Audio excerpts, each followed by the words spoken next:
and things that they want to get out there. And sometimes, like Nick Saban is known for this, he's not always speaking to you. He's speaking to the players. So wanting them to know some things. So I think that's one thing that I've watched John Robinson be able to master over the years. And I did feel that way about Floyd. I think there's no question there was a little bait and switch, and there was a lot of smiling and laughing. But if you really did listen, we picked up some things. There is some. If you really knew how to listen to Floyd back when he was the GM, I'm talking about, it was you could sense some things. You could pick up some things. Well, he'd do that to Jared sometimes just to mess with him. But that was what made it entertaining. Speaking of the Titans, Rashaan Evans will join us in the second hour. That's at 11:15. So we're looking forward to speaking with Rashaan Evans as they get a little bit closer to their Week 1 matchup against Arizona. I had somebody text me this morning and said they have, and I'm just, I'm going to leave all the names. He said they have a friend. They're a friend with a player on the team, and it's this person that I know. They've been friends with players in the past. Won't get into all the details, but they have always found a way to become a friend of somebody on the team. And they were trying to tell me this morning that Julio Jones is going to have a monster season. And that privately over there, and I'm just once again passing along what was the conversation that I was having this morning with someone, is saying that, he's going to be highly motivated and they love him over there, and he is going to have a monster year. And I don't know, it just kind of took me by surprise just because of some of the things we've been talking about and the people that we've talked about. I mean, just yesterday, I'm doing Julio Jones catches for Sunday, 4.5, and everybody's taking the under. But Chase. Except for me. You're the only one. I mean, I asked every guest, Tim Hasselbeck. I mean, everybody's taking the under, and yet I got somebody this morning saying, hey, just file this one away. Julio's going to have a big year. Big year. Actually, his word, monster, all capitalized. Going to have a monster year. He said the team, everybody over there, it feels like he's been on the team forever. He's a perfect fit. Everybody loves him. It's encouraging. So I don't know if it's true or not. I just thought that was an interesting conversation to have. Because it doesn't really fit what we've been talking about, right? I think we all have to assume at the start that there's a chip on his shoulder, that last year he wanted out, he's out, and now he knows he's got something to prove. He wants to win a Super Bowl. All of that stuff should be reasons why you're getting a text like that. Yeah. Well, and I think too, we've talked a lot about him. There's been, good, been praise. There's been concerns, not so good, all those things. And, I'm of the belief that even though players say they don't pay attention to, sports talk radio or what's on Twitter and they block the noise out, I don't buy that. I've never have. They certainly know things that are being said about them. Either they're the ones that are listening for it and searching for it, or they're being told that. But my hope is that some of the concerns that have come out about him have gotten to him, and he's got the attitude of not being, can't believe they're talking about me like that. But it's more like, all right, well, I'm gonna show them. I'm gonna prove what I am, and that stuff isn't true, and that that's the old me, that's behind me, that's Atlanta, and I'm gonna turn things over, to a new leaf. So. Not that Julio Jones, in my opinion, really needs motivation because, as I said, when we had that conversation last week, the numbers were still there. But I want to see a chip on his shoulder, and I think that's what Mike Vrabel wants. Mike Vrabel coaches with a chip on his shoulder, and he leads his team with a chip on his shoulder. So that would fit the type of player that he wants. I'm going to give you a little tidbit from what we heard at Scott Pioli, and that is because this relates to the over-under for Week 1. And he said, when I was asking about all these things that they're hoping will come together as soon as possible, because we know that schedule looks really, really tough. And this is a game where you're looking at it compared to a lot of the other games you got. You're like, man, really need to get this one. But he said you have to be patient as the evaluator, that how Julio Jones looks in week 1 is not as important as how the team gels and gets better by December. And it's an old cliche, but there's no question the Titans have that attitude with how they've built the team. They just have a lot of things that they know may not be perfect to start. But as the year goes on, for example, their first 2 draft picks, Julio Jones, Bud Dupree, they're hoping that with time it's going to get better and better, and then by December they'll be really, really tough to beat. It may not show up on Sunday, though. I think it's a tall order to say he's just going to roll in there and everybody's going to be on the same page. Well, wasn't that exactly how I answered? I think it was Chuck yesterday on the text line. Concerns about Caleb Farley. Sure. Concerns about another first-round pick. They didn't draft him to beat the Cardinals. That's what I said. That's what I said. It's like, okay, but Jeffrey Simmons down the stretch. So if down the stretch Caleb Farley is a big factor, like, isn't that ultimately what it's about? I mean, it's not really about It's not about the Arizona and the Seattle game to start the season. Not that those games aren't important, but they didn't draft him for those games. Maybe it's more about the stretch run. Maybe it's more about the second half of the season, because who knows how the season is going to play out. And typically in the NFL, it's rarely a runaway, right? So every game becomes critically important down the stretch. And if down the stretch is when you're getting real production out of Caleb Farley, wasn't it worth it? And beyond?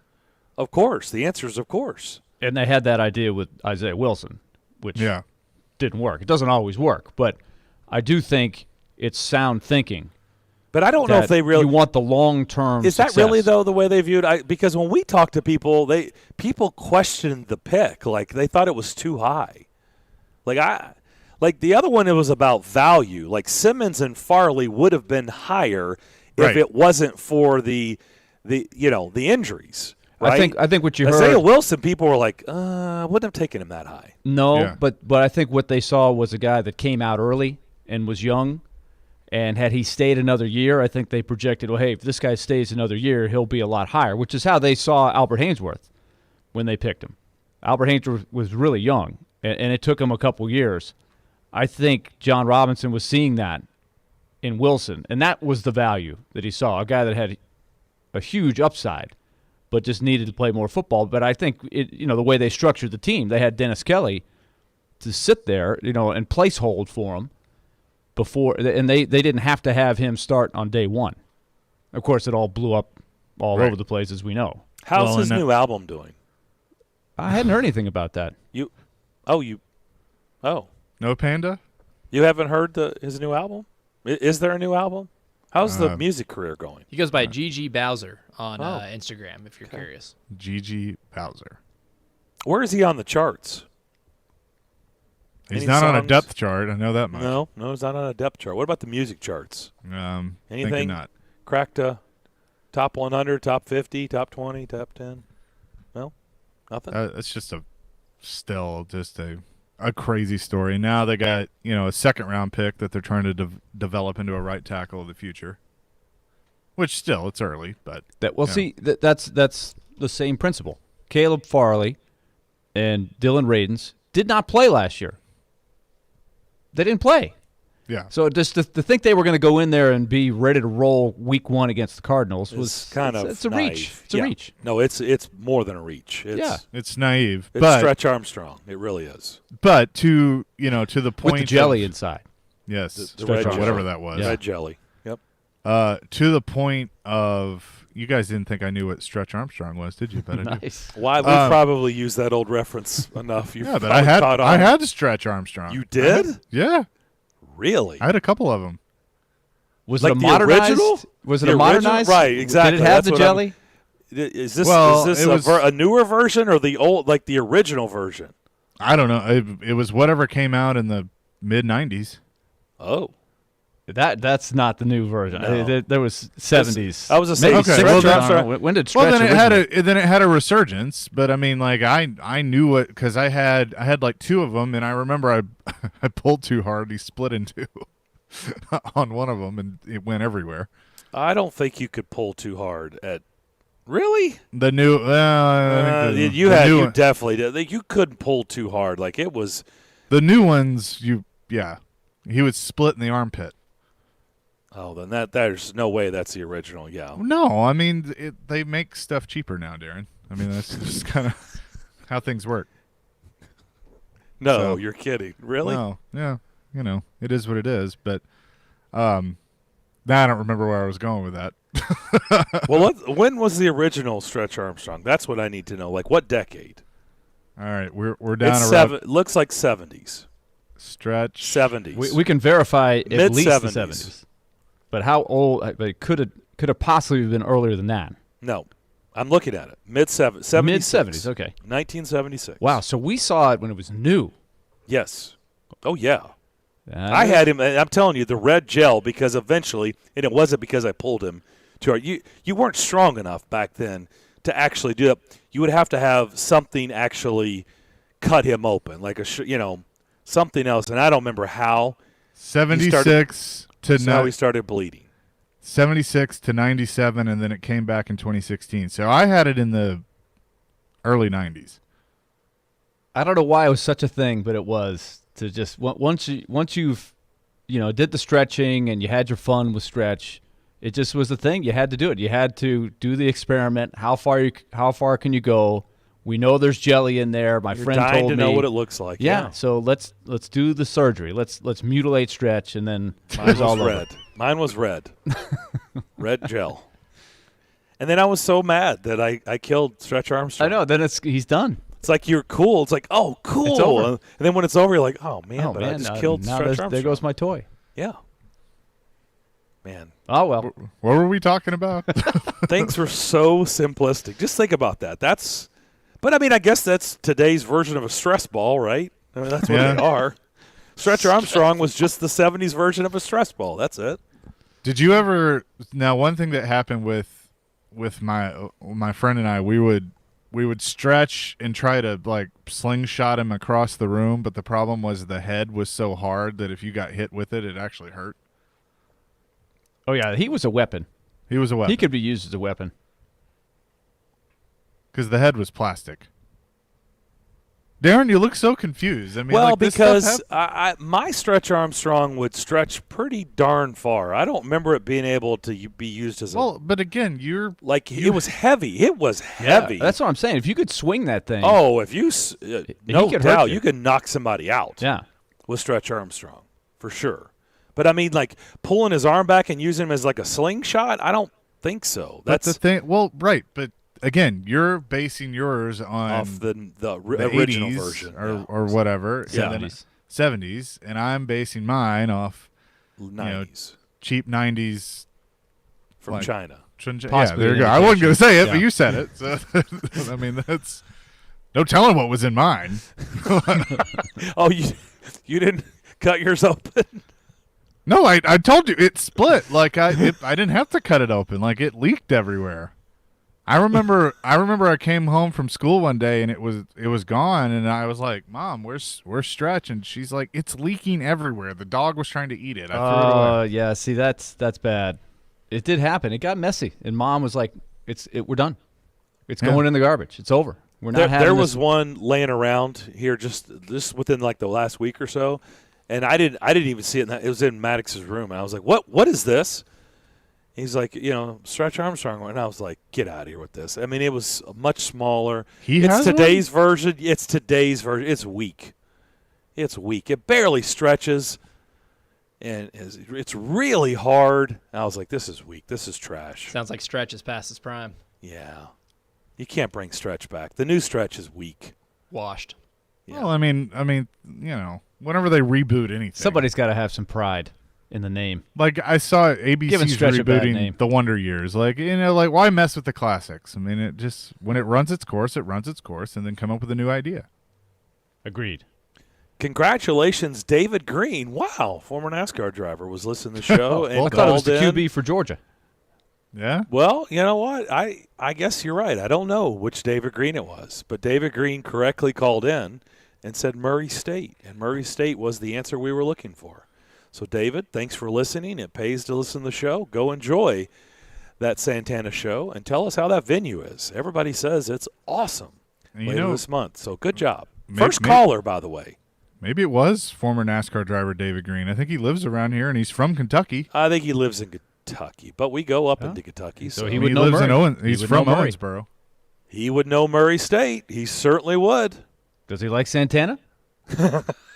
Well, he called in. He wanted to take it. He won. Could be a match. Wouldn't it be crazy if it was? Wouldn't it be crazy if it is David Green? Call back and come on Chasing Checkers. And by the way, that David Green would like Santana, right? Like that's like the right demo. I mean, that's I don't know. It's his era. Just saying.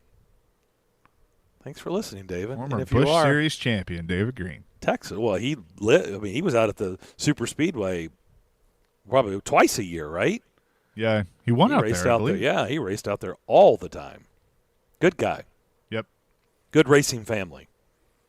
Willie, tell everybody about Lone Pronto. All right. I would be glad to do that. Hour number 2 coming up. And so how did we get on Stretch Armstrong? Yes, we were talking about it was a stretch for Titans fans to expect that Caleb Farley and Dylan Radins would be starters on day one. Just bringing it full circle there. All right, let's go to Lone Pronto. The word of the day from them is that the home values in our listening area, are very, very good right now. They are way up. And with mortgage rates back to all-time lows, that's a great combination for you because you can call Lone Pronto, refinance right now, and get cash out for your home's equity. And so you will have cash available to use it right now for something that you need, a reinvestment in your home, a home improvement project, something you've been dreaming about, maybe an outdoor patio or something to watch the football games at your home. You've got this availability to you. But you've got to call Lone Pronto because they can refinance your loan at a super low rate, pay the closing costs for you, get you a bunch of cash out, $40,000, $50,000, and then you reinvest that money right there. If we need to pay off some debt, consolidate some debt, you can use it for that as well. So don't just sit on that home's value. You can use it. 615-499-5780 is the number. 615-499-5780, or go to loanpronto.com and ask about the Lone Pronto zero-cost cash out refi. Equal housing lender. NMLS 1661781. Subject to lender approval. Not all loans eligible for zero-cost option.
Second hour, Darren, Daunic, and Chase, presented by Creation CBD. Creation CBD products curated for life. Hey, if you want to win a pair of tickets to see Stanford and Vanderbilt at Vanderbilt Stadium, not this Saturday, but next Saturday, September 18th, head over to YouTube and subscribe to 1025 The Game's YouTube page, and you'll be entered to win your way into that game. One winner will be chosen, and that'll be on Monday, September 13th. So a winner will be chosen on Monday, September 13th. So you want to win tickets to Stanford and Vandy next Saturday, September 18th, head over to our YouTube page, 1025 The Game's YouTube page, and subscribe, and you'll automatically be entered to win. Also wanted to pass along, there's a really big basketball game that is coming to Bridgestone Arena. UT and Memphis are going to play on December 18th.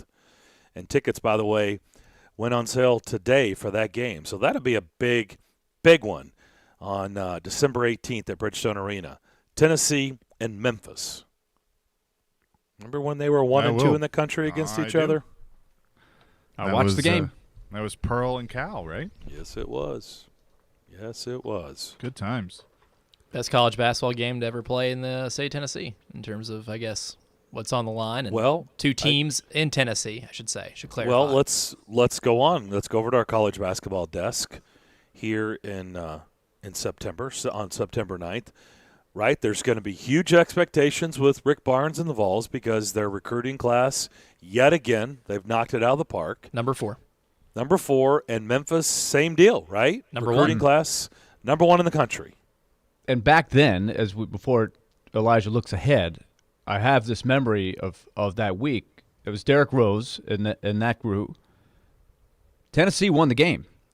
Big road win. And then Tennessee turns around and comes to Nashville and plays in a whiteout game as number 1 because they get vaulted to number 1. They come to Nashville, and Shane Foster has a huge game, and Vanderbilt beats them, a really, really good Vanderbilt team. So what year was that exactly? That would have been 2007, 2008 years. Yeah, that would 07, have been 08. Yeah. February of 2008. It was Memphis and couple of great games in a 3 or 4 day span there. Yeah, that was awesome. Winning recruiting wars are great, right? That's a great start. That's fantastic. Butch Jones did that at UT as well, but it didn't translate to wins. The big question is going to be, can Rick Barnes and Anthony Hardaway, how good are these teams really going to be? They're going to have hype, but are they really going to live up to the hype? Which so far, neither one of them have really been able to do. Let's be honest. See, Memphis, how would you answer that, Elijah? I think Memphis probably has the better chance to, just because of how unlucky they were last year. Like, they were 20-8, and out of those 8 losses, 5 were determined by 1 possession, and they were they were in the, I think, ranked 303rd in college basketball in free throw shooting, and were also ranked in the 300s in turnovers, and unforced turnovers. So a lot of sloppy basketball that really cost Memphis and a lot of them too. And, of course, one of those 5 losses was a half-court buzzer beater by Houston, which is essentially what put them out of an at-large contention in the NCAA tournament this past year. The recruitment of Amani Bates helps a lot because last year they just didn't have a guy who could create his own shot off the dribble very well. Amani Bates is one of the best in the country at doing that. It might take him a little while to get acclimated too because he won't turn 18 until January. So they're still going to be really young. They might take some lumps early. But in terms of which additions to the team is going to help their fatal flaws last year, Memphis, you could probably say would, but I also wouldn't overlook Tennessee's Kennedy Chandler too, because he would probably end up being a top 10 pick in the NBA draft next year. He was the highest recruited point guard specifically in the country. That's going to help out a lot. But I think if either of those teams is going to be able to make the jump, it's probably Memphis because they're that good defensively. They were the number 1 defensive rated team in KenPom last year. And did not make the NCAA tournament because of those losses in 1-possession games. Well, and also, you just never know if these guys are all going to be eligible throughout the course of the season, too. You know, I mean, that's a big one. That has happened, too. That's a big one. Right? They've had that hurdle before. They had a problem with that last year. Yeah. They may be deemed ineligible at some point during the season. I mean, I'm just saying that could happen. I'm not saying it will happen, but it could happen. No. Would be stunned. Come on. Well, I mean, it already has happened. I will say, if there's anything going for Jalen Duren and Monty Bates, it is that they did not play for Penny in high school, so the NCAA might not look as hard. That was kind of a unique situation with Wiseman. It was. Yeah. Harder to hide that one, I would say. And you had to have a little bit. too blatant. And it was a very unique, crystal ball kind of thing that you couldn't, at the time, you didn't know for sure that was going to happen, but very odd. All right, let's go over before we get Rashawn Hey, James, Evans. in a few years, I'm going to be the coach at Memphis, and when I do, you're going to play. That's you couldn't have done everything back then. Oh, I think he had a pretty good idea about him back then. Oh, you knew about him, Right? but I don't know. I don't think Penny knew he was going to be the coach at Memphis, right? That far back when he first met the Wiseman family, couldn't have known that. It's kind of like the Albert Hainsworth contract. I don't think anybody believes that the talks started happening at midnight and he signed at 12:01. I think there's probably a good indication that Memphis is going, yeah, I don't think this Tubby Smith thing is going to work out. So, hey, just FYI, would you be interested down the road? You don't think those talks were maybe happening well in advance? Like, hey, would you have any interest in, coming back home and coaching your alma mater? Like, you don't think that happened? They waited till Tubby Smith was gone before those, right? I mean, that's always what they do. They never have those that's talks true. That's beforehand. a good point. I mean, That's they're a good all point. they're all on the up and up. Always have that plan B ready. Lots of honor. Back channels is just a myth. No, never happens. They just, like with Albert Hainsworth, for instance, they just got it done quick. Just efficient.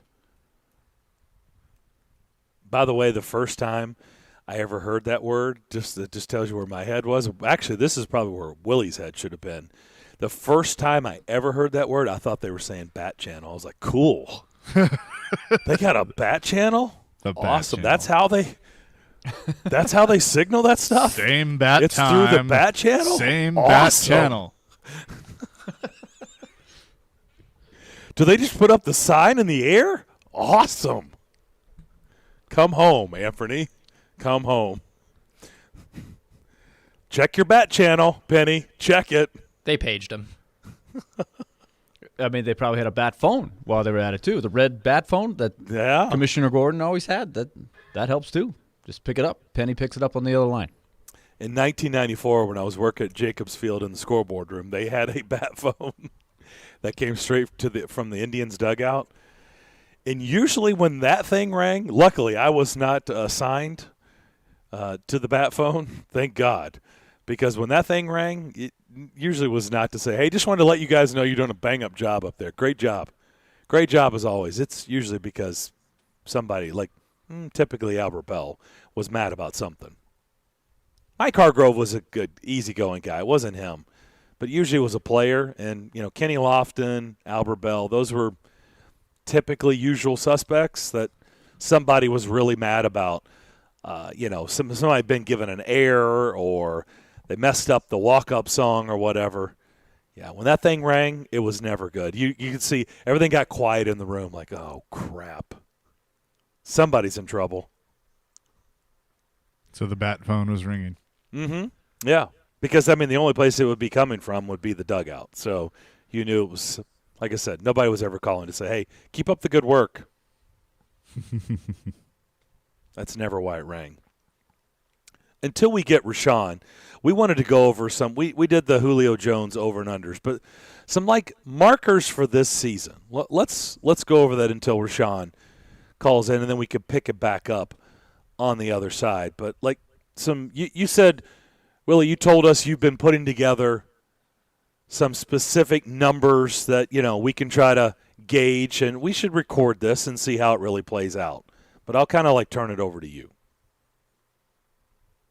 Well, yes, but this is, I have 10. How many, are we doing this in parts, or do we need to have a presentation? This is a big thing. We need NFL Films music, and I thought we were doing this tomorrow. I have the 10 right here in front of me. Well, Okay. If you're watching on Well, Zoom, we here are the got to 10. do. Okay, we need to do our picks too. I mean, we got all kinds of No, stuff. we're we doing. need to I thought we cram were in. doing our picks today. Okay. Elijah, do you want us to break before Rashaan Evans? Because I think this cluster of the first segment we should probably you do don't. so. You're introducing a 10-part segment right before we're Okay. going to have a conversation with Rashaan. Unless you want to have Rashaan answer the 10 questions as well. Let's take a full time out. The 30 seconds. This has just turned into a splatter show. So let's take a full time out. Hopefully, we'll come back with Rashaan Evans next.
We've got silly underdog picks coming up at high noon, and we are excited about that going into week 2. We'll have our steam panel coming up in about 40 minutes or so. And your favorite game is back. Get your friends, get your family, get your coworkers, play as a group.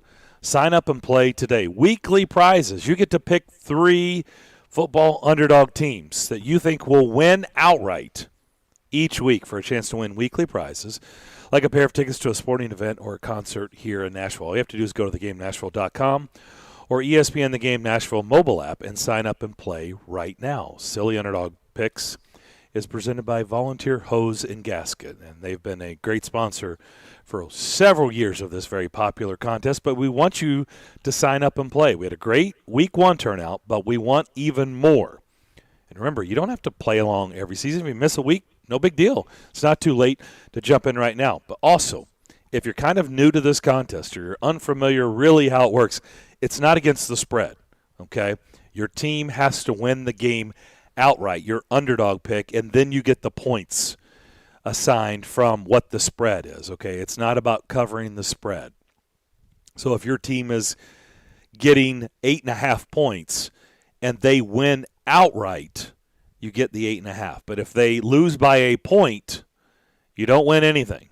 It's a losing bet, right? Because they have to win the game outright. So keep that in mind for Silly Underdogs. Like I said, we will start that Week 2 coming up at high noon today. So we're very excited about that. We'll recap. We'll make our picks. We'll actually get into what will be the flow for the entire season. It'll be 1 college pick and 1 pro pick on for the panel. So you out there, the listeners, get 3 picks. All right. Looks like we've got Titans linebacker Rashaan Evans. He is on the line with us. I'm sure he was watching his beloved alma mater tear apart the U last weekend.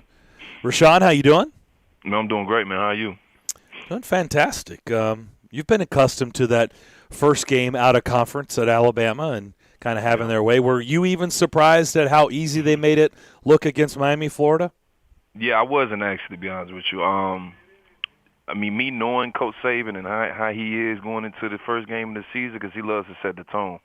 I already knew he had those guys amped up to be ready to play, a really good game. And even from watching the game, I really feel like they could even be even better than what they were. So that's even more scary to talk about. I know. And you've seen this. And by the way, the picture that was circulating just recently of Mac Jones, Tua, and Jalen Hurts all standing there after you guys won the national championship, and to know that today, sitting here today, that's 3 starting quarterbacks in the NFL, and they were on the same roster in college, which probably has everybody else who's not an Alabama fan saying that is just absurd. Right. But you've seen, like, how are they able to have a guy like Bryce Young, and it doesn't matter who it is, right? Mm-hmm. They just jump right into the mix, and they act like they've been the quarterback the last 2 seasons, and yet it's their first game, and Alabama doesn't miss a beat with whoever's under center. Oh, no doubt. I mean, Coach Saban does a good job of just making it a competitive atmosphere anytime, you enter into the organization. I mean, it's competitive at every position. And, the one thing I think that was the reason why you got 3 quarterbacks out in the league right now that play for Alabama is because of that competitive atmosphere, knowing that there's a guy that's just as good or if not better than you that's sitting right next to you, in the film room, in the weight room, on the field running. So it's one of those things where guys, they're used to the competition. They're used to being out there and having pressure upon them. So when it's their time and opportunity, they know most of the time they seize it. Speaking of competitive atmosphere, that's what's being created, at your practices every day. So now you add, speaking of Alabama, you add a Julio Jones into the mix. I mean, it's no secret. You guys had your fair share of struggles on defense, but when you keep adding guys like that you have to go up against every day, and this is kind of going back to the Alabama stuff we were just talking about, right? Yeah. You guys must have felt that way at Alabama. You practice against that every day. It's like your opponent isn't as good as what you go up against in practice every day. So how does that help you guys, having guys like Derrick Henry and, Julio Jones and A.J. Brown, and I don't need to give you the list, but to go up against that talent every day in practice? I mean, just seeing, that type of, athleticism, those guys that, they're really smart and know football, being able to see that each and every day, it really does do a lot of help for the defense. And then, too, just gives you even more realistic look about some of the guys you're going to be going against that week. Knowing that you got a guy that's just as fast, is just as big as any other receiver in the league. I mean, if you can guard those guys and keep those guys, at bay and from torching the end zone up on you, I mean, you're going to have a really good outcome. So, a lot of times, in practice, we try to make practice as hard as possible so that the game, comes easier. So that's really the biggest thing. Julio Jones is elite. What makes him elite? What makes him the special receiver that he's been for over a decade? I mean, you could talk about his athleticism. I mean, that's very obvious. But I also say his mentality, how he approaches the game, is one of the biggest things. I mean, you're talking about a guy who still feels like he can go out there and feel like he has something to prove. I mean, he loves football. Just from the things that I've seen from him and having conversation, with him.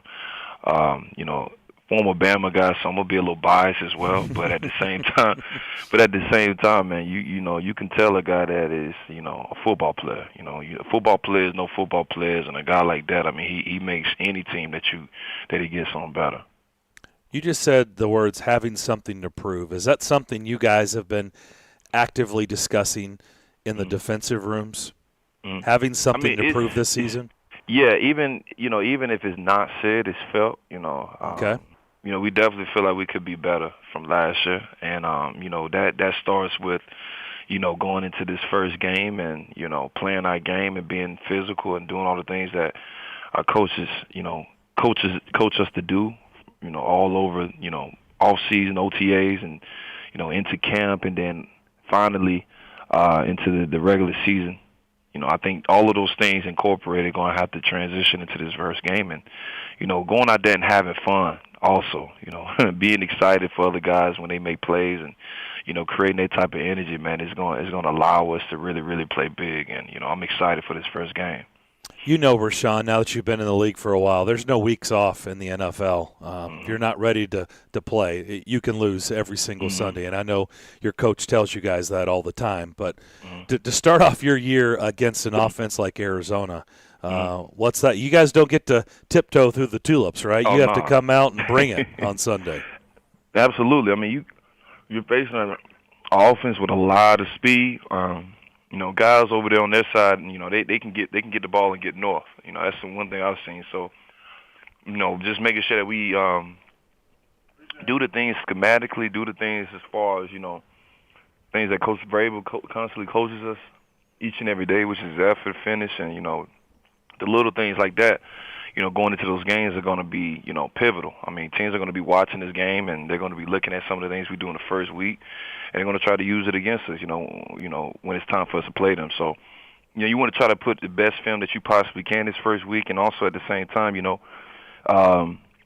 playing a high-powered offense, it almost kind of, it doesn't enable you from, being at your best, but at the same time, having a high-power offense like this, it just allows you to already have a step, ahead of a lot of other defenses because you're playing this type of team. So, we know they're going to run fast. We know they're going to, try to do things to try to, get us mixed up and, off our keys. But at the same time, man, we just stay true to what we do and what we know best. We'll be fine. Talking to Rashaan Evans, Titans linebacker, as they get set for the opener against the Arizona Cardinals. And, Rashaan, just thinking about that offense that we're looking at in the Arizona Cardinals, it's such a unique challenge when you go up against Kyler Murray, especially when you're the linebacker, right? And I'm sure you have to be ready for him. He's got a great arm, but also, as we know, he's so mobile. So specifically for you as a linebacker, what are some of the keys to trying to containing him and not letting him get loose and have big gains on the ground?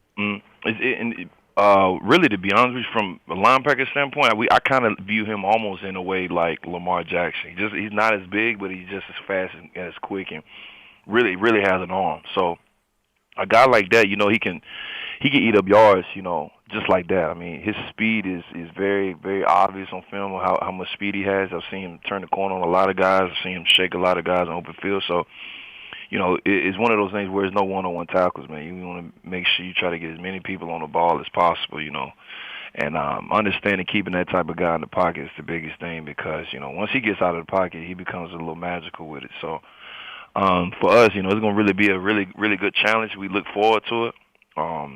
just to go against the type of talent we're going against. And, it'd definitely give us a gauge as far as defensively, how far we've come and, the things we can work on and the things we're really good at now. So I'm looking forward to it.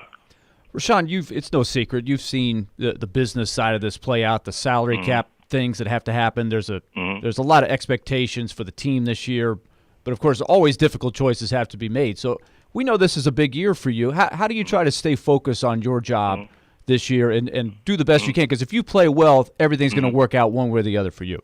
No doubt. It's really just understanding that, I always go back to the reason why I play the game in the first place, By me knowing that I love football as much as I do, the things that come with football is going to be some headaches, there's going to be some heartaches, some cries, some you're going to get beat up and all those things that come with it. But, the love that you have for it, it continues to stay the same. And that's the reason why I love playing this game. And it's all the things that come with it that make it what it is. And, like you said, man, just, with the money part and the business part with the NFL and, how things go, that's just the business. But at the same time, for me and my mindset, man, it's really just to be the best team player that I could possibly be, man. My objective and my mindset ever since I came into Tennessee was, to help this team win the Super Bowl. And I came from a winning caliber team with Alabama, and I've always won since I've been playing football my whole life. So, winning is nothing that's abnormal to me. So, anything I could possibly do as a player to help my team win and help this defense be elite, it doesn't. There's no limit to it. So, I'm just really focused on really bettering myself individually, because I know if I do that, everything else will play even that much better. It'll make the team even that much better. So I'm just focusing really on those things, man, and knowing that, once this thing is all done and over with, the number one thing is making sure that I was a really good teammate, making sure that I did all the things that I need to do to help this team win. We're talking to Rashawn Evans, linebacker for the Tennessee Titans. And, as we talk about the business side of things, the good news that happened was Jayon re-upped to come back. How excited were you to know that you were going to have Jayon coming off the injury back there in the middle with you as you two have become the staples there? Oh, man, it felt amazing. Me and Jayon have developed a chemistry over the years, and, him being able to, get paid for the things that he's done, the great things that he's done, it makes me even that much happier because I know what the guy did, behind the cameras, on the work that he's put in, the things that he had to go through, with injuries and, different things that he went through while he was trying to get to that. To have a guy like that, a really good leader, great guy, a guy that you can really, really count on, somebody that is able to go out there and play his butt off and, and I expect anything back from him. He goes out there and gives his all every Sunday. So to have a guy like that on defense and back, it just makes the defense that much better.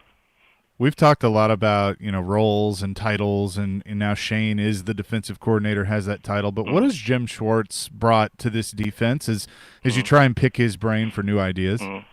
He's kind of like he sits back in a corner, like you really don't really see him until you like kind of turn over and you see him. He's there by himself.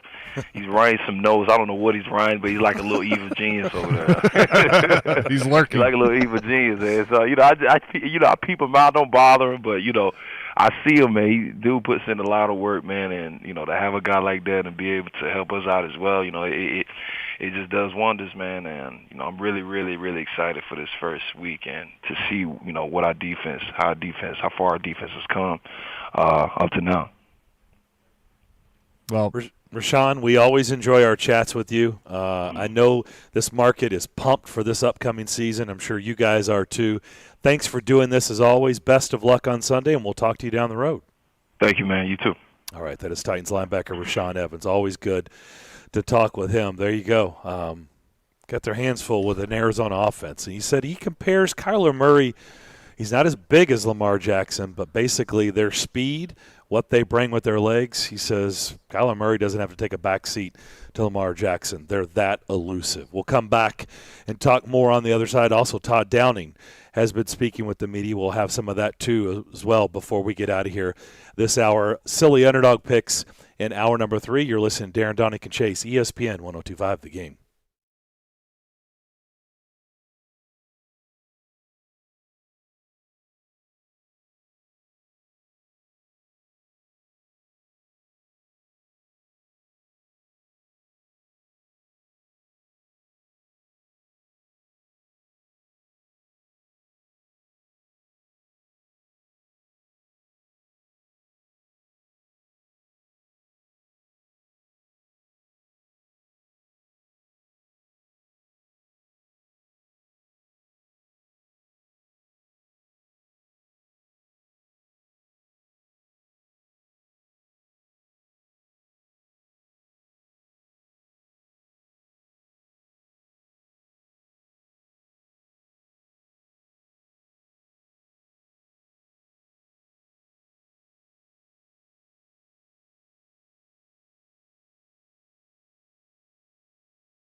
Silly underdog picks coming up in about 25 minutes or so.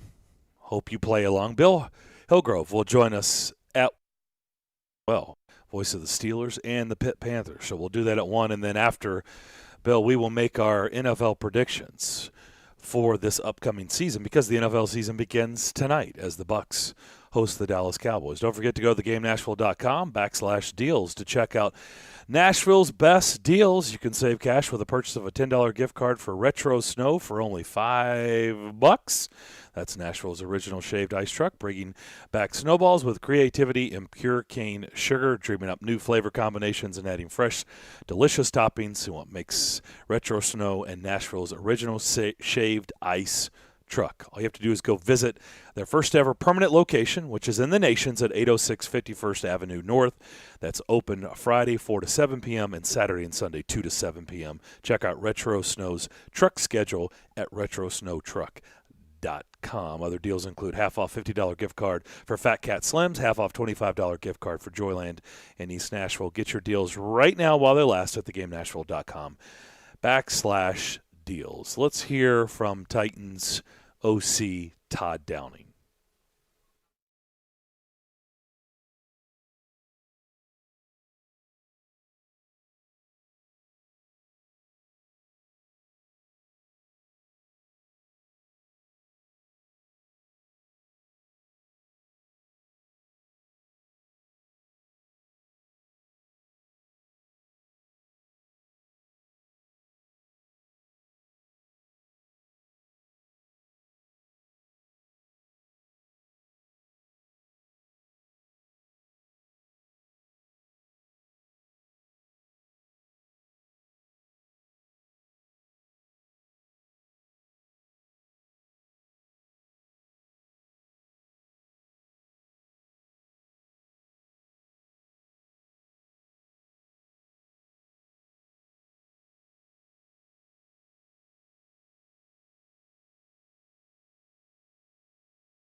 For us and let the chips fall where they may.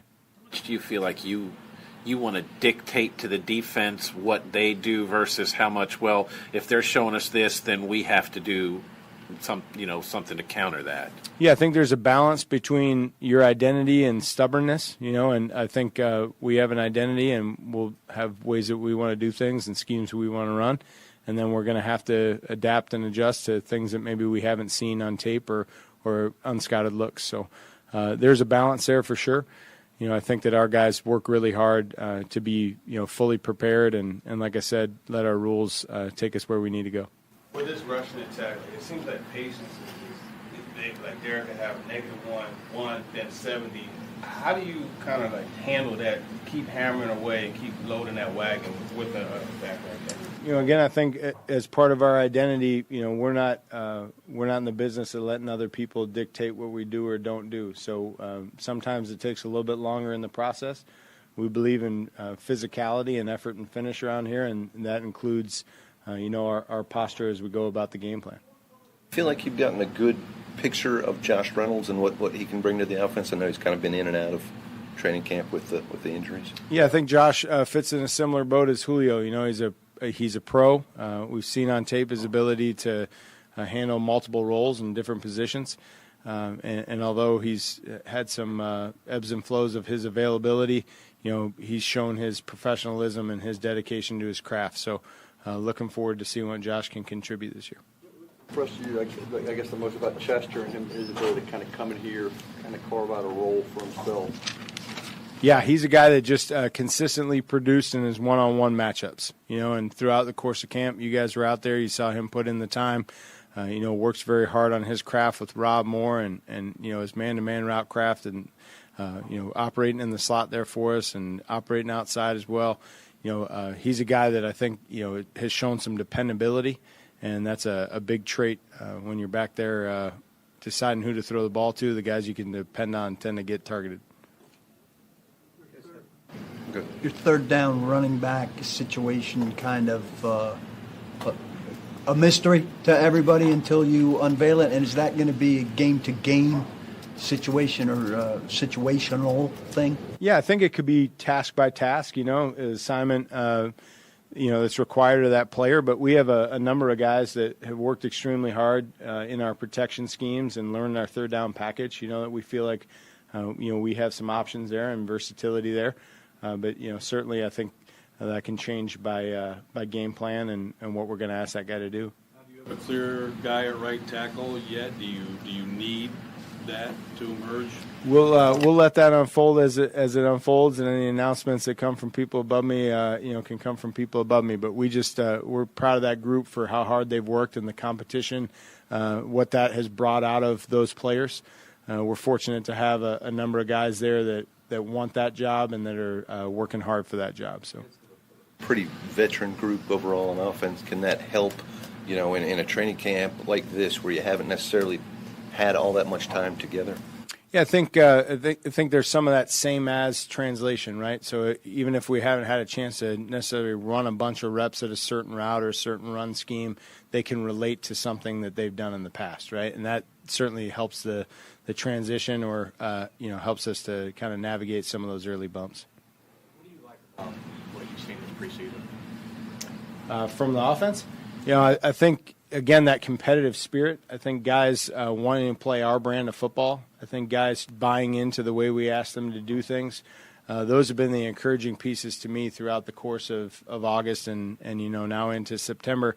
That's a foundation that was laid even before I got here. And, I'm just proud to be standing up in front of a unit that, wants to play that brand of football. So. Has the offensive coordinator position changed much in your opinion since the last time you did it? Are there different things that you're concerned with now maybe as before? I think, overall, obviously the responsibilities are in large the same.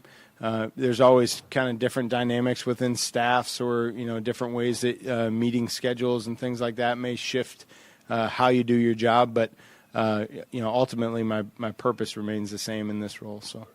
Different and all? I hope so. I hope I've learned from my experiences. I think the first discussion I ever had as we gathered, was that I try to learn from every single day, every single experience I have. And I hope I'm a better version of myself today, not just as a coach, as a man, as all sorts of different titles than I was, back in 2017. So. There you go, OC Todd Downing. Boy, some interesting stuff coming out of that. And I'll tell you one thing that we really have not talked about at all. And it is pretty amazing because if it wasn't for the Julio Jones acquisition, I feel like we would have been talking about him a lot, right? Because everybody's trying to figure out, okay, here's the replacement for Corey Davis. What do they have in Josh Reynolds? But if you think about it, how much time have we spent talking about Josh Reynolds? And what is his role going to be in this offense? It's so funny, Darren. You're bringing that up. I was in the midst of texting you guys the three things that I thought were most noteworthy, and Josh Reynolds was absolutely number one because You're right. That we're all really curious. What does his role look like? Because you heard Todd Downing articulate that in his own way. He's like, I think he used the term, limited availability or something like that. Yeah, I mean, he hasn't been out there. He's been challenged with his availability or whatever he said in a nice way, basically saying, I've been trying to put this whole thing together without Josh Reynolds practicing and without Julio Jones practicing. It's not the easiest puzzle to put together. So there's just a lot on the side of the ball where they're counting on big production. I think we know that the defense is going to be a work in progress and has, major things to prove based on last year. But the offense you're taking is a given. But he's got Josh Reynolds that has been banged up, hasn't played much in the preseason. Julio Jones has done what he's done.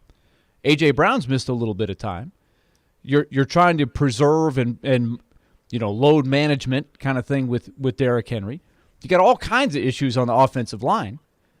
So this is not the easiest thing for him to just take the keys to the car and say, okay, go ahead, run this offense. It's been a top 5 offense in the league. You got this again. Here's the thing on Josh Reynolds. As you said, with limited availability and been out there, he's been banged up. But it's a 1-year deal. Yes, when he was signed, the idea was, okay, he's going to be Corey Davis's replacement. But it was also, well, they could draft, somebody higher than they did. They could still make some moves, and the Julio stuff was out there at that point. I think I look at it now is if he flops, all right, you don't bring him back. It's a miss. Yep. Okay. Add that to the list. But if he hits and he is that third threat as a receiver, even more so than Ferkser, because that's the other thing. You don't know you know what Ferkser has been. You don't necessarily know what Ferkser can be now that he has an expanded role. And it was Tehran that I think said that, and maybe you leave him in the role that he has been in because you have more options at receiver. So Reynolds is truly a wild card, in my opinion, in every sense, because he could turn out to be something that is going to make a lot of noise, especially in the red zone.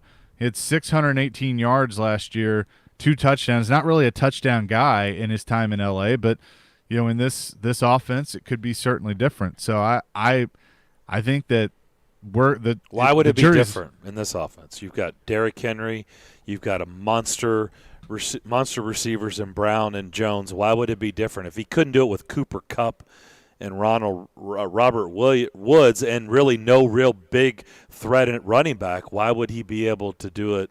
Why would it just a red zone threat here? Well, I mean, how much was he used? I didn't watch every play of how much. Well, that's what I'm getting at. But if he wasn't used in that, why would he be used in this? I mean, I think the Titans' options are better than the red zone than what the Rams had.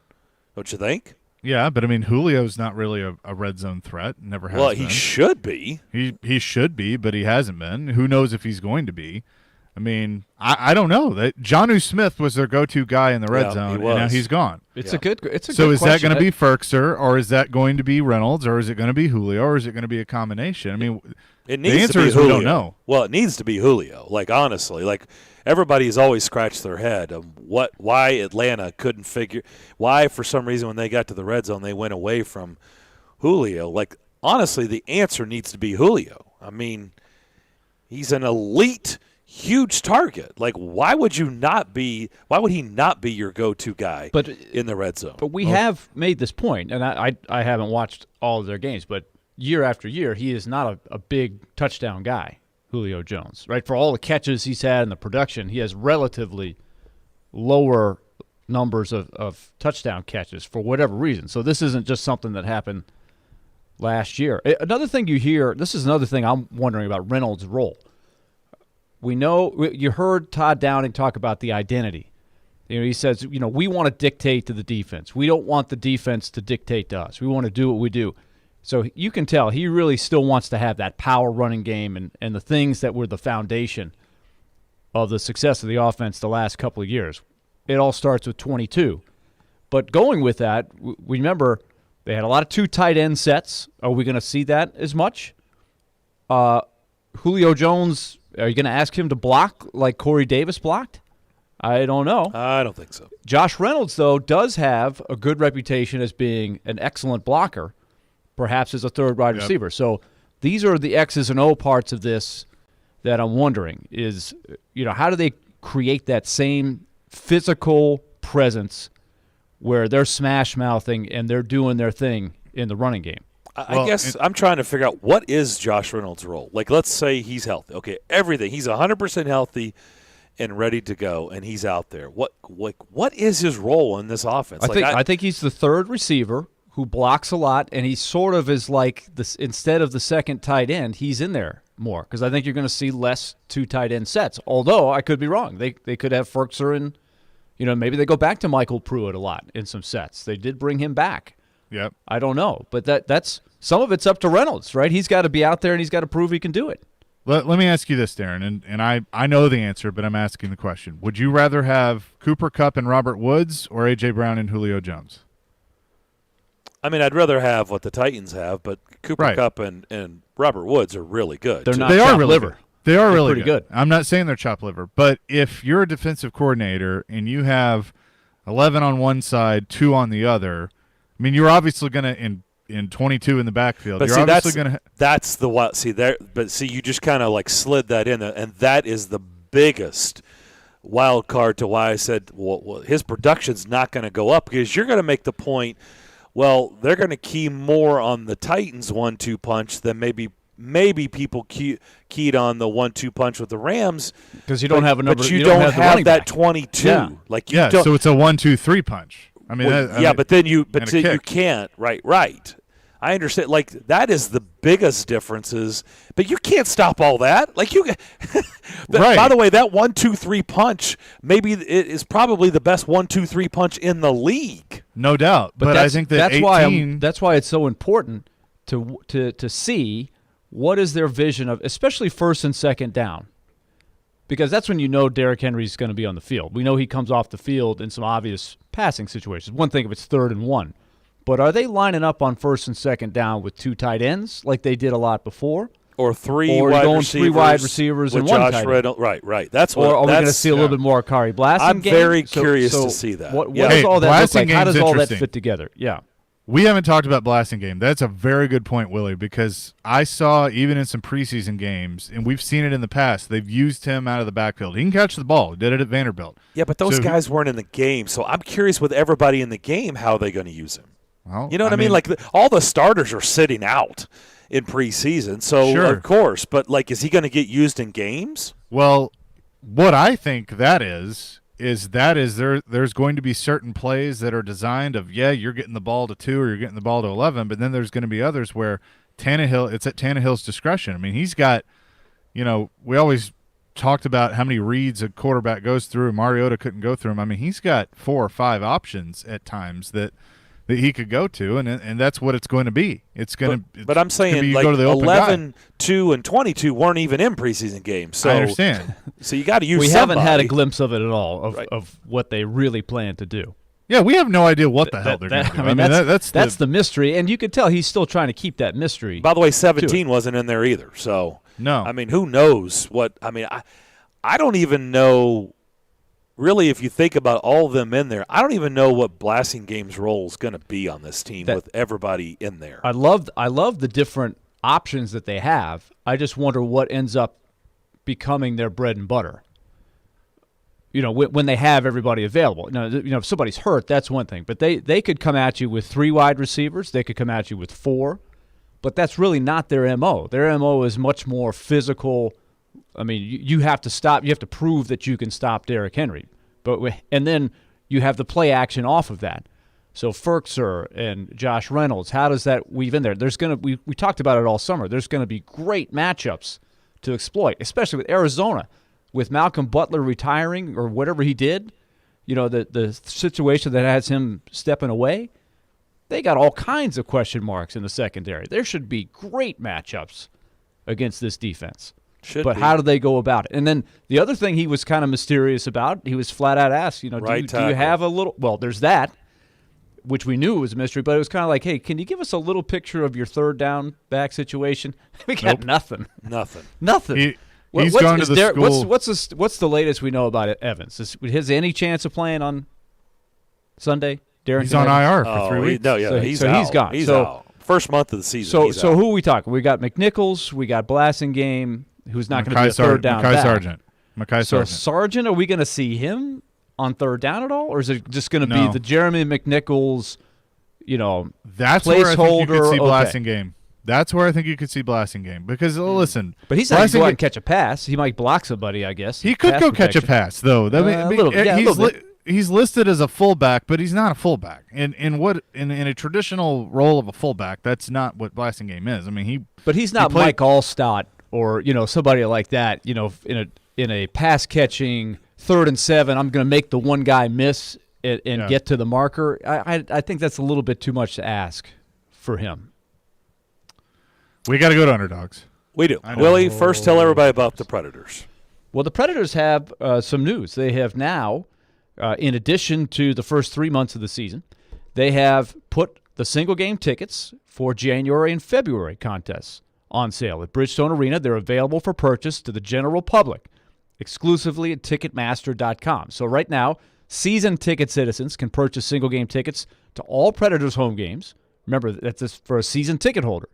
Anybody now at the general public can do the single game tickets to the preseason and regular season games through February. Single game tickets will be available in multiple price levels, but are subject to availability by game and price level. So you might want to check into that January 1 home game against Chicago. That one's a little bit special there, if you will. So the other thing to keep in mind is if you are a season ticket holder, you have the access to the outdoor game, the big one. Nissan Stadium, defending champion Tampa Bay Lightning coming into town. So for all the information you need, go to Ticketmaster.com to purchase the tickets. But if you want more info, just go to NashvillePredators.com/tickets, and we will see you in Smashville.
Everybody, ooh, ooh. Yes, it is Silly Underdog Picks time, hour number 3. Darren, Daunic, and Chase. We're excited. Our show presented by Curation CBD. Curation CBD products curated for life. Darren McFarland, that's me. Chase McCabe, that's him. Forever That's Cowboy. Me. He'll be watching intently tonight in Tampa. Will he pick the Cowboys? I don't know. We're about to find out. Let's bring in the former quarterback. Always fun with him. MTSU legend, NFL legend. He spent the Hall of Fame night in Canton hobnobbing with the biggest names in the NFL. He is the one and only Kelly Holcomb. Kelly, how you doing? I'm great, fellas. How you guys doing? Oh, I'm doing fantastic. Thanks for asking. Here we go. We figured you were doing good. We figured you were doing good. Thank you for asking. Let's just be honest. There's been a little pep in the step since day one. I mean, we had Monday.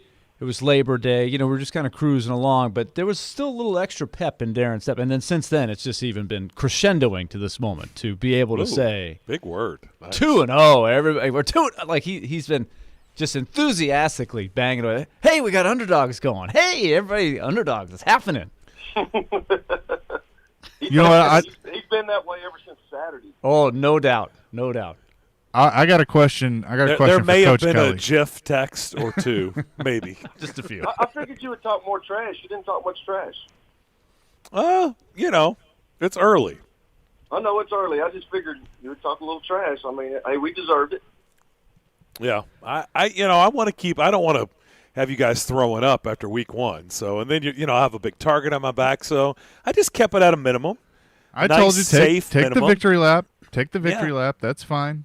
That's okay. But Coach Kelly, offensive coordinator, putting up some points, man. Looking good through 3 games.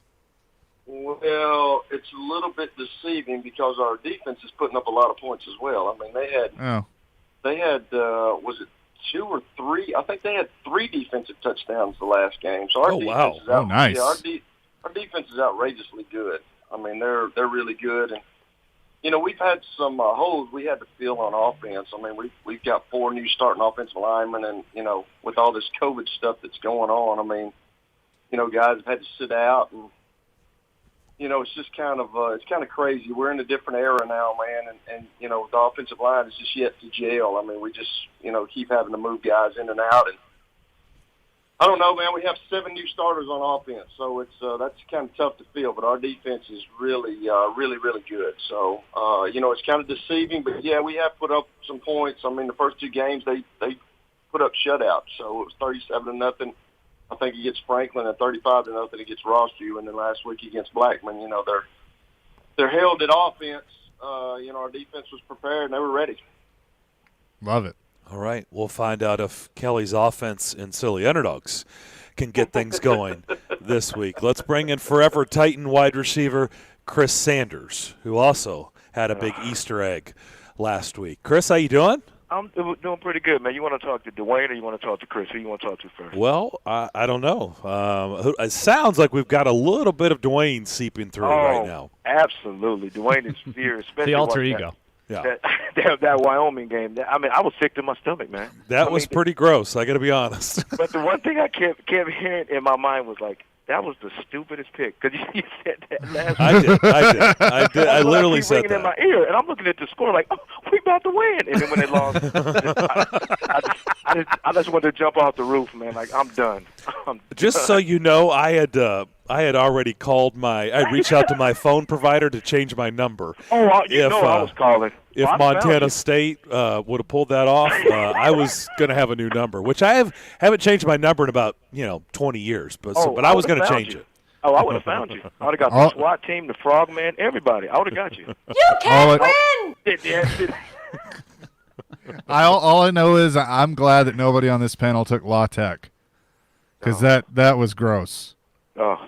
That was gross. It really was. By the way, that was like what, 18? What was the spread? It was 20. I mean, they covered. Oh, well, they yeah, covered. but I mean, I know, but what was it, like 18, 19, 20?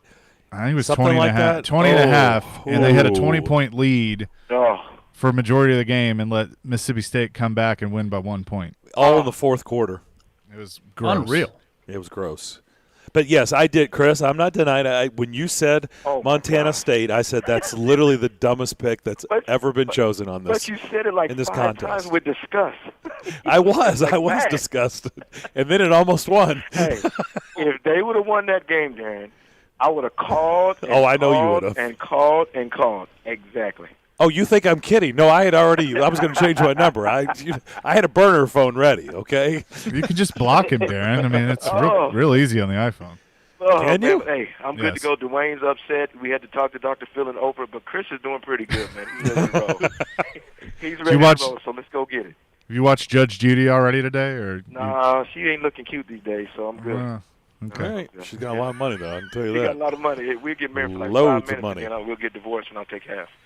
All right, Wisconsin would be very proud of this because we're now going to hear the cheesy commissioner theme song. Here's Willie Daunic.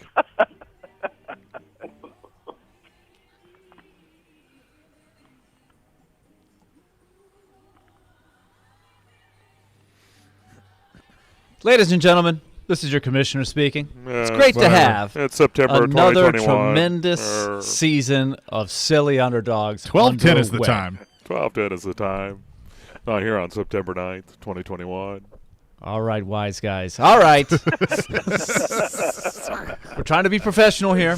Week 2 is underway. We're not. Brought to you by Volunteer Hose and Casket. Why would you be? We're not. You are. We're not. Let's take a look at what happened online. Our first week of competition with the underdogs, we had a lot of great participation. And let's be honest, every year there's some people that forget to make their picks the first week or two. And so these people that jumped in, they got the early bird special. They have a jump on the competition. So let's first look at the most popular picks of the week. Any guesses as to what was the most popular? Yeah, it was my picks, I'm sure. Virginia Tech and Penn State, 2 winning picks. Well, you're half right. You're half right. Okay. The Penn State-Wisconsin game was by far the most popular pick of the week. 45% of the audience took the Nittany Lions, and that was a win.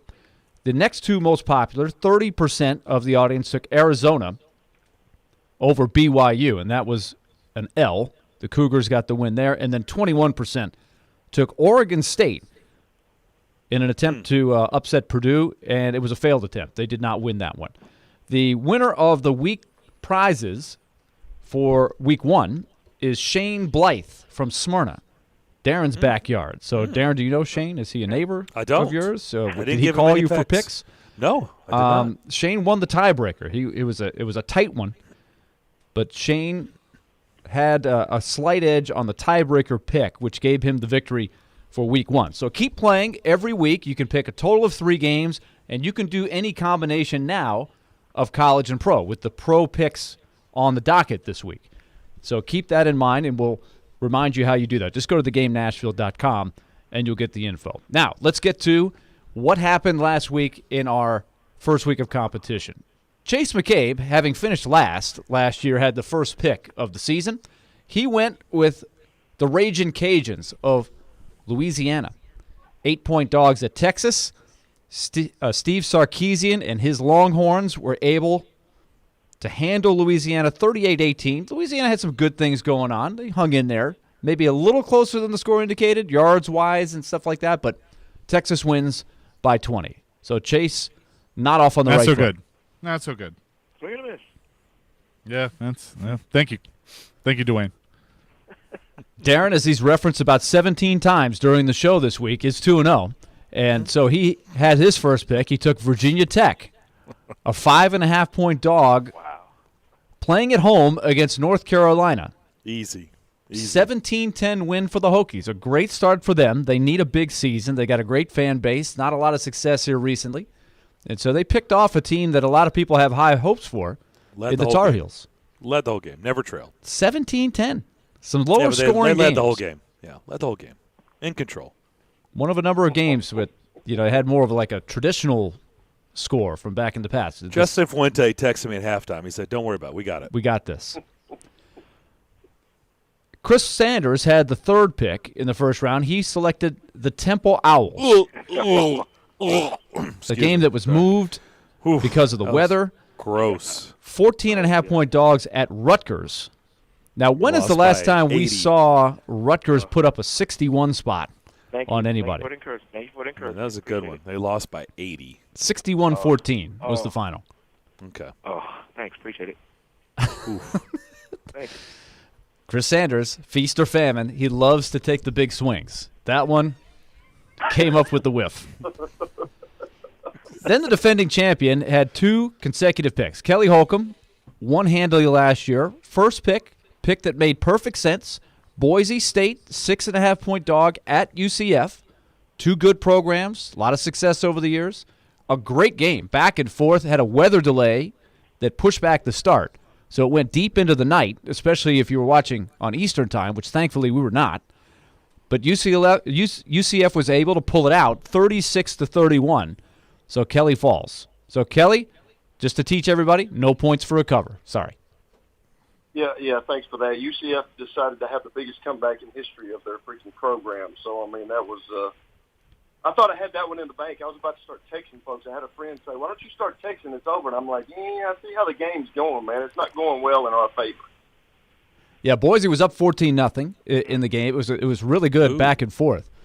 But UCF pulls it out. Kelly then had the first pick in the second round. We went 2 college games last week. This week we'll go college and pro like we did last year. He went into the FCS, and we had to really dig to get the line on this game. Northern Arizona, an 11-point dog against Sam Houston State. And I believe that was the game that was on Facebook, correct? With the parents putting up the phones on the light poles so we could watch it on Facebook Live? Yeah, I like that game on Facebook, so yeah. Live stream. Wow. Did you like it? Okay, you liked it. I did. I liked it. It's nice. It's nice to get likes. Nice to know people are noticing. Northern Arizona fell 42-16, though, so it was an unsuccessful pick for Kelly. So Kelly, 0-2 on the season. Did I Good job, buddy. Are you sure I actually picked that game, or did I pick like Michigan State or something? Did I pick that game? No, it was not a bad dream. We have this documented. We have it on tape. Yeah, okay. We saw that you poked the Facebook page, so I mean that record is there. We know that. We know. You were invested. Yeah, sorry. The next pick was Chris Sanders. He too went into the FCS, at least halfway. I love that. Yeah. And we have referenced this game before. Montana State, an 18-point dog playing on the road at Wyoming. Montana State takes the lead with just over 2 minutes left in the game. They've got the lead as an 18-point dog at Wyoming. But the Cowboys come back and score with 51 seconds left and take the game 19-16. There were a bunch of 2-point conversions that were missed. It could have gone either way. So Chris was very close to hitting one of his big home runs, which he's known for, but he came up just a buck short. Yeah, but the crazy part about it is I was looking for the game on Facebook, and I looked on the Disney Channel. It wasn't even on there either. It wasn't on Disney Plus? It wasn't on Disney Plus. Oh man, that would have been a Disney type of ending if they'd have won that game. Absolutely, yeah. Wow. Okay, better luck this week, Chris. Then back to Darren again, the man of the hour for week 1. He went Penn State. We were all watching together. We had our fantasy football draft going on at Darren's house. Tight game. And, of course, this was classic Gus Johnson, hyping it up. Great atmosphere at Camp Randall Stadium. It's packed. It's 0-0 at the half. And Gus Johnson is still hyping it up. It's 0-0 at the half. The next big play might win it. And, of course, it's a barn burner. It's a barn burner. The hypest first downs of all time. They had the live coverage of jump around at the end of the third quarter. But that was Penn cool. State did manage to get a couple of big plays. They jumped on top, and they held on. They got the big interception late to preserve the 16-10 victory. They missed an extra point. So, Darren, I know you were sweating because I saw you. You were on your couch where you are right now doing the show, as Wisconsin had a chance to go in for the winning score where they would have kicked the extra point to win it instead of going to overtime because Penn State missed one. But James Franklin escapes, and Darren goes 2-0. Well done. Congratulations. Yeah. It was a good game. I noticed nobody wants to clap and really pat you on the back there, Darren. By the way, the jump around is really cool. I will say it is pretty good. It is cool. So Darren gets a total of 11 points with his 2 wins, and He's the only guy who scores because Chase fell in his second game as well. He tried to go short. Indiana, a good team, good coming off a good year last year. They got smoked, though, at Iowa as a 3-point dog, 34-6. It was all Hawkeyes in that one. Sorry, Chase. Yeah. Let's just you okay? keep it moving. Yeah, I'm good. Let's just keep it moving. Come on, Pep. I need Pep. It's only week 1. I'm ready. I'm ready for, even though I don't love this board, but I'm ready. It's kind of a board. All right, when we come back, we will have week 2. Darren has the first pick, followed by Chris. Then Kelly third. Chase will have the back-to-back, the final college pick and then the first pro pick. And they will go in reverse order. This is the Silly Underdog Picks presented by Volunteer Hose and Gasket. The picks are around the corner, but first we go to Chase. Yes, we do. And speaking of picks, I mean, this is the perfect segue. As you make your picks for this college and pro weekend, you can sign up today at BetMGM and enjoy the thrill of victory on your very first bet. The King of Sportsbooks welcomes you to Showtime with the lock of the year, so pay attention. Simply place a $10 moneyline wager on either Dallas or Tampa Bay. And if either team scores a touchdown tonight, you'll win $200 in free bets regardless of your bet's outcome. Just use the code 1025GAME200 when you make your first bet to take advantage of this offer. It's that easy. You can enjoy football like never before with BetMGM's live betting options, boosted odds specials, and daily promotions at your fingertips all season long. Just download the app or go to BetMGM.com. Use the bonus code 1025GAME200 and win $200 in free bets if either Dallas or Tampa scores a touchdown. Winning is always special, but nothing beats the W at BetMGM. New customer offer. Paid and free bets. You must be 21 years or older. Must be in Tennessee. Visit BetMGM.com for a full list of terms and conditions. For gambling support, call the Tennessee Red Line at 800-889-9789.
Time for the picks, week number 2.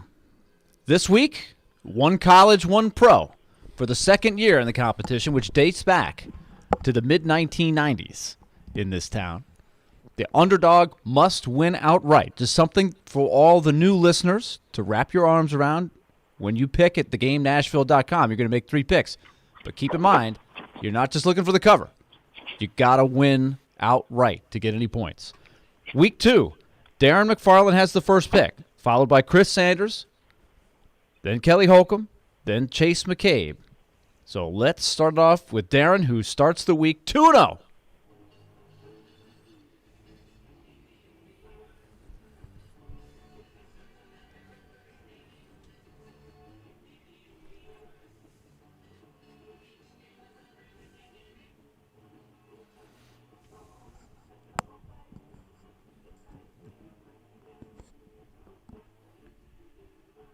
Be a believer. Now, what happened? What happened to the Guardian version? I know. This sounds like it's on vinyl. Well, I mean, it's still. What is that version?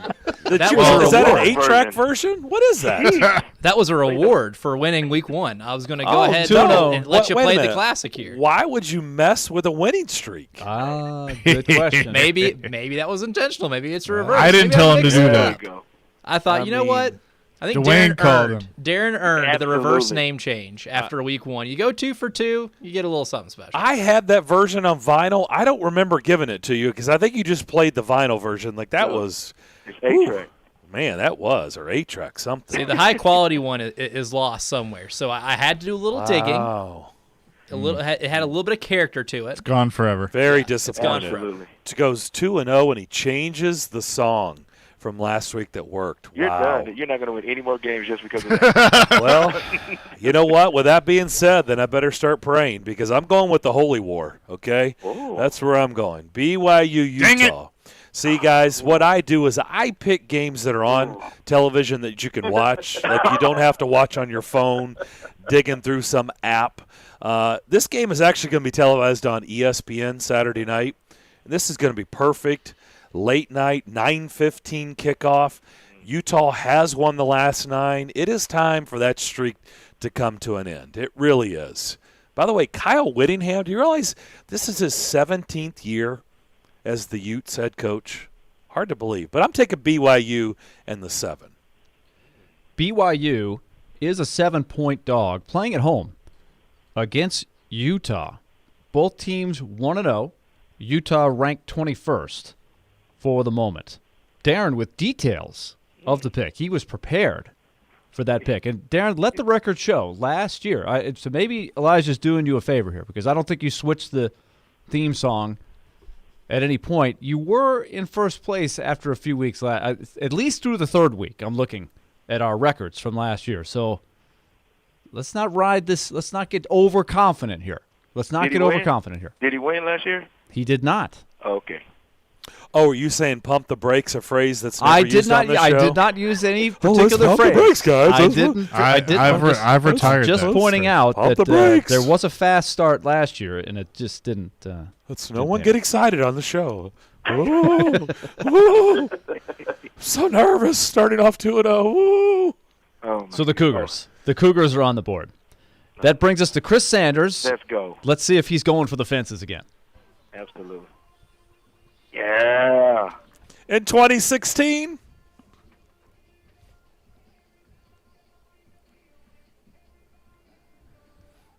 Yes, sir. And this data. And this data. in 2016, Here we go. It is time to get back on the winning streak. I was 0-2 last week. It's time to get on the nod. Here we go. I'm going with Buffalo over Nebraska. Are you kidding me? Okay. Have your phones ready. No, I had it marked down. That's what I'm did you? saying. Yeah. Great minds think alike. Now you lost last year, so see how this works, Chase, is when you pick first, the next week you pick last. No, I understand that, but I didn't think. So you got the first pick, and now you're going to get the no, last. I understand that. I thought Chris would go with NC Central Cal over Poly. Marshall or Liberty Troy or something like that. I had him down for Cal Poly. That was close. Close. Howard over Maryland. And that's on the Community College Network, that Cal Poly game. The Buffalo Bulls, best of luck to Tom Brenneman on that. Not to be confused with the Buffalo Bills, are a 14-point dog on the road in Lincoln, Nebraska, against the Cornhuskers on the Big Ten Network. Now, you talk about some pressure on Nebraska here. You got Scott Frost. He needs some W's. He cannot afford to slip here. But Buffalo going in there 1-0. Remember how good they were last year. Buffalo, they had the guy that ran for like 900 yards in one game and like 12 touchdowns. Jarrett Patterson. Is he back? He is not back. He is playing for the football team in Washington. Oh, okay. Did he make the team? He did make the team as an undrafted free agent. Okay. Hey, we just talked about guys. So we'll see what Buffalo's got up their sleeve here. All right, that brings us to Kelly Holcomb for his first pick.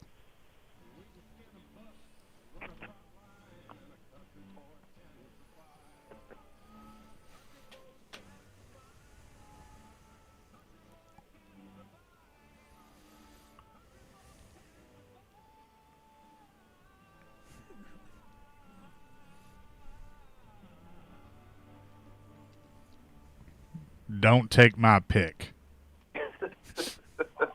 Why would Chris, he say that? Chris, I wouldn't go great minds, man. You went 5-85 last year. I mean, let's be honest, dude. You're going to keep throwing at the dartboard, and one's going to hit. We get it. We know how you play now, but like great minds, let's don't cut it. Yeah, 5-27. 5-27. That's the Yeah, official. exactly. That's what I'm talking about. 5-27. Are we kidding, dude? Like that's all. Okay, so I'm like Darren. Like, there's really no games this week, but I'm going to have to go with the academies.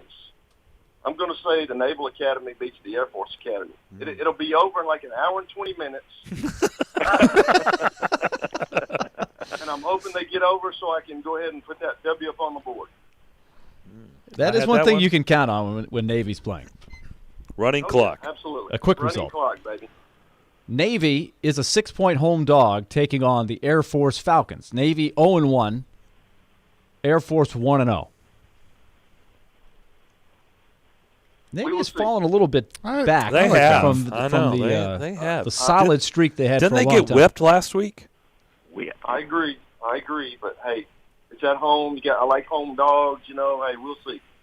Okay. Of course, back in the day when they had Nashvilleian Keenan Reynolds running the offense, they were very, by very the way, tough. he picked that game is on CBS. So we've got ESPN, Big Ten Network, and CBS as our first 3 games. How about that? We're moving up. Funny guy. Darren, funny guy. Wow. By the way, why is that game on CBS Saturday? Air Force Navy is the CBS game? Loaded slate. Service academies get the spotlight. Okay. Air Force probably trying to clamor, saying, hey, man, Army Navy's always spotlighted on CBS. Give us a little love. So this is their chance. Sure. All right. Defending champion will go with Navy. Chase McCabe will have the final college pick, and then he'll go back-to-back to start the pro picks.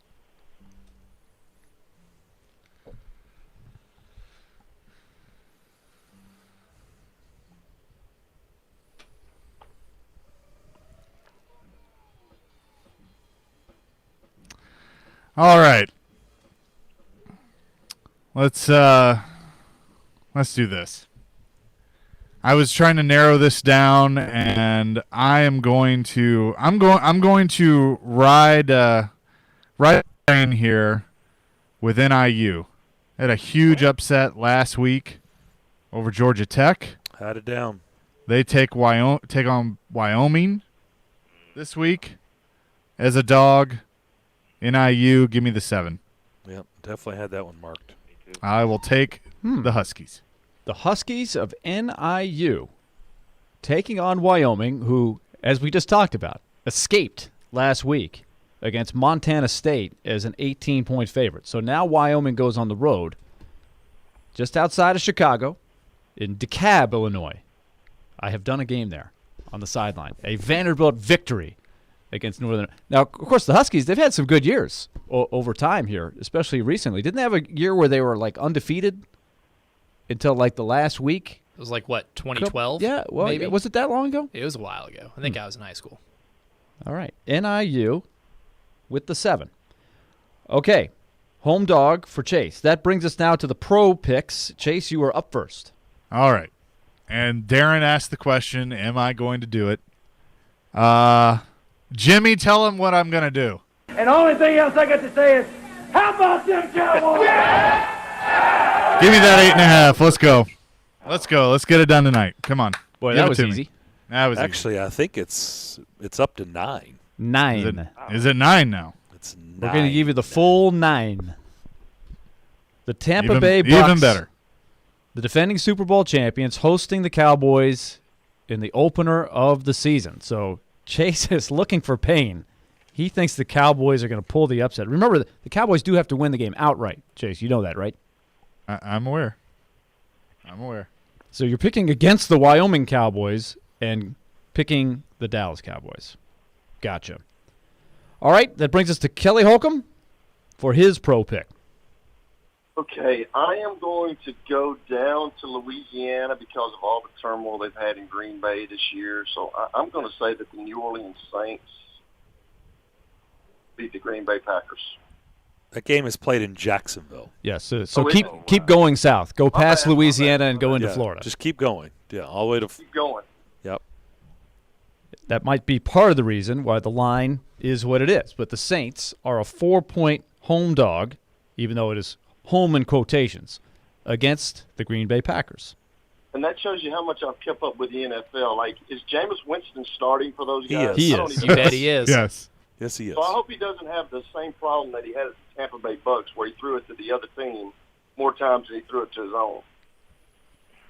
That was just a little bit of a problem It in his was. last year at Tampa Bay. 30 picks. Terrible. 30 picks. He had 30 picks. Terrible. All right, that brings us to Chris Sanders for his first pro pick of the season. I am going to go with Detroit over San Francisco. The Lions. He's just diving You right just- in there on the Lion Diving train. Let's go, baby. The Lions. Did you have Sunday two, at noon. Did you have 2 cups of coffee and a shot of espresso like Dan Campbell this morning? Like what? Huh? I just drank a lot of A&W root beer. Oh. Same thing. The Lions. Exactly. Interesting. The Okay. Lions are a 7.5-point dog hosting the 49ers on Sunday. That brings us to Darren McFarland for his first pro pick. Guys, I'm going to go with the first Monday Night Football game of the year, so we can all sit back on ABC and watch the Raiders open up their new building to the fans and beat the Ravens. Give me the Raiders plus You 4.5. Now, this is I- interesting. There's only one Monday night game this year, right? Yep. Yep. That's a little no double dip. They have been going with the double dip. The Raiders are a 4.5-point home dog playing at home in Vegas. The first game with fans, I guess, full tilt. Yep. Yep. Wow. It'll be an interesting atmosphere. Beautiful against stadium. The Ravens. Hope the credit card machine works, but And it's good. It didn't when I was out there. Oh, it went- didn't, went- huh? No, it Problem. went down. They had problems in Vegas taking your money? Oh, my God. I did. How could that be? Wow. All right, let us recap. Week number 2. Silly underdog picks presented by Volunteer Hose and Gasket. Fight song music playing. Darren McFarland at 2-0, the only person to score in week 1. He has 11 points. He's trying to add to it by going with BYU. He's going out to the state of Utah. BYU playing at home, a 7-point dog against the Utah Utes. Chris Sanders looking to get on the board. Goes to his bread and butter, the big swing, going deep. He'll go with the Buffalo Bulls, a 14-point dog on the road against the Nebraska Cornhuskers. Kelly Holcomb will go into the service academies and select the Midshipmen of Navy, a 6-point home dog as they take on the Air Force Falcons. And that is on CBS because of 9/11. That's good they're thought. doing a There big we thing go. for that. Makes sense. Yes, 9/11. Chase McCabe. Okay, that makes sense. Yes. Now we have the full picture. My theory about Air Force just needing some love. No, that was way off. Let's go to Chase McCabe. First of 2 picks. He selects in the college ranks The Huskies of Northern Illinois playing as a 7-point home dog against the Wyoming Cowboys. Speaking of Cowboys, he goes with his beloved Dallas Cowboys as we move into the Pro Picks. A 9-point dog tonight in the opener against the defending champion Tampa Bay Bucks. Kelly Holcomb goes with the New Orleans Saints, a 4-point home dog playing down in Jacksonville because of the storm. They have been displaced, and they will take on Aaron Rodgers and the Packers. Chris Sanders picking third. Loves the big dogs in the NFL. He is going, why not? With the Lions, a 7.5-point dog playing at home in the opener at Ford Field against the 49ers. And then finally, Darren McFarland going out to Vegas, taking the Raiders, a 4.5-point dog. First game in their brand new stadium with the full fans, and they will take on Lamar Jackson and the Ravens. Remember, you can play by going to thegamenashville.com. We've got prizes for you. You pick a total of 3 games. Any combination of college and pro. Just look at the docket on there. Remember, your underdog must win outright. Those are our picks for week number 2. Gentlemen, good luck. Hell no! Chris, who do you guys have Friday, tomorrow? Actually, we have CPA. CPA. Ooh. That'll be a good. Ooh, that will be You a mean good Ingo one. Martin against the Big Red? Oh, man. Oh, yeah. It's going to be on, man. They got a great team, great coaching staff. We just got to go down there and play ball, man. Wow. Kelly, what about you guys? We got the Shelbyville Golden Eagles. Shelbyville. All right. Okay. All right, guys. Okay. Good stuff. Appreciate you guys. Maybe they'll be walking. Who knows, Kelly? Who knows? Maybe they'll be walking. That was an attempt at a walking horse joke. That sucked. That was Swing really and a bad. miss, Doc. That's a Hey, swing and a thank miss. you. Swing That and a was a miss. swing and a miss. Guys, always a pleasure. No, it wasn't. Wasn't my Hell best no, stuff. awful. Hey, you guys, good luck. Give me your Joe card. Give me your Joe card. I want your Joe card right now. That was so bad that even I admitted it before I even spit it out. It was so bad. That doesn't even qualify as a dad joke. No, it's just a bad joke. That was just a bad joke. Awful. It was awful. Take out the D, just put a B. That was a bad joke. Guys, good luck. We'll talk to you. You get a next yellow weekend. card for that. No. Oh, my gosh. That hurt was me right so there. bad. We'll come back. And, wow, that was so bad. Bill Hillcrow. At 1 o'clock. We'll come back more DDC next.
Coverage begins at 2:45, kickoff at 3:25 p.m. on Sunday. So if you're looking for a game to listen to on the radio after the Titans game, this is your place right here on ESPN 102.5 The Game. Of course, that NFL Game of the Week brought to you by Red Spirits and Wine in Bellevue.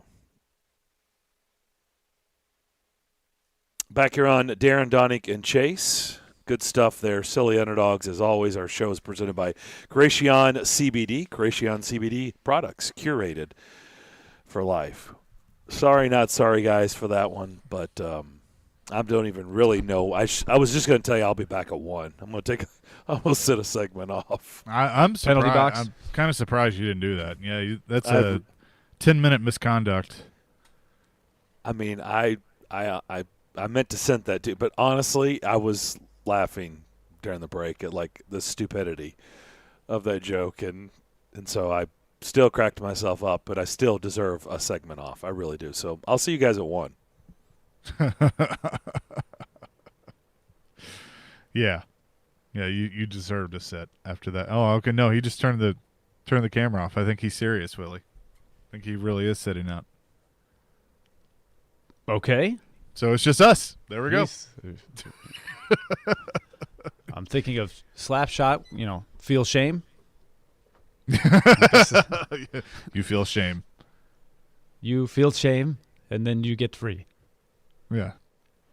So he has gone to the box. Let's talk about what we have coming up here during the next hour.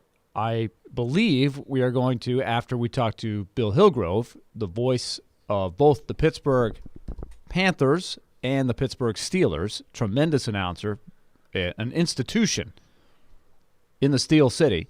We will be talking to him at 1, and then I believe we're making our NFL picks, correct? We are. Yeah, I'm looking forward to that.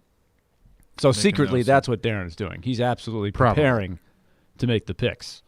Yeah, most likely. So we'll have that, and it'll be good to get Bill's view on both teams because a lot going on with both teams. I did see T.J. Watt did practice today, so he has practiced, and looks like as predicted, he'll be good to go for Sunday's matchup against Buffalo. So we can certainly get into that, but as we were talking about earlier when we played or when we had Rashaan Evans on, I thought it was interesting, Willie, of his comment on Jim Schwartz. Yeah, because we've all been curious about his role on the Titans. Yeah, and I mean he was a little tongue in cheek about it. He's sitting in a corner and he's taking notes, and you don't know necessarily what he's writing down, but I mean that does give you some clarity on maybe what exactly he's doing. It would appear right now, at least my takeaway from that is, he's observing and then he's advising, and he's a resource for Mike Vrabel. He's a resource for Shane Bowen, the other defensive coaches. He's a resource for the players just because of everything that he's accomplished in his career. And not necessarily now. Again, he didn't go into great detail. We don't know exactly what he's doing in meetings, what he's saying in meetings. I would assume that there's something going on there, but I thought that was interesting. Yeah, let's let people hear what Rashaan Evans said, because it's a funny answer. He's got some good details here, but then let's try to read into what this really means. This is Rashaan Evans. Chase asked him, "What is Jim Schwartz's role? What have you seen from him since he's come over to consult the defense?" I mean, he's kind of like he sits back in a corner, like you really don't really see him until you like kind of turn over and you see him. He's there by himself. He's writing some notes. I don't know what he's writing, but he's like a little evil genius over there. He's lurking. He's like a little evil genius, man. So I peep him out, don't bother him, but I see him, man. He dude puts in a lot of work, man, and to have a guy like that and be able to help us out as well, it just does wonders, man. And I'm really, really, really excited for this first week and to see what how far our defense has come up to now. So the evil genius, Jim Schwartz. This is what I thought about Chase, and of course I have nothing to go on. Just trying to read into the answer. I think Jim Schwartz is very conscious that he wants Shane Bowen to be the voice. Right. And so it makes perfect sense that you're observing, you're sitting back, you're not running the meeting. you're just absorbing everything that's happening in the meeting. And then there's a time and place to give your input probably to the coaching staff, but it probably is something that, at least logically, from the standpoint of how do you deliver your message to the team? Who is the leader of the defense? Right. You don't want a lot of people with different voices, different times. You want Jim Schwartz to have his say behind the scenes. Because I think they've had that. Yes. And that's been the problem. That's a really good point, is how many times did we hear the communication topic come up last year when we were talking about the defense. So, but I also think that Jim Schwartz is not a guy that, when you hear the term consultant, which I think is still part of his title, it could mean a lot of things. There are people that consult from a different city. But Jim Schwartz, to me, is a guy that he is going to be all in. He is going to be spending time. You heard him say in there, he is pulling it all in. He is going to have an impact, I think, but he's going to do it in the right way. Yeah. To me, it's twofold because it allows a couple of different things to happen. He's there as mainly a defensive coordinator, a defensive mind, to help advise Shane Bowen, who is not been in that role title-wise. I know he was technically last year, but now it's truly him, and he talked about that and how much of a difference that is because they know where who has the voice when it comes to the defensive side of the ball. So it allows Jim Schwartz to work with him, but then at the same time, it takes a little bit off of Vrabel to allow Vrabel to focus more on being the head coach. And even though, yes, he's going to be involved in the offensive and defensive meetings as the head coach, he can have a broader view of the team, knowing that he has two new coordinators that he has to work with. And so I think that kind of allows that. Plus, he can pick Jim's brain as a head coach too. So that's kind of how I look at it, is that, even though Vrabel is very hands-on and he's going to be in meetings and talking to Shane Bowen and all of that, it gives them time to work together. And it's also a different voice, a different set of eyes on things, which is something that Mike Vrabel has said when he's been asked about it. All themes to keep an eye on as the season unfolds. First test coming up on Sunday. The other thing that is another storyline that we've been following from the day that they made this decision, and I don't think it was hard to predict that the team did not pick up Rashaan Evans' fifth-year option. They did the same thing with Adoree Jackson. They did the same thing with Jack Conklin. They did the same thing with Corey Davis. So probably Rashaan Evans wasn't too surprised that this was the case. I enjoyed his candidness when we asked him about that situation. He knows that he has to focus on just having a great year. I heard Robbie say this on our morning show, Jason. I think he's probably right, that if Rashaan Evans has a great year, he's going to price himself out of the Titans' salary structure. Right. If he has a bad year, the Titans still probably aren't going to really want him back. So, he's got to just embrace this year. I think that's the best mindset you can have, and I thought that's what we heard from Rashaan. Yeah, no, I agree. And you got to be focused, as cliche as it sounds, you got to be focused on one game at a time. Right now he's focused on Arizona. And I think Rashawn's a good player. I think Rashaan knows that last year was a step back from the trajectory that he was on a couple of years ago. But it was a step back for the defense as a whole. So I think that he's focused. I think having Jayon Brown back in the middle with him and that chemistry that has been there is going to be a good thing. And, also working with another Jim, and Jim Haslett, now the second year is the inside linebackers coach. I think that is beneficial for him as well. So I look for Rashaan Evans to have a bounce-back year, and then they'll cross that bridge when they get to it with the contract. I mean, they may find that even though he is going to outprice himself, so to speak, but they may realize that they don't have a choice to try and bring him back, especially if Jayon Brown does the same thing. I mean, it could be one or the other. You can't afford both. Yeah. And then what do you have in David Long and Monty Rice? These are all the other thing. Yeah, they've tried to set themselves up to where they have some options there. And now I've heard some interesting discussions in this preseason about the trends in football right now and how the linebacker position, where it's really hasn't been huge in terms of the priorities of where people are spending their money, but the importance of having guys who can stuff the run game and be able to cover people, it's hard to find. A lot of money is invested in the pass rush, as you would think. It's got to be. And then the corners who can cover, that's where a lot of the money is invested. Less so for the safeties, but those linebackers, especially the inside guys, they have not been the priority in terms of, where are you going to structure, where are you going to invest in your defense? But it might be coming back a little bit just because of the versatility of offenses and the way they go about it these days. Yeah, no doubt about that. So an interesting discussion. Again, if you missed that interview, you can go to thegamenashville.com or make sure you're subscribed to the podcast. Just search for Darren, Daunic, and Chase wherever you get your podcasts, and you'll get the full hours of the show and also interviews like Rashaan Evans. When we come back, we're going to talk to Bill Hargrove. He is the voice of not only the Pittsburgh Steelers but the Pitt Panthers, the next opponent for the Tennessee Volunteers as they play in Knoxville on Saturday. We will talk to him when we come back on Darren, Daunic, and Chase on ESPN 105 The Game.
Final hour, Darren, Daunic, and Chase here on ESPN 102.5, The Game on this gorgeous Thursday afternoon here in Nashville. Darren McFarland, Willie Daunic, and Chase McKay with you. They'll be heading to Knoxville. Saturday morning will be 11 o'clock kickoff our time, noon kickoff in Knoxville.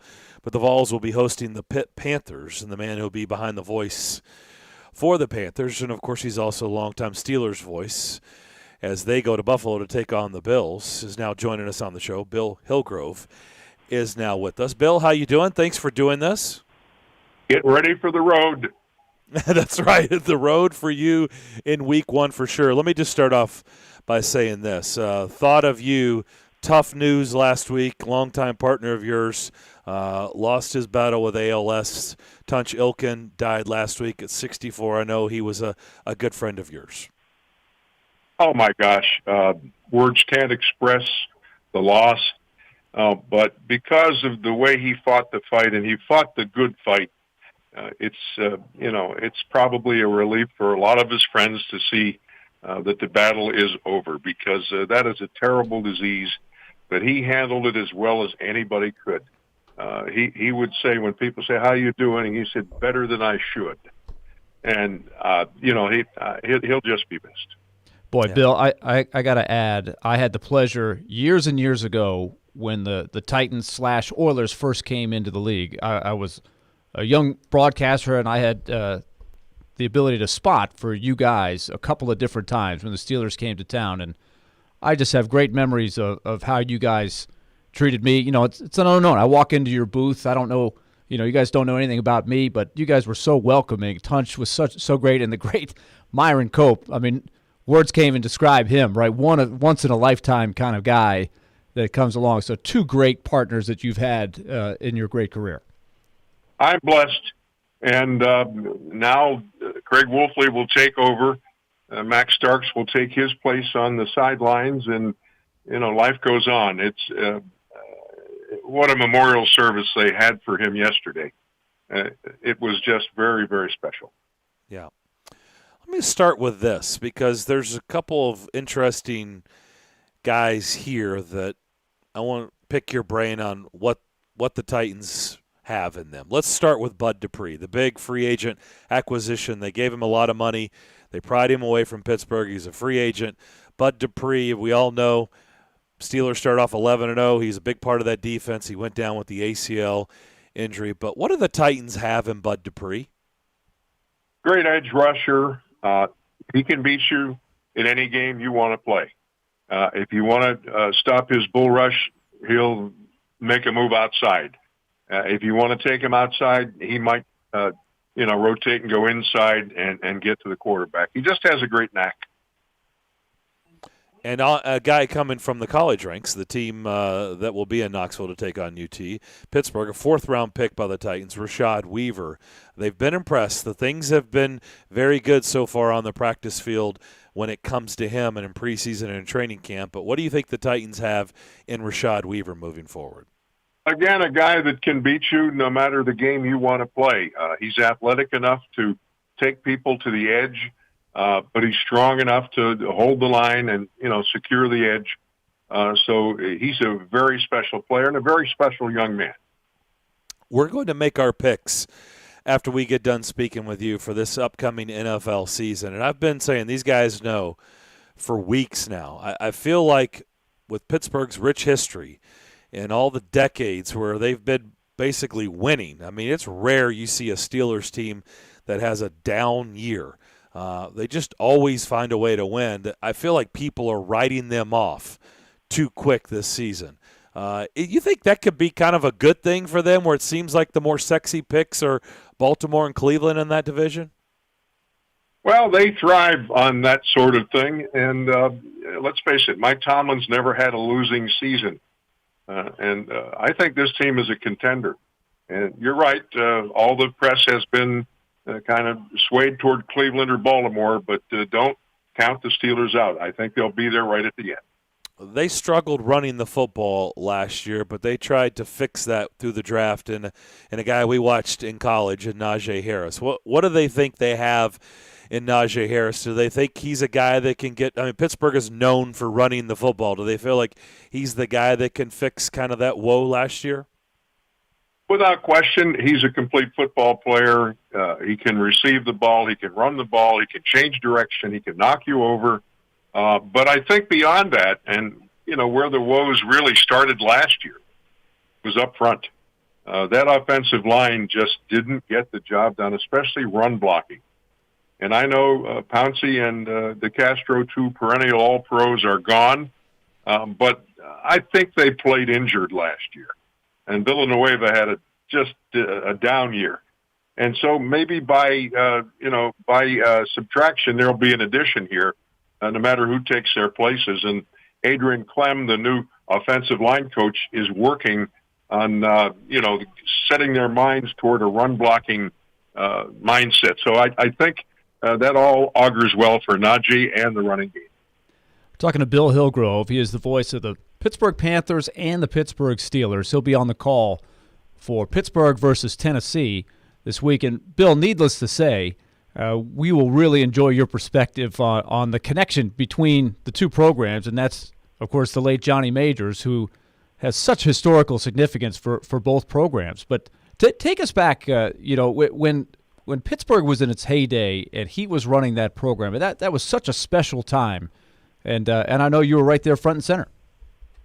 I was, and again, a blessing. This past Friday, prior to our first game, the 76 National Championship team had a reunion to celebrate their 45th year of being champions, and it was very, very special. Tony, and I call him Dorsett because old habits die hard. Tony Dorsett looked great and was very willing to pose with anybody who wanted to take a picture or sign anything put in front of him. It was a very special evening because that was a special team. And John Majors, he was the guy who put it together. He put together a coaching staff, a young, vigorous coaching staff. A representative of that staff was there, Bill Cox, the quarterback coach. And he's got a little bit of history with the Vols. He sort of personified what they were all about. High energy, John demanded that from his players, well-conditioned, demanded that from his players. And he completely changed the culture at Pitt from a 1-10 football team to 4 years later a national champion.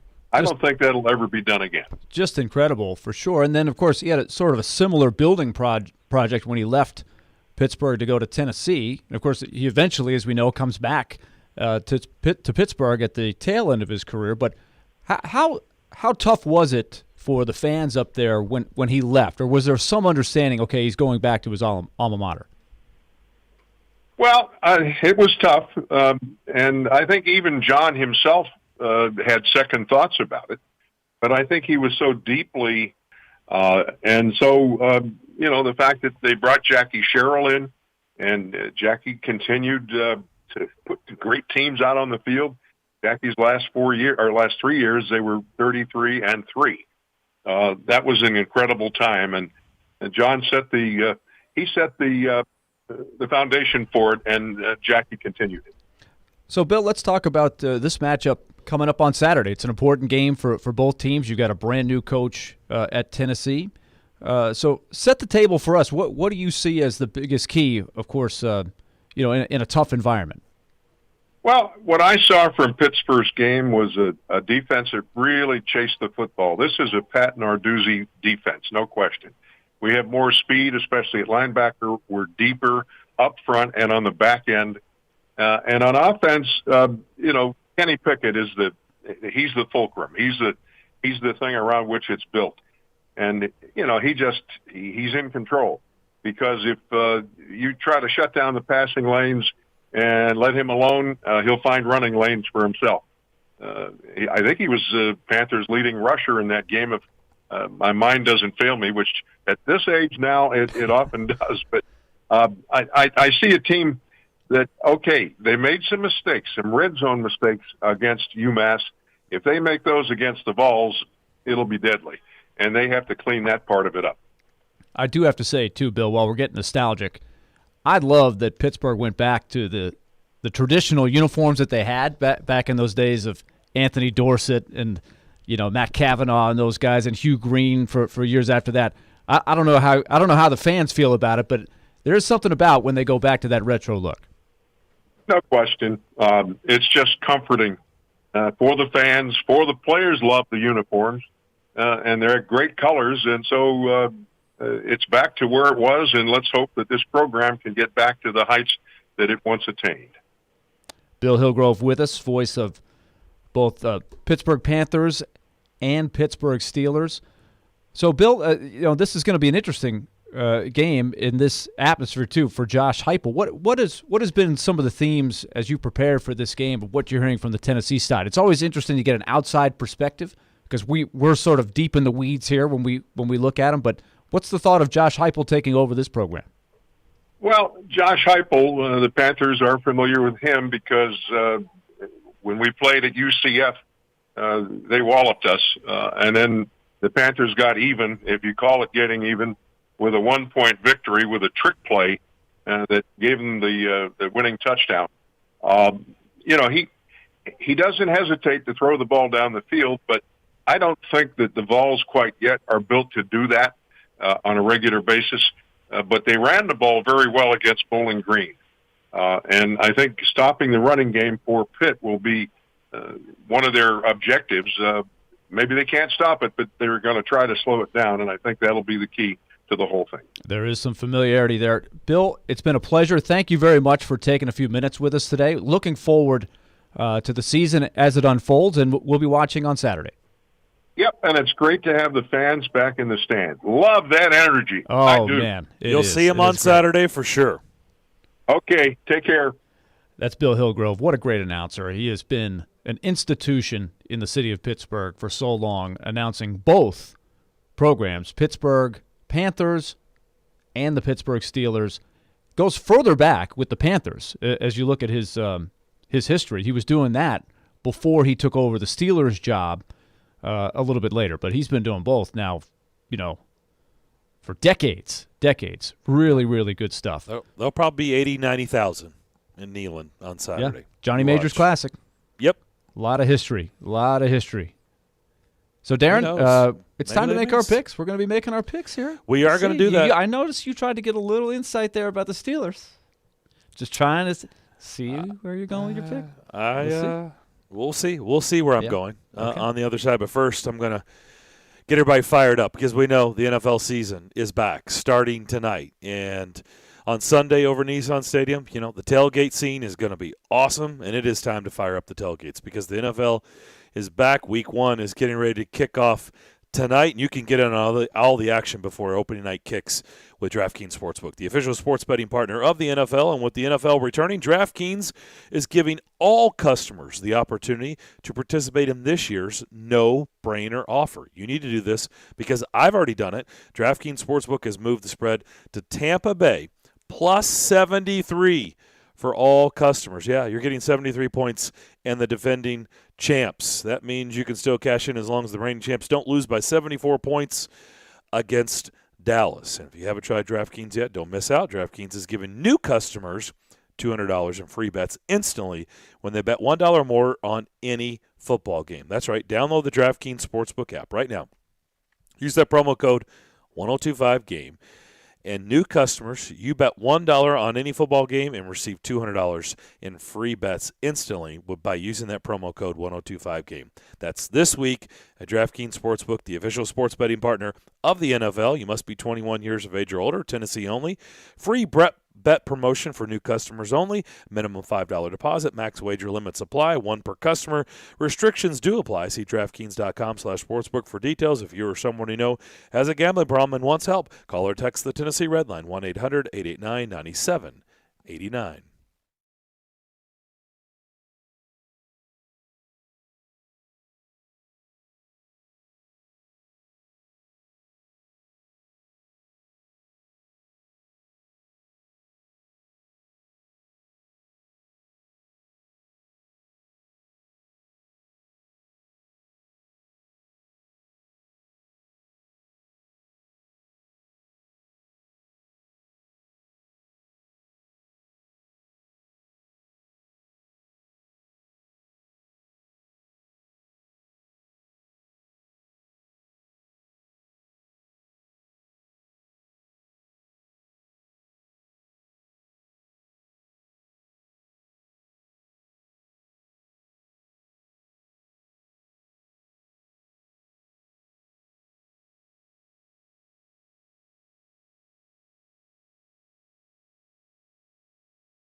Ah, yes. NFL Films music, opening night, NFL season, the picks coming up here in just a moment as we transition, talking to the great Bill Hillgrove.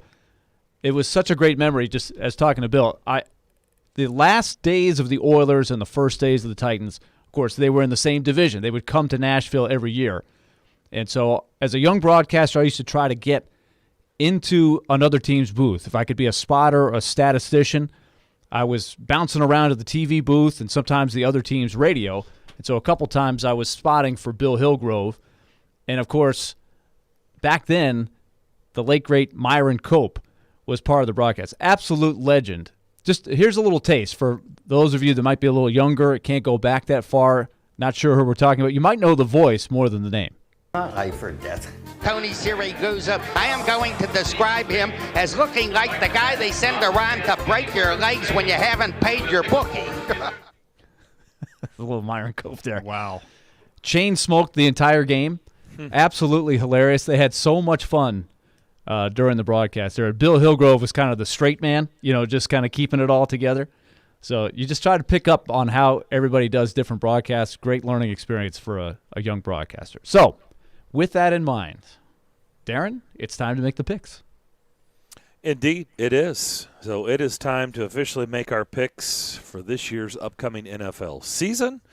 Of course, there are division winners and then 3 wild card spots in each conference. So with that being said, we will start in the AFC. Or do you want to start in the NFC? I would say start with the NFC and end with the we AFC want to build. South. We want to build. Okay. All right, let's start in the very, very tough as in who knows who's going to come out of it. Not because it's like a really tough division. It's like the first team to maybe 9 wins that division. The NFC East. The NFC East. Willie, who do you have as the division winner? I am going to go with the football team. In a weak division, I like this formula. Best defense in the division. And one thing I always think about when I think of Ryan Fitzpatrick, good enough to beat the bad teams. I think he's got one more year of Fitzmagic in him. I think it'll be just enough to get him over the hump. I also like Ron Rivera. So best of the worst, give me the football team. Ron Rivera definitely is the best coach in that division. There's no doubt. Chase, who do you have? I mean, come on. I know. You know who I have. Of course.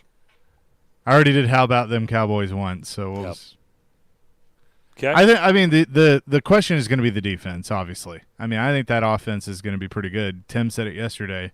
He thinks the offense is going to be pretty good. I think that Dak comes back better than ever. There's a resurgence from Zeke. Plus, you got CeeDee Lamb that's going to emerge as the number 1 receiver, in my opinion. But it's just, can the defense make the stops? That's going to be the question. The defense has to be a whole lot better. Defense, Cowboys and Titans, just really, really bad. The good news for the Titans is their offense was way, way better than Dallas because once Dak Prescott went down, Dallas's offense went in the toilet. So did their season.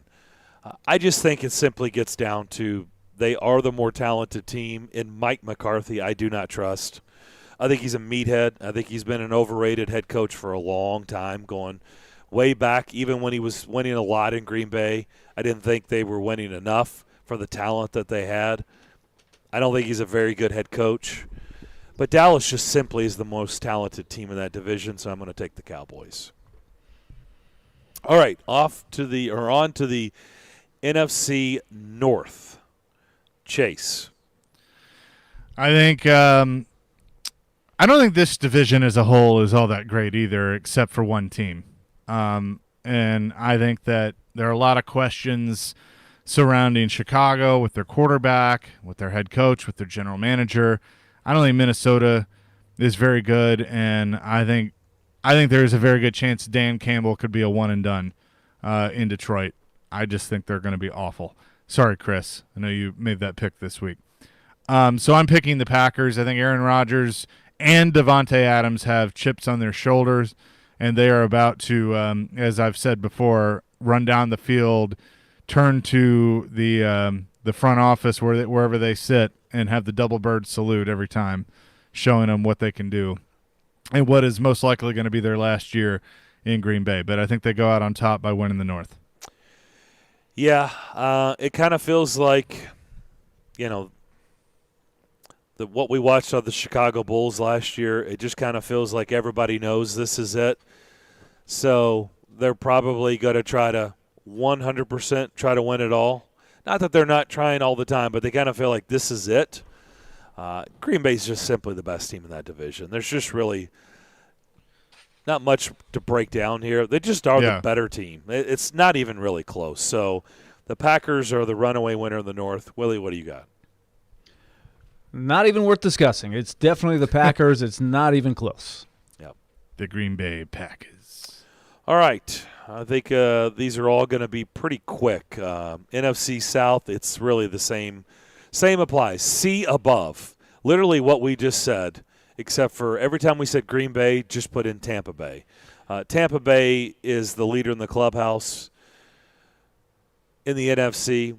They're team number one. I think probably Green Bay is team number two. They're the two most talented teams on paper going into the season. Now, injuries play a big part in this. Can they escape the big injuries?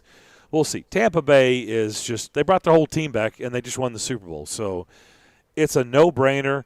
I think New Orleans is going the wrong way.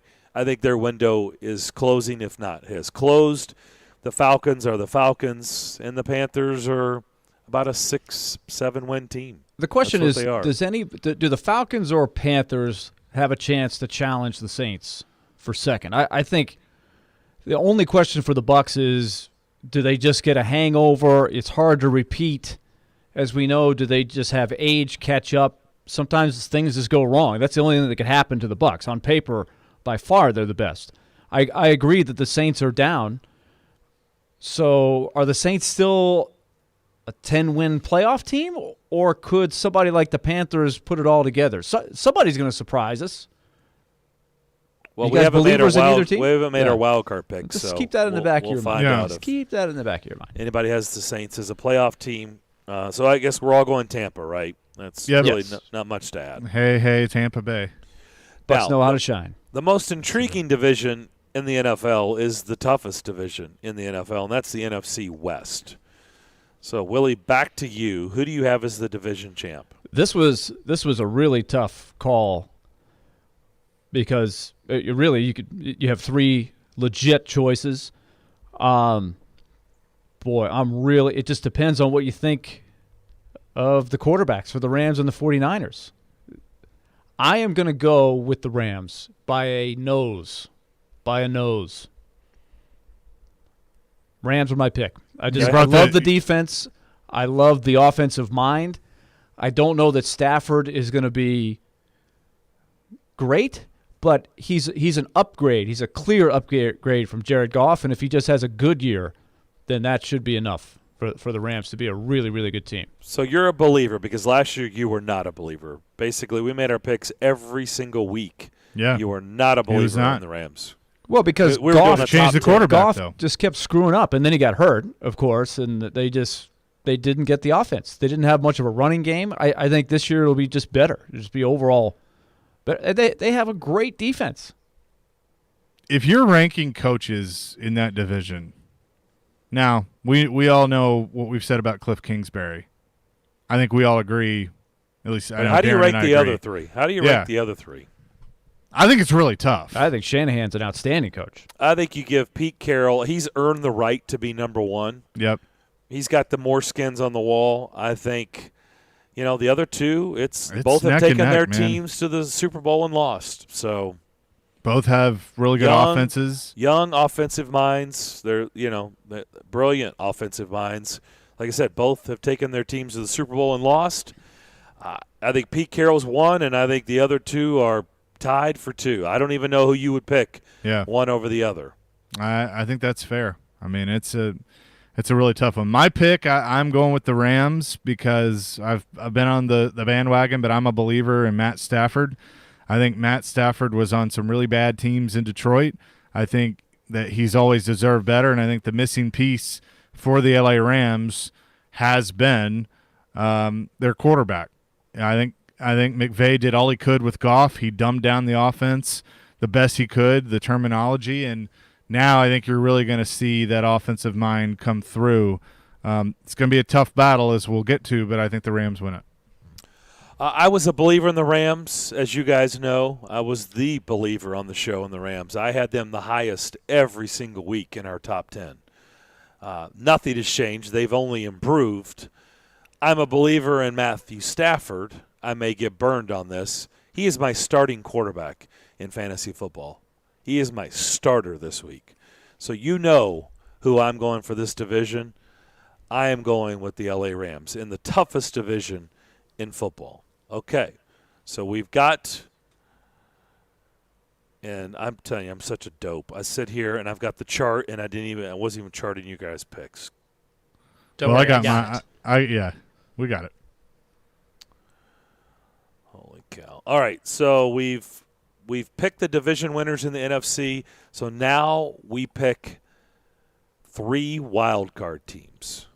So, Willie, you want to start? You want me to start? I don't care. I'll take it. First wild card by far is the 49ers. I think it's going to be a great race in the West. And once again, we hit the theme.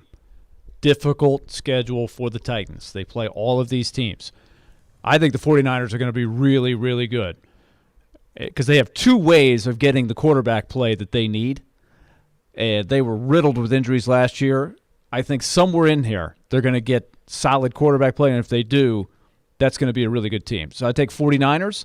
The next one, I've got to go with the Seahawks. I still think they have enough. I think they might be down a half a notch, and I'm wondering about the Russell Wilson relationship thing, but I still think they're good. And then somewhere in here, there's got to be a flyer. There's got to be a flyer, and I'm going to take a flyer on the Panthers. The Panthers. I'm going to take a flyer. There's got to be a team out of nowhere. McCaffrey's back.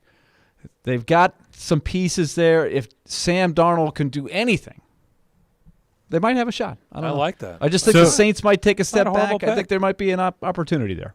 I think that's the interesting part about that last wild card team in the NFC, that it really is a flyer from anywhere. Because when I was going through this exercise, the division leaders were easy for me. The Seahawks and the 49ers were easy for me. That was just it just all fit. It all made sense to make them the wild card. But then it was that third wild card of what do you think about the other divisions? I think Carolina's an interesting pick, but I have the entire NFC West making the playoffs. Wow. I have the Cardinals being that flyer to get the last wild card spot. I still got to check the math on that. How hard that would be to have 4 teams all make it. It's got to be tough. I'm sure, but you're doing it though. You doing feel like it's going to happen. I'm going for it. Wasn't possible till last year. Yeah, I'm going for it. Remember when you told us a 10-win team wasn't going to – there's no way it was impossible to I get was saying, like a 7 extra team in there, there's no way you're going to get left out with 10 wins. Well, it happened. Shows you my math skills. I'm disappointed because I really wanted to kind of do the shock on the show and tell you that all 3 of my wild card teams were all coming out of the NFC West. I stole your thunder. You did. You did, because I didn't think anyone was going to choose Arizona. I mean, I figured San Francisco and Seattle, I think, are pretty easy. And you're right. There is going to be a team. I think Minnesota's – I mean, I like certain things about Minnesota, but there's also certain things I don't like at all. There's certain things I like about Washington. I don't trust their quarterback. Other things I don't like at all, like Ryan Fitzpatrick for the entire 17 games. Oh, I just can't do it.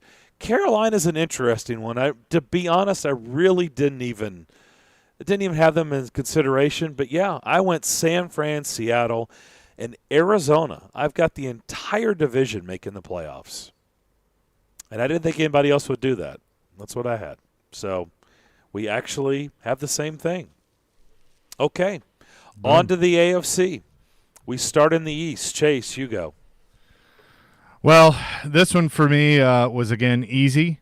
I think that the Bills are going to win the AFC East. I think they are going to take what happened in the AFC Championship game last year and use that as motivation, much like the Chiefs did a few years ago when they lost to the Patriots. I really like the Bills. I think this is going to be a tough division, but I believe it's the Bills that win the AFC East. Willie. Have to agree. I really did give strong consideration to other teams because I do think that division is going to be more balanced. But at the end of the day, the Bills are a really good team. I'm taking them. Okay, we all three take the Bills in the AFC East. By the way, I'm just going to say this. I think the wild cards in the AFC are going to be – I think we're going to be all over the place. I do too. I do not think we're going to be on the same page. I can't wait to hear what we in have the for the AFC. wild cards. I think the AFC is going to be – it's going to be pretty crazy. Okay, so we all go Buffalo. I don't know how you it's just Buffalo's just they're that good. They're right behind Kansas City. So are we saying the AFC West at the same time? Oh, so we can go on and do that. So Yeah. we can all just go on and put KC. Nobody's going to Chiefs. take anything else. So AFC West, KC. All right. Let's go AFC North. Chase. Now this division is also intriguing because I'm not as high on Pittsburgh, and I feel like you are. I think that even though Pittsburgh has a history, I think they take a step back. I think Ben is at the end, and is falling apart. I also don't trust Lamar Jackson and Baltimore as much as others. So I'm taking Cleveland. I take Cleveland to win the division. I also think that Cincinnati's going to be better. I don't think they're a playoff team, but I think they are a team on the rise, and they have the right pieces, including their quarterback, to build around. But I think the Browns win the AFC North. I, too, have the Browns to win the AFC North, which I'm a little surprised. I didn't think anybody else would have that. So that makes two of us. With the Brownies winning the AFC North, Willie. I struggled with this one, really went back and forth. I'm going to go with the Ravens. Strong program. I don't like them, but they're good. And the Browns are going to be very, very good. But dealing with success, I think will be a challenge for the Browns. They have a lot of new pieces, a lot of X factors. I just think the Ravens, and the key is I think the Ravens, they need to find the replacement for Dobbins. I think they can find him eventually. Mm-hmm. They don't need somebody great. They just need somebody pretty good. But I'm going to go with their formula. I think it's just good enough. They've got Le'Veon Bell now. Best practice squad as I back said in the league. Yeah. There you go. Okay. Le'Veon Bell. Opportunity for Le'Veon. Signed to the practice squad. That's where Le'Veon Bell is in his career. Hey, opportunity knocks, Mr. So Bell. 2 Clevelands and a Baltimore. For the AFC North, we both took, or all three of us took KC in the West. The old Browns and the new Browns. AFC South. I've got the Titans winning the division. Anybody have anything different? Nope. I have the didn't Titans. think so. I think it is going to be really tight. I think it's going to be really, really close between the Titans and the Colts. I just see the schedule for the Titans being a really, really tough thing for them. So I'm going to be different. I'm going to take the Colts. You're taking the Colts. I'm taking the Colts. So 2 Titans and a Colts. All right, now to the wild card spots. And these are going to be wild. These are going to be interesting. So I'll just lead. I think we're going to have a variety of answers. And what's going to be surprising is, Willie, 2 teams that you have winning the division, I don't even have in the playoffs. So one of my wild card teams, as you guys have heard me say many, many times here in the last couple of weeks, I mean, how do you just disregard the Steelers? Like, all they do is win. Mike Tomlin's never had a losing season. So I've got the Steelers as a wild card team. I think Najee Harris will help them shore up some things on offense, helps, keep Big Ben upright. And so I've got the Steelers as a wild card team. Yes, they won 10 games last year. No, they did not get into the playoffs.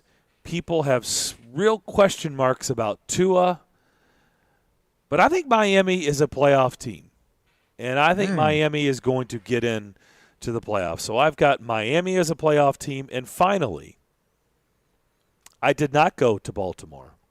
I did not go to Indianapolis. I went out to L.A., and I think the Chargers are going to be a playoff team. Austin Eckler will be healthy. Justin Herbert has got another year, will have a season under his belt. We'll see if he can just maintain his rookie year. And more importantly, nothing against their head coach that they had. Anthony Lynn seems like a really nice guy. Just don't think he's head coach material. They could not close out a game. They lost more close games, I think, than any team I've ever seen. New coach, new mentality. They turn a lot of those close losses into wins. The Chargers are my third playoff team in the AFC. So Dolphins, Steelers, Chargers are my three playoff teams in the wild card spot. Chase. Okay. So I'll just go ahead and give something away. You don't have the Baltimore Ravens in the playoffs?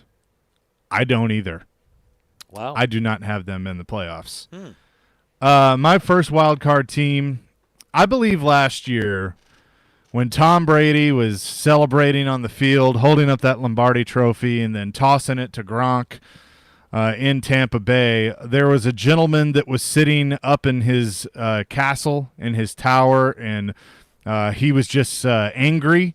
He was yelling at assistants, and he was saying that I have to figure out how to put this thing back together and show everybody that it was me and not Tom. And I think with all the moves that the Patriots have made this offseason, even though, yes, for the first time, Bill Belichick took a quarterback in the first round and will be starting a rookie quarterback, I think the Patriots get in as the wild card. They are back in the playoffs after missing last year. I wrestled with that one a lot.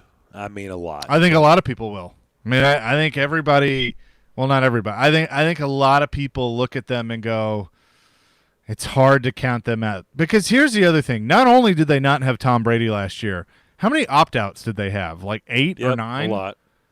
So that was a part of it too. I have them back in. The second one I wrestled with a lot, but I ultimately decided to put them in. Even though I don't necessarily trust their quarterback, I trust the head coach. I think, like Willie said, it's going to be tight. Indy gets in as the wild card after the Titans win the division. I have them as my second wild card, and then you and I agree on the third one for all the reasons that you said. I'm a believer in the Chargers, so go Chargers, as Arnold Schwarzenegger said, but I have them in as the third wild card. So Colts, Patriots, Chargers, 3 different divisions being represented there. All right. Willie. I am close to Chase on the divisions. I will just flip-flop the Colts and the Titans because he has the Titans winning the division. I have the Titans making the wild card, finishing behind the Colts. So Titans wild card, and I'm with him on the Patriots and the Chargers. I think those are the 2 wild card teams. I do think I've just heard so much about the Patriots. I think it's going to be a classic Belichick kind of season. It's a great test for him. I think he's driven. And I think they're going to slide in there. Now, it's hard. Like, this is where I really caution. We all, none of us have picked anybody crazy because the AFC is so deep. There's a lot of good choices, and you have to leave some teams that have a chance to be good out somewhere. So who's the crazy team? Who's the out-of-nowhere team? Is it the Broncos with their defense? I don't know if you even consider the Dolphins an out-of-nowhere team. Do the Raiders get it all together? There's just a lot of different things. There's some balance in the AFC. So I wrestled with that. But I'm pretty strong on my picks. I like the Patriots and the Chargers along with the Titans in the wild card. Okay. I knew the AFC would be all over the place. It's a much tougher conference. No, I did not consider Denver at all. At all. Yeah, I didn't either. Not even a consideration. I don't know. I just don't trust Carson Wentz. I just don't. I'm just like not I said, a believer. I struggled with it, but it's just ultimately what I went with. He doesn't have to be great. That's the thing we're going to see is can they train him is he just gonna to be available? That's what they need. I mean, is he going to be what's available? the rest of the team? What does the rest of the team look like? The rest of the team looks really good, at least in T.Y.'s my hurt. estimation. Yeah, strong. But, I mean, I like Jonathan Taylor. They can run. They can play D. Did you guys do Super Bowl matchup and Super Bowl prediction? I didn't. No. Well, I did. I even did awards. I went all in on this. Well, would you like to hear them? Sure. What I have? Representing the AFC. I mean, if we could come back and do we don't need, just who's the conference championship games and Super Bowl matchup if you want. I don't think you want to do that on the other side. I don't think we're going to get a lot of variety. I think it's going to be a lot of the same. I mean, is anybody going to pick anything other than KC? Yeah. In the AFC? Of course. Yeah. Of course. It's obvious. Okay. Sure. Okay. I mean, I'll take all right, somebody. we'll do that on the other side. I can do that during the break. Sure. Okay. All right, we'll come back and wrap it up on the other side as you listen to Darren, Daunic, and Chase right here on ESPN 102.5 The Game.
Don't miss our pregame show, Rock Bottom Brewery in downtown Nashville on Sunday. It's not going to be the end. It's just the first one of the year.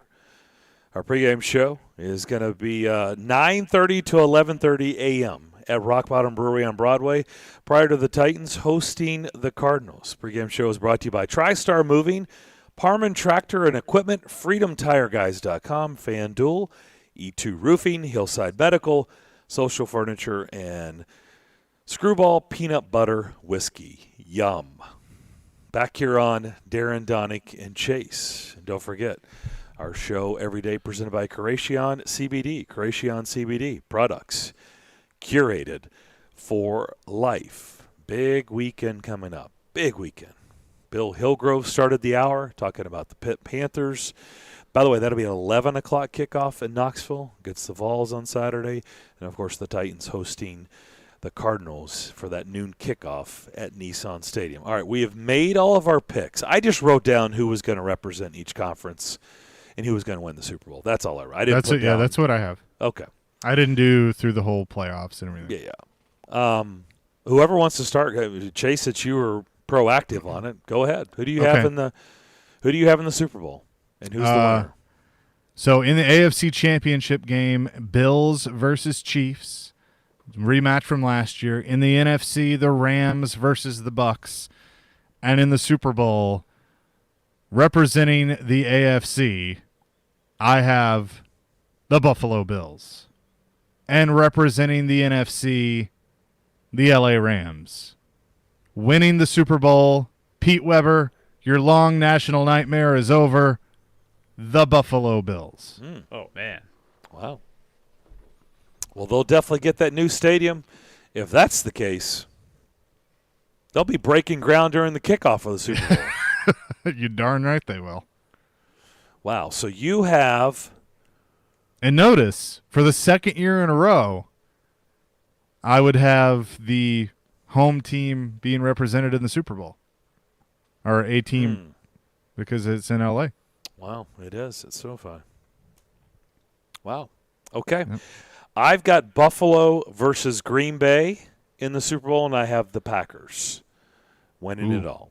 So you think Aaron Rodgers really sticks it? Tells everybody he's number one. Okay. Except for it's not with his index finger. Nope. And you know what? If that is the case, and I'm him, I'd do the same thing. I go right in the trophy ceremony on national television. I go and I grab that thing and I look right at the GM and tell him he's number one.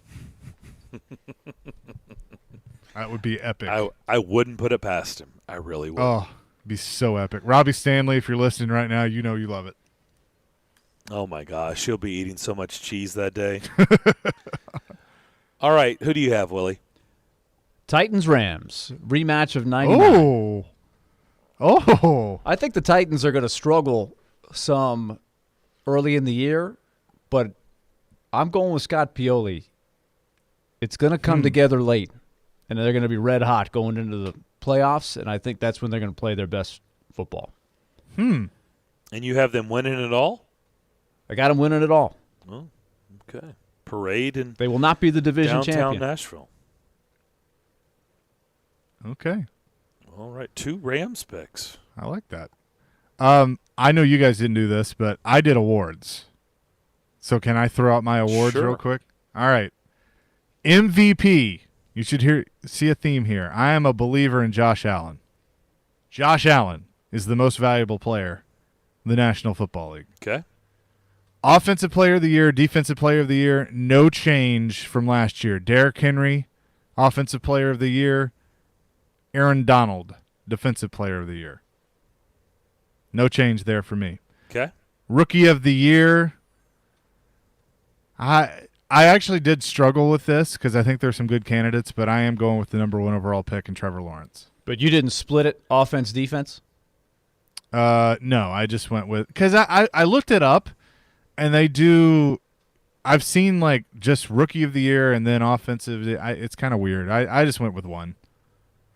So, I'll go Trevor. Okay. For Rookie of the Year. Comeback Player of the Year. A lot of candidates for this one. A lot. I mean, Saquon, Dak, probably be the top two. I go Dak Prescott. No. Just because, No well, way. Really?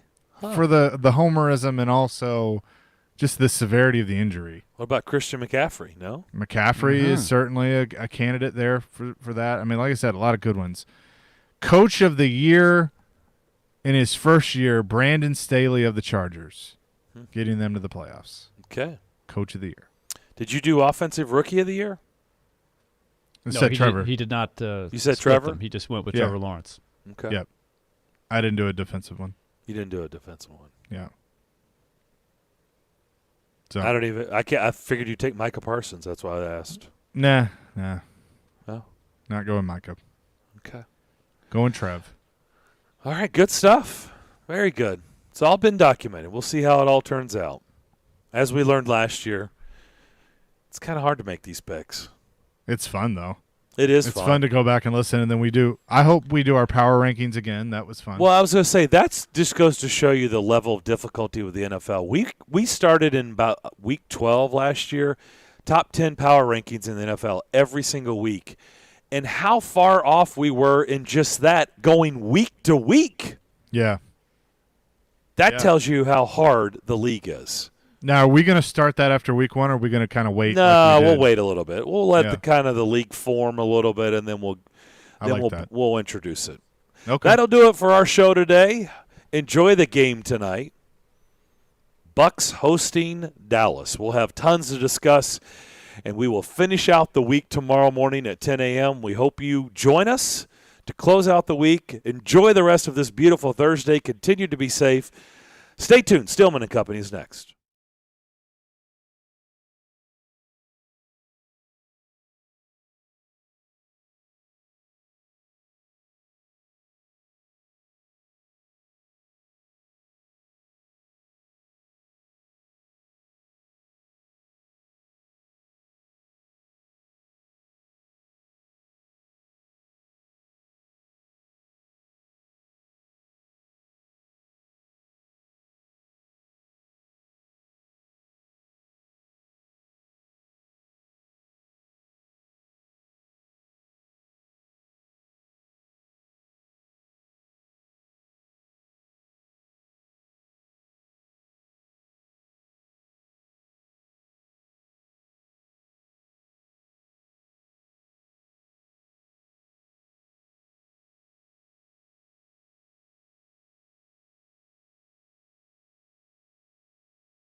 delivered by TriStar Moving, ESPN 1025 The Game. We are live today at Rock Bottom Restaurant and Brewery here downtown. Literally, it's us.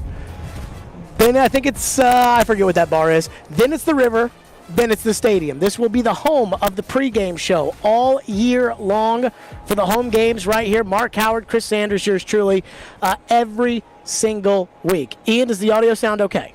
It sounds okay. Yes, okay, yes. that's good. That's good. Caroline Fenton is here. Hello, Caroline. Hello, how's it going? Fantastic.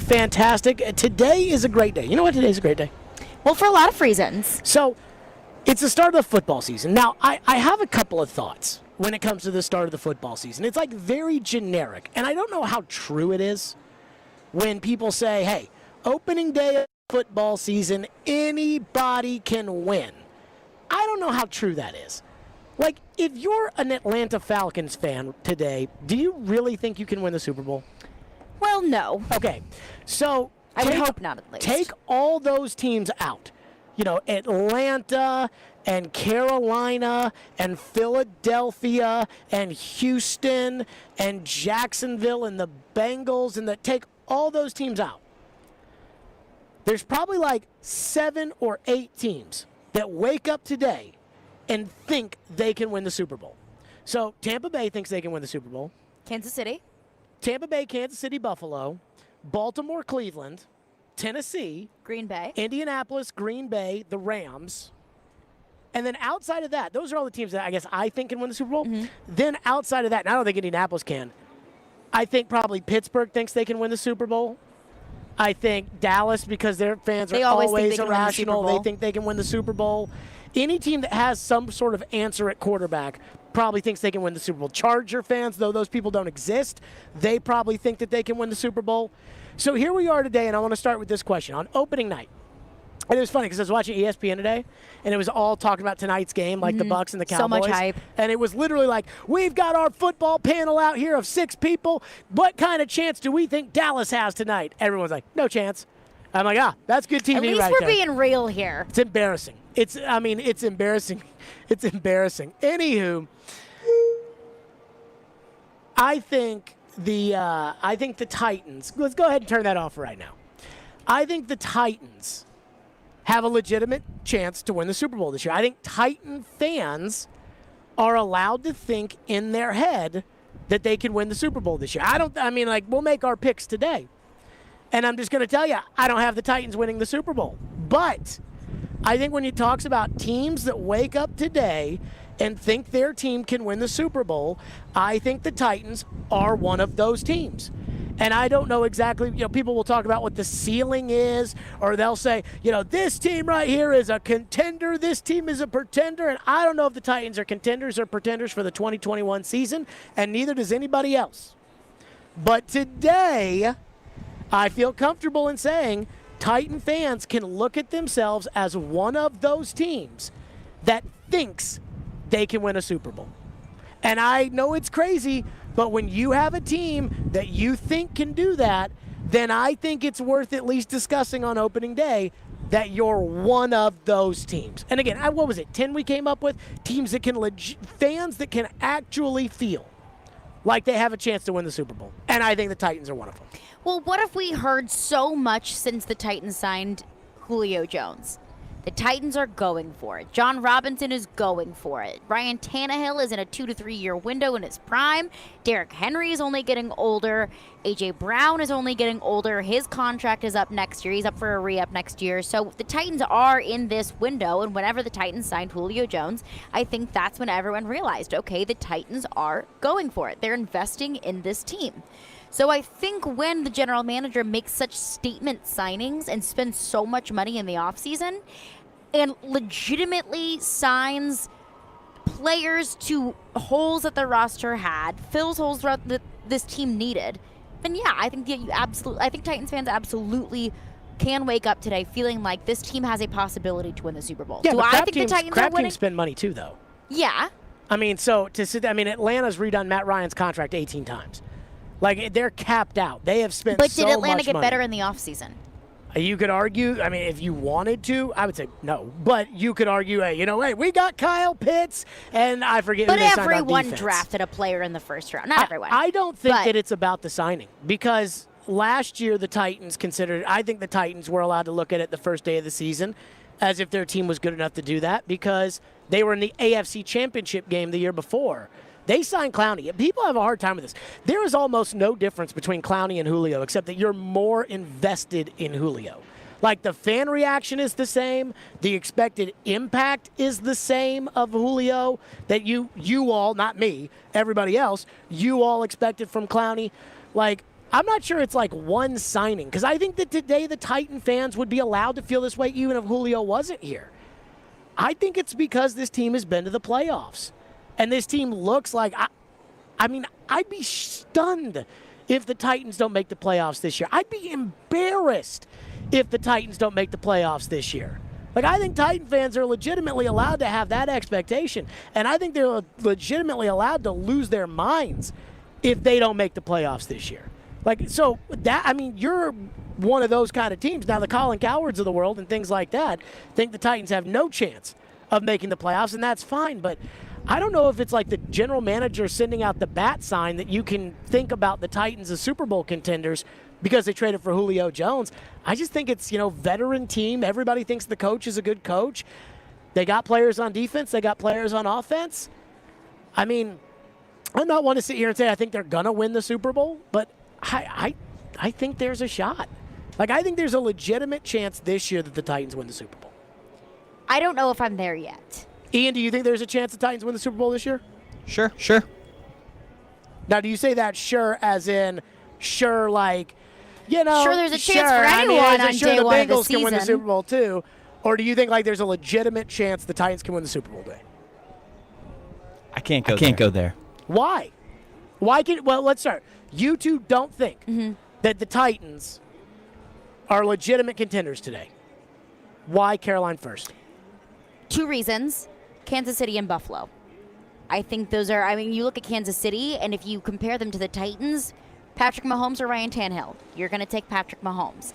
Coaching, I do think that Mike Vrabel is a very good coach, but I'm going to take Andy Reid in that matchup. I think that when you line up the Chiefs versus the Titans in every single category, I don't think the Chiefs would win every single one, but they definitely would outnumber the Titans in areas that you would take Chiefs versus Titans. So I think that just the level of competition that the Titans are facing in the AFC. Now, the AFC South is a bum division this year outside of the Titans. So I think absolutely the Titans will win the division, but when it comes to getting past the Chiefs and the Bills, and you also mentioned the Browns as well, the Ravens as well, the AFC is a tough division, man. And I don't think that the Titans, from what I know about the Titans right now, can get past those teams. Okay, Ian, why do you think the Titans are not Super Bowl contenders?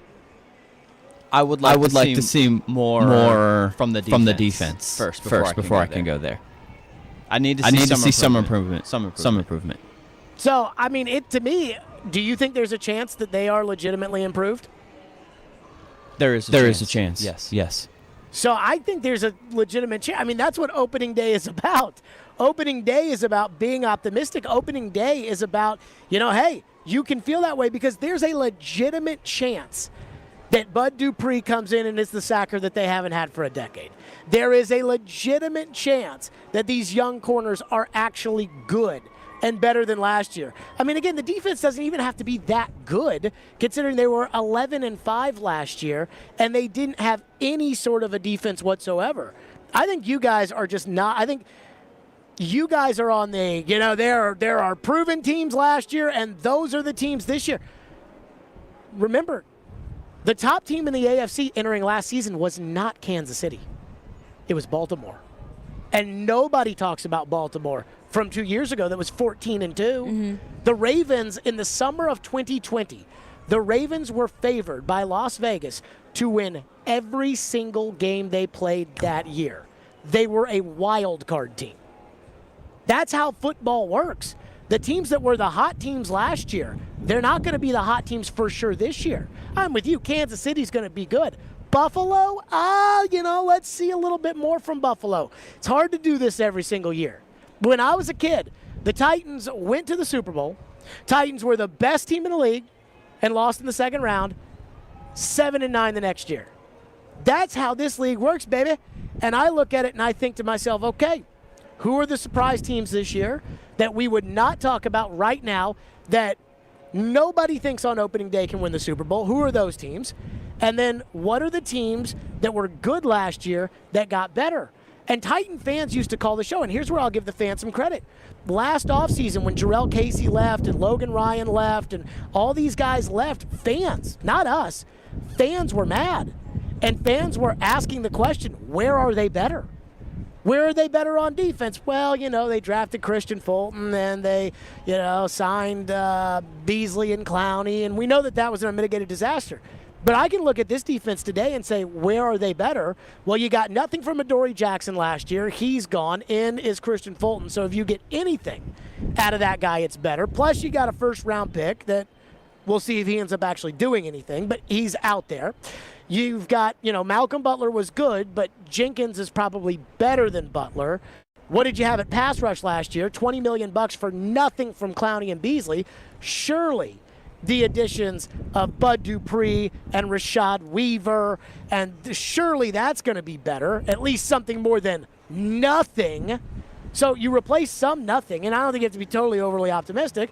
And then the offense was a good offense last year. You had Julio Jones. Oh, you lost on offense. There's two things you lost on offense. Jonnu Smith and your right tackle. Now, I'll argue that the right tackle is actually more important than Jonnu Smith. Are we not considering Corey Davis a loss on offense? We got Julio Jones. Yeah. And Julio Jones is much better. It's a net positive, yes. I mean, Corey Davis was meaningless. You could never count on him. And 0 catches at Green Bay at the end of the season, 0 catches in the playoffs. Guy was always hurt. So I don't even think much of Davis. Julio Jones, has the potential to be a great player. Yeah. So that is an addition. You have more depth at wide receiver with Chester Rogers and Josh Reynolds. More depth there. Running backs the same. Quarterbacks the same. Rest of the line's the same. You get Taylor Lewan back. I think you're allowed, if you're a Titan fan, I think they are as much contenders as anybody else not named Kansas City, Green Bay, Tampa Bay. I think they're there with the Seahawks and the Rams. That's where I think they probably are. And so, to me, I think you guys are looking too much onto last year and saying, okay, well, these were the good teams last year, so these will be the good teams this year. Nobody talked. The last 3 MVPs in a row, nobody talked about Aaron Rodgers as an MVP candidate because Green Bay had just drafted his replacement a year ago. Nobody talked about Patrick Mahomes in Kansas City because nobody knew who he was. Nobody talked about Lamar Jackson, and I put Mahomes 2 years ago. Nobody talked about Jackson, 3 years ago. 2 years ago, no one talked about Jackson because we all watched that playoff game against the Chargers when the guy looked like he couldn't throw it 5 yards, and he was league MVP.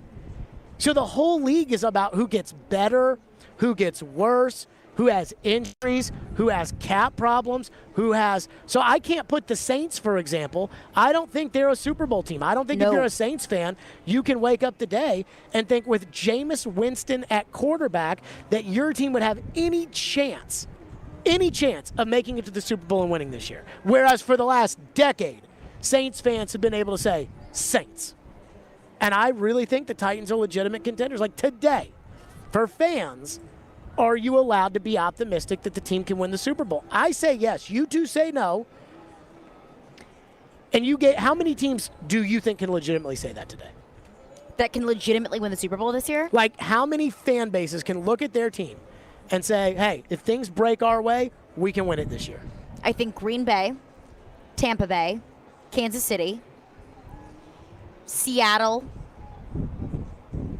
maybe the Rams. No Cleveland, Baltimore, Tennessee, none of those teams? Legitimately going to the Super Bowl, winning the Super Bowl. Do I think that Tennessee, Baltimore, Cleveland, maybe Pittsburgh, if you want to put them in that same conversation, those are all teams that have legitimate chances to have a really good season, to possibly go deep into the playoffs, to make a run, to make a convincing argument in the season that they could be serious contenders. But at this point where it stands right now, I'm not ready to say that. See, I think that's just too much going off of last year. That's too much of who was good last year. Those teams were good last year. That's who can do it. You know that this time last year, nobody considered Tampa Bay a Super Bowl team. Yes. Especially after they got blown out by New Orleans. But I think it's fair to say that they're Super Bowl contenders whenever they won the Super Bowl last year and bring back 22 starters this year. But my point is the only teams that you're considering are the teams that were good last year. There's not one team in there that you're considering that was not a high-level team a season ago. Well, how Somebody much, has how to much get in there. can you really turn a program around within a season? Well, when the draft was held in Nashville in 2019, the San Francisco 49ers were picking second. And in the 2019 season, they ended up in the Super Bowl. And they were a Jimmy G completion to Emmanuel Sanders away from winning the game. Fair. But, I mean, at like week 1 before any games are played, what else are you going off of? So I roster think changes? Like, who do you think legitimately have a chance to win the Super Bowl? So that's why I think Cleveland's got a shot. I think Cleveland, I think Baltimore, I think Tennessee. I think, I'm so down on Indianapolis that I'm not going to put them there. I'm not, no. But I think Indianapolis fans can think that I think that you could make a case for Indianapolis, though I would not. You could make a case for a lot of teams. What I wonder is who's the surprise team we're not talking about? Right? Like today, if I were to say the Raiders, everybody would be like, the Raiders. And I feel that way about the Raiders because I think they've got a bum coach.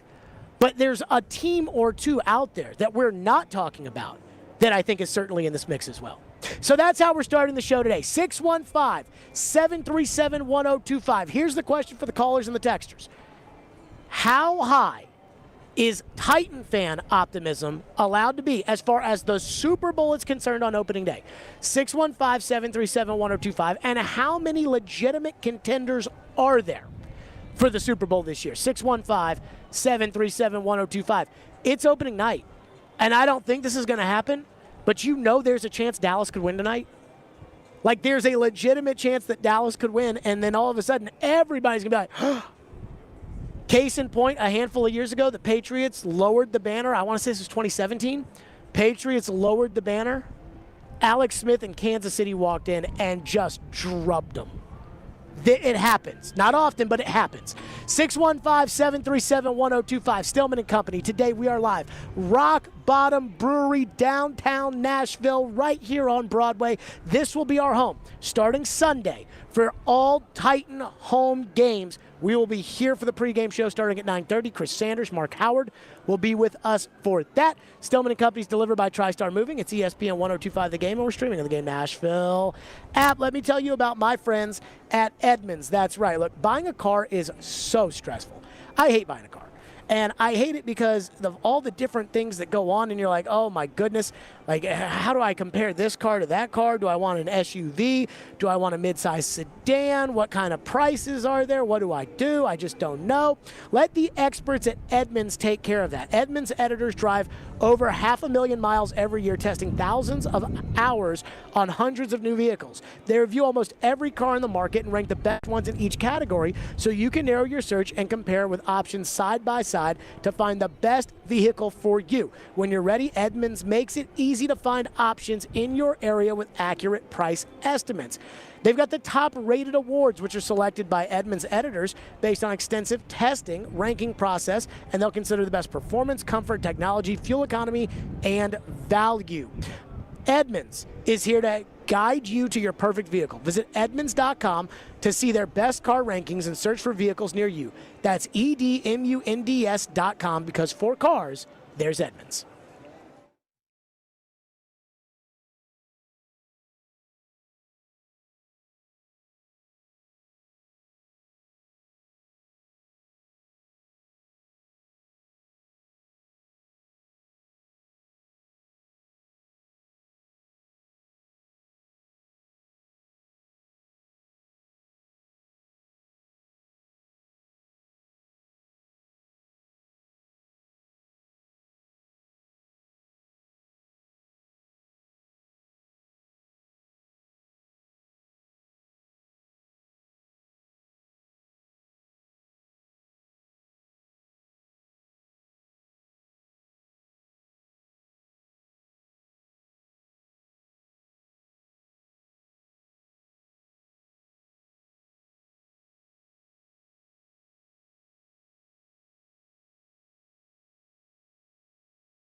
excited are you to get going, and part of you even curious yourself just to see how this offense can be from the get-go? Yeah, I'm excited. We have starting to get all of our guys back, which is nice. Had a really good start to the week on Monday, and look to build on that today. Just keep building momentum as we get closer to the game. So excited about having our guys back and the opportunity we have in front of us.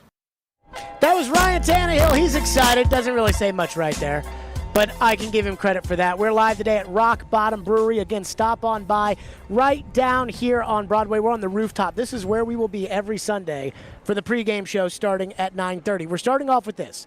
Are Titans fans able to feel comfortable? What did you do right there?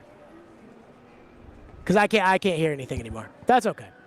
Are Titans fans able to feel like the Titans are legitimate Super Bowl contenders? And you two say no. I say yes.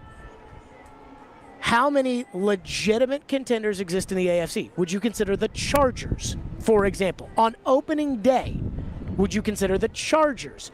Added a Pro Bowl center, all-pro center from Green Bay. They've got a young quarterback. Mm-hmm. They had a good pick in the draft. They've got a new coach that everybody thinks is the next coming. Would you consider the Chargers a contender in the AFC?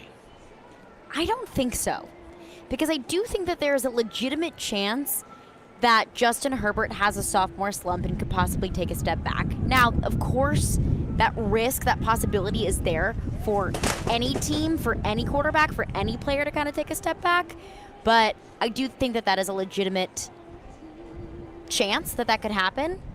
And I haven't seen enough of him. I think the sample size of Justin Herbert is just too small for me to say Super Bowl contender. All right, let's go to your phones. 615-737-1025. Phone lines driven by WilsonCountyHyundai.com. What do we have in the text line? Parker in Spring Hill texts in and says, I think high expectations is more appropriate than Super Bowl optimism. It's one of those actions speak louder than words situation. Winning the division and possibly first-round bye is what we should be talking about because we have no idea the product that is going to be on the field yet. Do you know how hard it is to win to get a first-round bye? Like, I don't think people get – if you get a first-round bye, you are one of the two best teams in the NFL. If you are one of the two best teams in the NFL, you are a Super Bowl contender. So it's like, no, I don't want to sit there and say that they're a Super Bowl contender, but I think they should be one of the two best teams in the game. Well, what the hell does that mean? Like, this, to me, I think if you're a Titan fan, we're talking about opening day optimism. Now, I don't believe the bull crap of, one of 32, all 32 teams think this year is their year. I don't believe that. Mm-hmm. But I do Texans believe. Year. Right, the Texans, the Jags, the Bengals, yes. But like the Arizona Cardinals coming here, this is the kind of team I'm talking about. And I don't think Arizona's any good. The Arizona Cardinals this year could be that surprise team. Like they could. Kyler's in year 2. Remember the difference, year 3. Remember the difference for Josh Allen when he made this step. Josh Allen, people said for 2 years Josh Allen couldn't throw. In Josh Allen's second year, Buffalo got to the playoffs, and they had a great defense, and you could think that they won in spite of Josh Allen. Like, their offense was not very good. And nobody this time last year was like, Josh Allen is going to be an elite-level quarterback. And Josh Allen went out there and did it. So the Cardinals are a team, and I don't like them, and I don't believe in them, and I don't think they have a good coach, but the Cardinals are a team that, nobody talks about that you could see in the Super Bowl. And it happens every year where there's a team that nobody thought was a high-end competitor that then, through the middle of the year, it always started in October, when that team is 7-1. It's like, this team's actually kind of pretty good. This team is the Oilers were 8-8 3 years in a row. 3 years. The Titans were just a boring whatever team. And everybody in town thought that the Titans were just a boring whatever team. And then all of a sudden, they won by a point against the Bengals. They smacked the expansion Browns. Then they went to Jacksonville. And they beat the Jags. And it was for me as a 10-year-old, I was like, oh, my God. I remember being like, Dad, are we good? And he was like, no. He's like, but maybe. No, we're not good. Then October came around. I think the Titans were 7-1. And they played the Rams, who were 8-0. at Nissan Stadium that first year. And when the Titans won that game, everybody in town was like, okay, the Titans are good. That was when it was like, okay, all right. So I'm just like, the Raiders are a team. Denver. Like, if you were to say Denver Super Bowl, people would be like, okay, put down the crack pipe. But I'm telling you, there's going to be one of these teams that we don't know that it ends up being a good team. There's going to be one of these teams that we all think is going to be a good team. The Rams, the Ravens, the Browns, that is, firing their coach at the end of the year. And I don't know who these teams are. But I'm telling you, every year the NFL plays this way, so I can't see why this year would be any different. That's why on opening day, I think you're allowed to be more optimistic about your team's chances because you could always be one of those teams. Of course you're able to be optimistic because anything could happen. But that guy just said no Super Bowl talk, but let's talk first round bye. Well, isn't the bye system kind of changed this year in the playoffs? How so? Isn't it the top seed gets a first round bye? Yeah, that's how it was last year. Oh, that's how it was last year? Yeah. Okay. But, see, it's you can be optimistic because, to your point, anyone can say that anything can happen this year. I mean, of course, you have your teams, like you mentioned, like the Texans, like the Jags, where it's just not a legitimate possibility. But I think I'm basing it off of what we know right now, which isn't as fun. But it's what we know right now. What I know right now about the Titans is that I do think that they are absolutely going to be among the top tier of teams in the NFL this year. I just don't know if Super Bowl is a realistic aspiration. Now, if we see a few more games in the season and we realize, okay, Kansas City had their day in the sun and they're not as good as they were, or they're missing pieces, or Buffalo, Buffalo had a Cinderella story 2020 and it just is not going to come to fruition in 2021. Things can change throughout the season. But where I stand right now, I don't know if Super Bowl champion, if hoisting a Lombardi trophy is in the Titans' future from what we know right now. Oh, that level of takery just drives me insane. Why? Because it's so, last year, who are the teams you think can win it? Green Bay, Tampa Bay, Buffalo, Kansas City? And maybe the Rams. Okay. 4 of those teams played on Conference Championship Sunday. One of those teams was in the division round. You just took the 5 best teams last year. Okay. And you just said these are. I hate that level of takery. Week 1. Right, and I hate that level of takery. You're basing everything off of last year. You're not looking at anybody improving.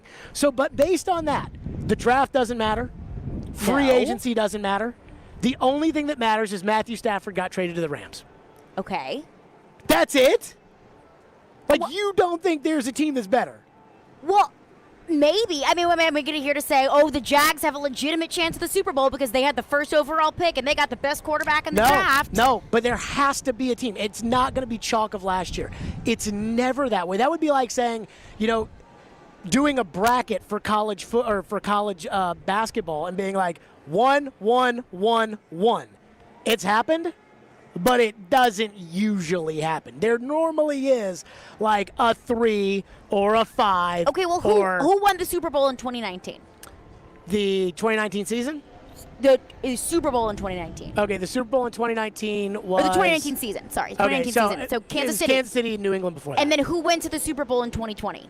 Kansas City. Tampa Bay? And yes, Tampa Bay. But because Kansas City improved in the offseason. Won the Super Bowl in 2019, went to the Super Bowl in 2020. So it's not like every team is going to digress after a big season. And I'm fine with Kansas City being in there. I'm fine with most of the teams that are going to be good this year were the teams that were good last year. Okay. But they're not all the teams that were good last year. Like there has to be like a creative team that you look at a free agent signing that somebody makes and say, I like that move. Or there has to be a draft pick that you look at and you say, I like that move. I think absolutely Cleveland's offseason moves could make them, but I still put them in the same kind of tier as... Which ones? Well, you're not going to be happy about it. Clowney? I mean, they added Clowney. Okay. They added things to their roster. I think they have a pretty good roster this season. What else other than Clowney did they add? I can't even think of who Cleveland added this offseason. Well, OBJ coming back from an injury. It's not necessarily an offseason move, but it's something added to their roster that they did not have last season. Yeah, I would argue that the Ravens, for example, it's hard for me to get behind them because the Ravens had so many cap problems. They lost so much. The guy they drafted is hurt. and they lost Matthew Judon, and so it's hard for me to look at the Ravens and say, okay, they should be in that list. But there's got to be a team. There's got to be a free agent acquisition. There's got to be a team that spent some money, not the team that just went out there and threw money around like Washington does every year or the Jets or whatever. But there's got to be somebody there. That's all I'm saying. I just don't love this time last year. If I had said, I think that the Phoenix Suns are going to be in the NBA Finals, you would have laughed me off this rooftop at rock bottom. Well, then you could have said, okay, they have Chris Paul, and Devin Booker. You can make a legitimate case for that because those are two of the best players, two really good players, one of the best point guards in the league. Didn't we think Chris Paul, though, at this point was, Paul? Probably. I mean, they threw him, he's been bounced around half the league. But he's still point guard. But he wasn't last year. He was on Phoenix by default. It was like, who wants Chris Paul? Anybody want Chris Paul? And that's what I'm talking about. That's the who gets better. Who's better than we think? And that's where I think the Titans might be one of those teams this year that is better than we think. Let's go back to the phone, 615-737-1025. John from Nashville texts in and says the Chiefs are legit contenders. The Browns, Ravens, Titans, and Steelers all have the if everything goes right factor. The defense is still a question for Tennessee, but if they are a C instead of an F, then they're Super Bowl contenders. So I think I get mad when the word contender for me, I think might be used differently than the way other people use the word contender, which is everybody knows Kansas City's a Super Bowl contender. But usually there's more than one Super Bowl contender. There's usually more than two Super Bowl contenders. It's easy to say, who are the two best teams in the league right now? Tampa Bay and Kansas City. That's really easy to say. When's the last time we had a rematch in the Super Bowl? I don't even know. I think that's a serious question. I don't even know. It honestly may go all the way back to, I think Super Bowl 1 and 2 was Green Bay versus Kansas City. But it may not have been Kansas City. Not very many teams. Yeah, I mean, it was, back then. Right. But, no, I don't think there's ever been a Super Bowl rematch in the salary cap era. When the Philadelphia Eagles won the Super Bowl with Nick Foles and that Carson Wentz, nobody saw that coming. Oh, no. See, this is where I wonder if the Dolphins could be one of those teams. Why? Because the Dolphins, supposedly, and I don't watch a lot of Dolphin football, the Dolphins are a team nobody's talking about. Everybody thinks Tua stinks, but young think you quarterbacks. think Tua stinks. I don't have an opinion on Tua. Just like I don't have a real opinion on Justin Herbert. You turn on ESPN. It's hard to have an opinion when you have one season to look at. Well, when you turn on ESPN, all these people will talk about Justin Herbert like he's the greatest quarterback ever. And when it comes to how they used to talk about Tua, nobody ever said, I think that they should take Herbert over Tua. And I hear that. And then all of a sudden, now everyone's like, Herbert is the next Tom Brady. Whoa. Let's hold off on that. If I told you all the quarterbacks in the league that at one point were MVP candidates, you would be like, Derek Carr?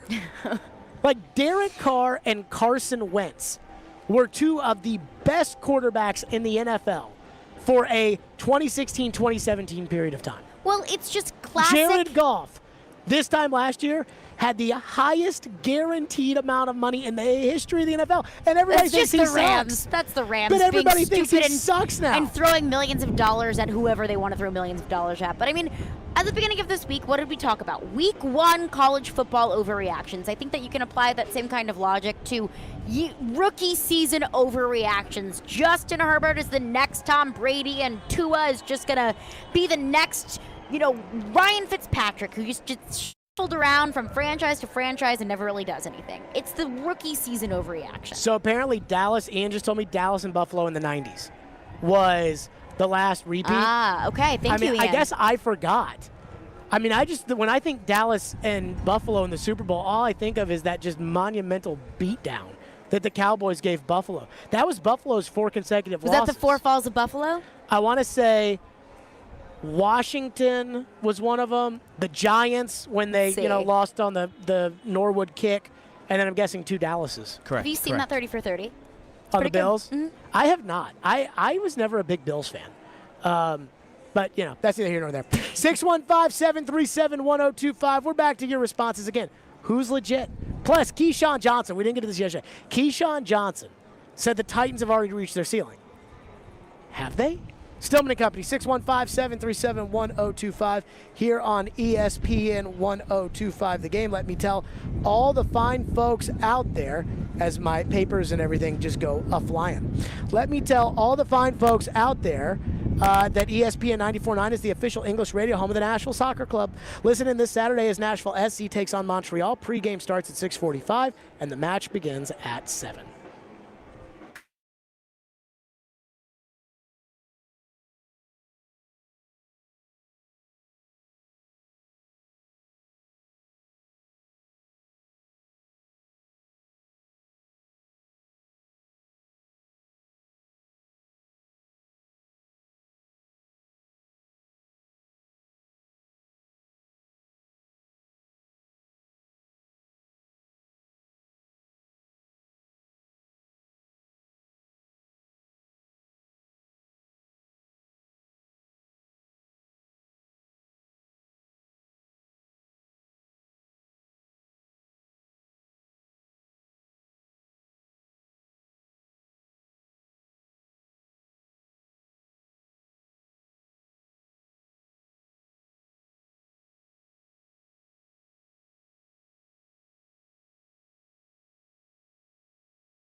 Apart from, it's the season opener excitement and just the challenge of the job, any part of you just excited to see this offensive skill collection on the field together in a game setting? No, not just specifically them. I mean, I'm excited for us, for our football team. I'm excited for our fans. I'm excited to get into the stadium with some fans, with our fans. just excited to coach the football team. And a part of that is, that group that you mentioned, some of those receivers. But it's everybody out there doing their job, and they're a part of it. Just excited to get everybody that we have available back. There you go. That was Mike Vrabel talking about, I don't want to say I'm excited to see this offense that everybody's been talking about since we acquired Julio Jones because, Vrabel's got to be different. And he's always got to just, not give you the answer that you really want. It's so odd, like when Tannehill or Vrabel says something, like when Tannehill basically, pouted is not the right word, because I applaud Tannehill for telling us how he felt. And we're live today at Rock Bottom Brewery downtown. I appreciate Tannehill's honesty. But when they tell you, the truth, it's kind of like eyes go up, whoa. Because you're expecting your typical Tannehill or Vrabel answer where it's, you're walking through the coach talk. But I appreciate it. Do you think there's a part of Vrabel that thinks they can go out there and light it up like the greatest show on turf Rams? Do you think Vrabel thinks that this team could be, do you think in the back of his mind, the best offense Vrabel ever saw, I would assume, is either the greatest show on turf Rams, the Indianapolis Colts with Peyton Manning, or the 2007 Patriot team he played on? Now, I think that 2007 Patriot team is the best team I've ever seen. I believe they either had Lawrence Maroney or Corey Dillon at running back, but they had Randy Moss running down the field on every play. Dante Stallworth was the deep threat, and they had Wes Welker kind of as the underneath guy. So it's where do you want to go? You want to go for the long ball? Stallworth. You want to go with, underneath because they're all worried about you throwing the bomb? Wes. And Brady was just unbelievable that year. Do you think Vrabel gets out of bed and is dude, we could have a team that good? Or do you think Vrabel's in the NFL you got to be cautious and there's only one football to go around and we'll see? See, I want to say the latter because that's what we get from him in press conferences, just cool, calm, collected, take a day at a time. Every team out there has some talent. We have some talent, but everyone else does too. So I want to say that. But also, I feel like it's a little bit of a dangerous game that you're playing if you're the head coach of your football team and you don't believe that your team can be one of the best teams that's ever put out there in the field, especially this Titans team this year. Of course, you got to keep yourself grounded and you have to be realistic about exactly what your roster looks like. But there has to be a little bit of a glimmer of, we can do this. Do you think Vrabel thinks on opening day they can win the Super Bowl? He should. Not should he. Does he? Mm-hmm. I think so. I think he does, too.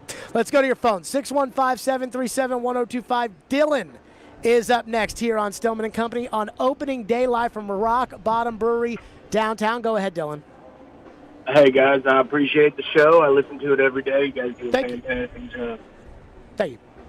Hey, my go-to team this year, sleeper team, is Cleveland Browns. They made a big adjustment on defense. They got 2 first-round draft picks.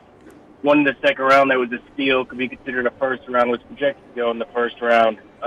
Secondary was their weak point last year, and I think they did a good job addressing it. So here's my thing with Cleveland, and I appreciate your call.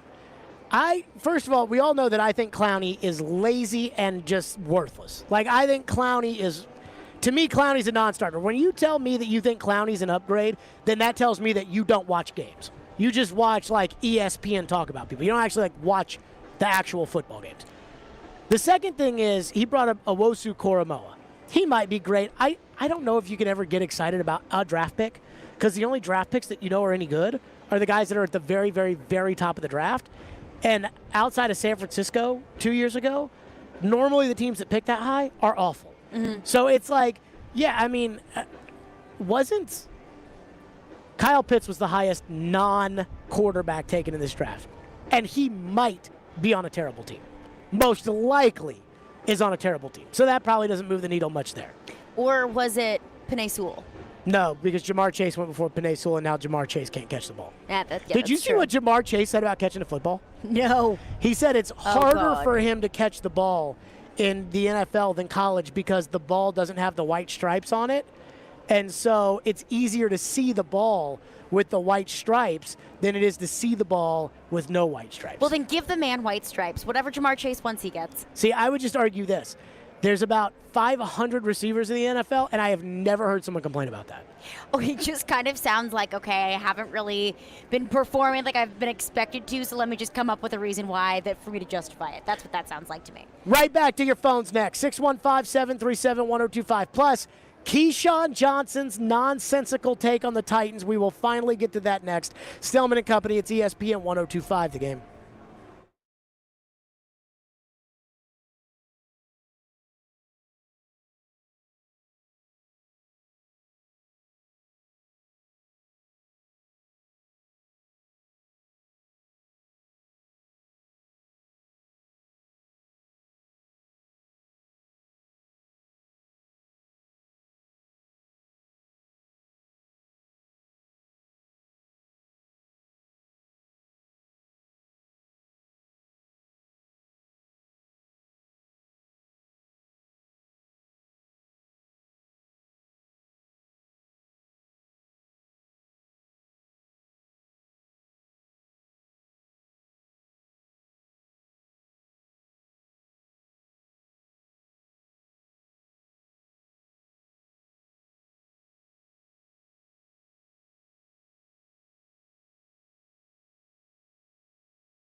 I think that the ceiling is right where it's at already. They're not going to change their style and their approach at all. You add a guy like Julio Jones to the mix, you're getting a bona fide playmaker who can do some things in the passing game. Now, Corey Davis was there a year ago, and Corey Davis basically, let's round the numbers up, he was a 1,000-yard receiver. A.J. Brown was a 1,000-yard receiver. Julio Jones is not all of a sudden becoming an 1,800-yard receiver because they're not going to take the ball away from Derrick Henry on the offensive side. That offense goes because of Derrick Henry. Can Tannehill lead them to a Super Bowl with this offensive roster? Absolutely 199.9%. But there's a big but there. And the but is the defensive side of the ball. That's the Tennessee Titans' problem is the defensive side of the ball. Yeah, they can't stop a nosebleed. There you go. That was Keyshawn Johnson on Keyshawn, J. Will, and Max, which I can appreciate them getting rid of Max Kellerman off of my television and stuffing him into Putting a locker. him on the radio. I mean, I'm going to say it. Do it. Do it. Do it. ESPN radio kind of sucks now. Okay. You know what I mean? Like it used to be Mike and Mike, Colin Cowherd, I like used to Dan love, Levitard. My dad like, would drop me off at school. We would listen to Mike and Mike in the morning, and I loved it. ESPN it was radio, so great. ESPN radio used to be good. Now they take the people I don't want to see on TV anymore, and they just put them on radio. It's like they didn't want Keyshawn on Countdown anymore. Gone. Radio. On to radio for Keyshawn. Stephen A. doesn't want Max Kellerman on there anymore. Gone. On to radio. Now's a bad time to say ESPN 94.9 is your home for Yeah, ESPN maybe kick that one down the But road a little I mean, bit. I'm old enough to remember Eric Casillas on ESPN radio, and I actually liked that back in the day. Tony Kornheiser on ESPN radio. Tony Kornheiser. I like that. What a guy. Keyshawn says the Titans have hit their ceiling. I find this to be incredibly nonsensical for one reason. He may be right. The 2019 AFC Championship game may be the best the Titans can do. He may be right. But here's where I'm bothered by the take. And this is now kind of becoming what bothers me about the national media, which is he said, can Tannehill get him to a Super Bowl? 199%, which, by the way, not to sit here and say It's not a number. percent, Yeah, yeah. it's not a percent. But we get his point. Sure. Which is funny because last week he said Cam Newton was better than Tannehill, and now he's saying Tannehill. And now got a Super Bowl. Tannehill, 200%. He goes, the problem is that defense. But nobody talks about who's improved this year. Who has improved? Who's better this year? And I know free agency doesn't mean everything, but the Titans were 8-8. As the Oilers, they drafted Javon Kearse, they're 13-3 and ended up in the Super Bowl. So who's better? And I think when you don't watch teams, I don't watch the Dolphins. I don't watch the Arizona Cardinals. So it's like yesterday, I'm like, I don't think Kyler Murray's any good, but I don't really watch Kyler Murray play much. So how am I supposed to know if Kyler Murray's not any good? These people don't watch Titans. They don't follow the Titans. So it's just like Titans defense was bad last year. Move on. And I think that's where Keyshawn's take is. And I just think it's nonsensical to say they've hit their ceiling in that regard. I think it's fair to say that in the middle of the season. I think it's fair to say, okay, the Titans can beat XYZ teams, but they can't beat XYZ teams because we've seen what they can do. We've seen this team, and they've kind of hit their ceiling. I think it's a little ridiculous to say that, going into a season that 2 years ago that's as good as the Titans could ever be. Well, that's kind of silly because why can't the Titans build up a team just like every other Super Bowl team has? The Titans have the same pool of players. The Titans draft in the same draft as other teams. I think it's kind Except that your opening take today kind of does fall in line with Keyshawn's take. But I think to say that the Titans reached their ceiling 2 years ago, I think is kind of silly. Am I saying that the Titans never have the ability to reach a Super Bowl or win a Super Bowl? Absolutely not. That is so ridiculous to say. Do you think the window is open right now? Yeah. That's where I'm like, I think the window's open too. But I don't know when the window closes. And the one thing about windows, it closes before you think it will. It closes before you think it will. So I remember the 2003 season, the Titans were 12-4, got to the divisional round of the playoffs, lost to the Patriots, no harm in that. But then the next year, the Titans found themselves in kind of a different spot where they were terrible. And nobody saw it coming. Nobody. And that's why I keep thinking, okay, I need people, and this is where Keyshawn kind of gets on my nerves. I need people who can give me opinions that are, your own opinion based off of something other than, last year. And that's when I just get all worked up. I think that's fair. And with I think that level of takery. I think we can also look at the Harry Douglas take, and it's okay, I hear you, Harry Douglas, saying that the Tennessee Titans are going to win the Super Bowl. That's a point that you absolutely could make because of the additions that they made on defense because of this and that. And I think Keyshawn could have made that point and said, okay, I don't believe in Bud Dupree or Caleb Farley and the other additions they made on defense. Do you think that ESPN kind of how they have all these writers that cover each team? So TD covers the Titans. Yeah. Do you think ESPN is going to go out and find a former player that used to play for each team to get on TV and say something incredibly homerific about that team? They brought Michael Irvin on every Monday to be on First Take with Stephen A. Smith. And all Michael Irvin does is get up there and sweat and scream about the Dallas Cowboys. And then you get Harry Douglas and on say that first Miami take. in the 80s is better than Alabama now. Yeah, I mean, like, and then you get, what's his name, from Harry Douglas, and he's like, I think the Titans are going to the Super Bowl. Why? Like, as opposed to, like, actually, I don't know. I need to get off ESPN. I'm going to get in trouble. Let's go back to your phone. 615-737-1025 is our phone number. What do we have in there? One texter texts in about the Browns being a potential Super Bowl contender. This texter says Nick Chubb being hurt and missing at least a quarter of the season. Myles Garrett being suspended. So, yes, they have added more talent that they were missing at points last year. And they won a playoff game. When did Myles Garrett get suspended last year? Was that last year? Was it 2 years ago? Yeah, and I don't remember Nick Chubb being hurt either. And they also have the best backup running back in the league in Kareem Hunt. Something happened with Myles Garrett last year? I think he had COVID. Did he? Mm-hmm. I don't think he was. He played 14 out games for last a year. bit. Yeah, I think he had COVID. He was for 2 out weeks. for 2 weeks. That makes sense. Slick texts into the text line and says Bills and Cowboys back-to-back Super Bowls. Okay, that was to our point earlier about the back-to-back. Kyle texts in and says the Chiefs won't make the Super Bowl again this season. I think the Bills, Titans will fight it out for the AFC title. I am not as big on Buffalo as everybody else is. Why? I think there's, I think it's like the law of averages, right? Mm-hmm. First of all, Buffalo, I don't think did much to address their defense, their defense was just badass 2 years ago. Oh, yeah. I mean, like, Josh Allen couldn't do anything with the ball, but their defense was just mean. Last year, their defense wasn't great. They can't rush the passer. They've been drafting first-round, second-round picks for the pass rush position for years. I think they hope that Gregory Rousseau and Carlos Basham are the two guys that come in and help that. But there isn't, like, one big addition that they made that I love in Buffalo. And I just think now everybody looks at them as a good team. They made the playoffs 2 years ago, but no one looked at Buffalo on the schedule and thought, that's a good team. And now Josh Allen is being talked about as the favorite for MVP this year. Like, come on. Like, I mean, maybe, but, like, maybe. I think it is as likely that he takes a giant step back, a la Carson Wentz, a la Derek Carr, than there is that he joins the big boy table where you've got Tom Brady and Aaron Rodgers and Patrick Mahomes and that group. I mean, even Lamar Jackson took a step back. Either is a possibility at this point. Sure. That's the fun of week one. But at the same time, like, everybody throws Buffalo up there to the top.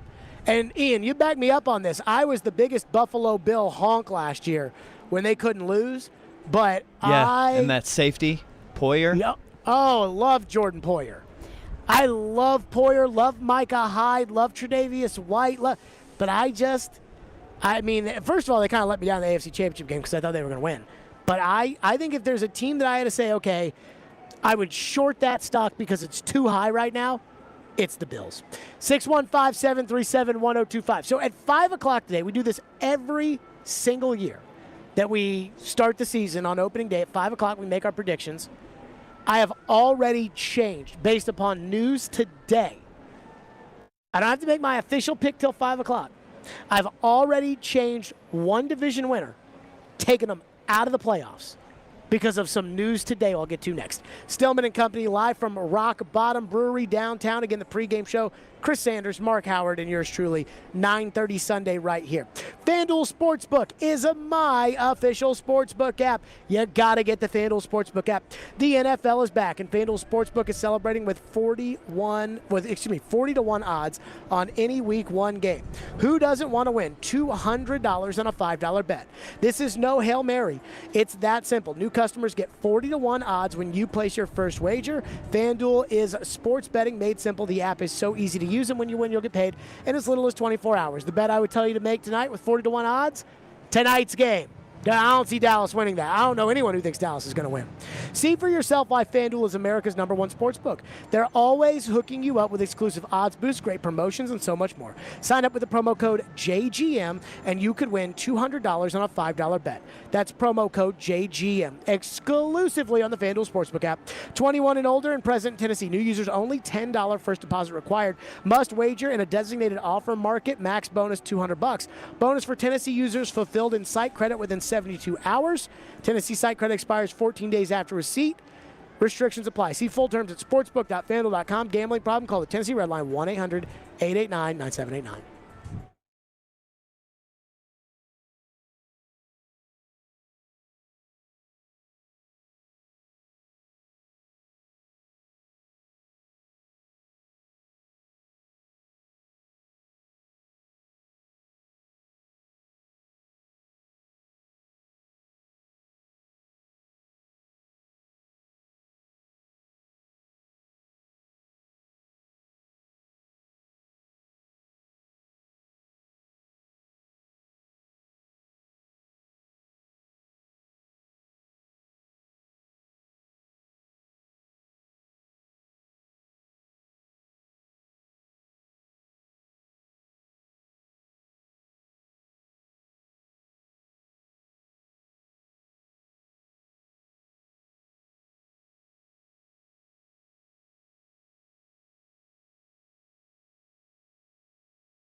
Stillman and Company is delivered by TriStar Moving, ESPN 102.5 The Game, live from Rock Bottom Brewery downtown again. We are so glad to be here on the rooftop. Nissan Stadium is right behind us if you're watching this stream, wherever you may be watching us, 102.5, YouTube, Twitter, we're there. But if you're looking at the stream, you can see Nissan Stadium is literally right behind us. This will be our home throughout the home season for Titans football games. So the the pre-game shows, Mark Howard, Chris Sanders, and I will be hanging out here at Rock Bottom Brewery every Sunday. Now, we're going to do our predictions at 5 o'clock. And I've already changed one of my predictions. Before 5 o'clock, I was going to have the Baltimore Ravens winning the AFC North. I am now taking the Baltimore Ravens out of the playoffs. We know they lost J.K. Dobbins, the running back, to a torn ACL. According to Adam Schefter, the Ravens ended practice early today because of consecutive plays in which both Gus Edwards, the running back, and Marcus Peters, the corner, suffered serious knee injuries, according to Adam Schefter. Ravens fear that running back Gus Edwards suffered a season-ending torn ACL during today's practice, per source. According to Adam Schefter, Ravens also fear that cornerback Marcus Peters suffered a torn ACL in the same practice, per source. So all three running backs are gone for the Ravens, and their star corner, who knocked the Titans out of the playoffs last year, is out. And the Ravens have already lost Matthew Judon.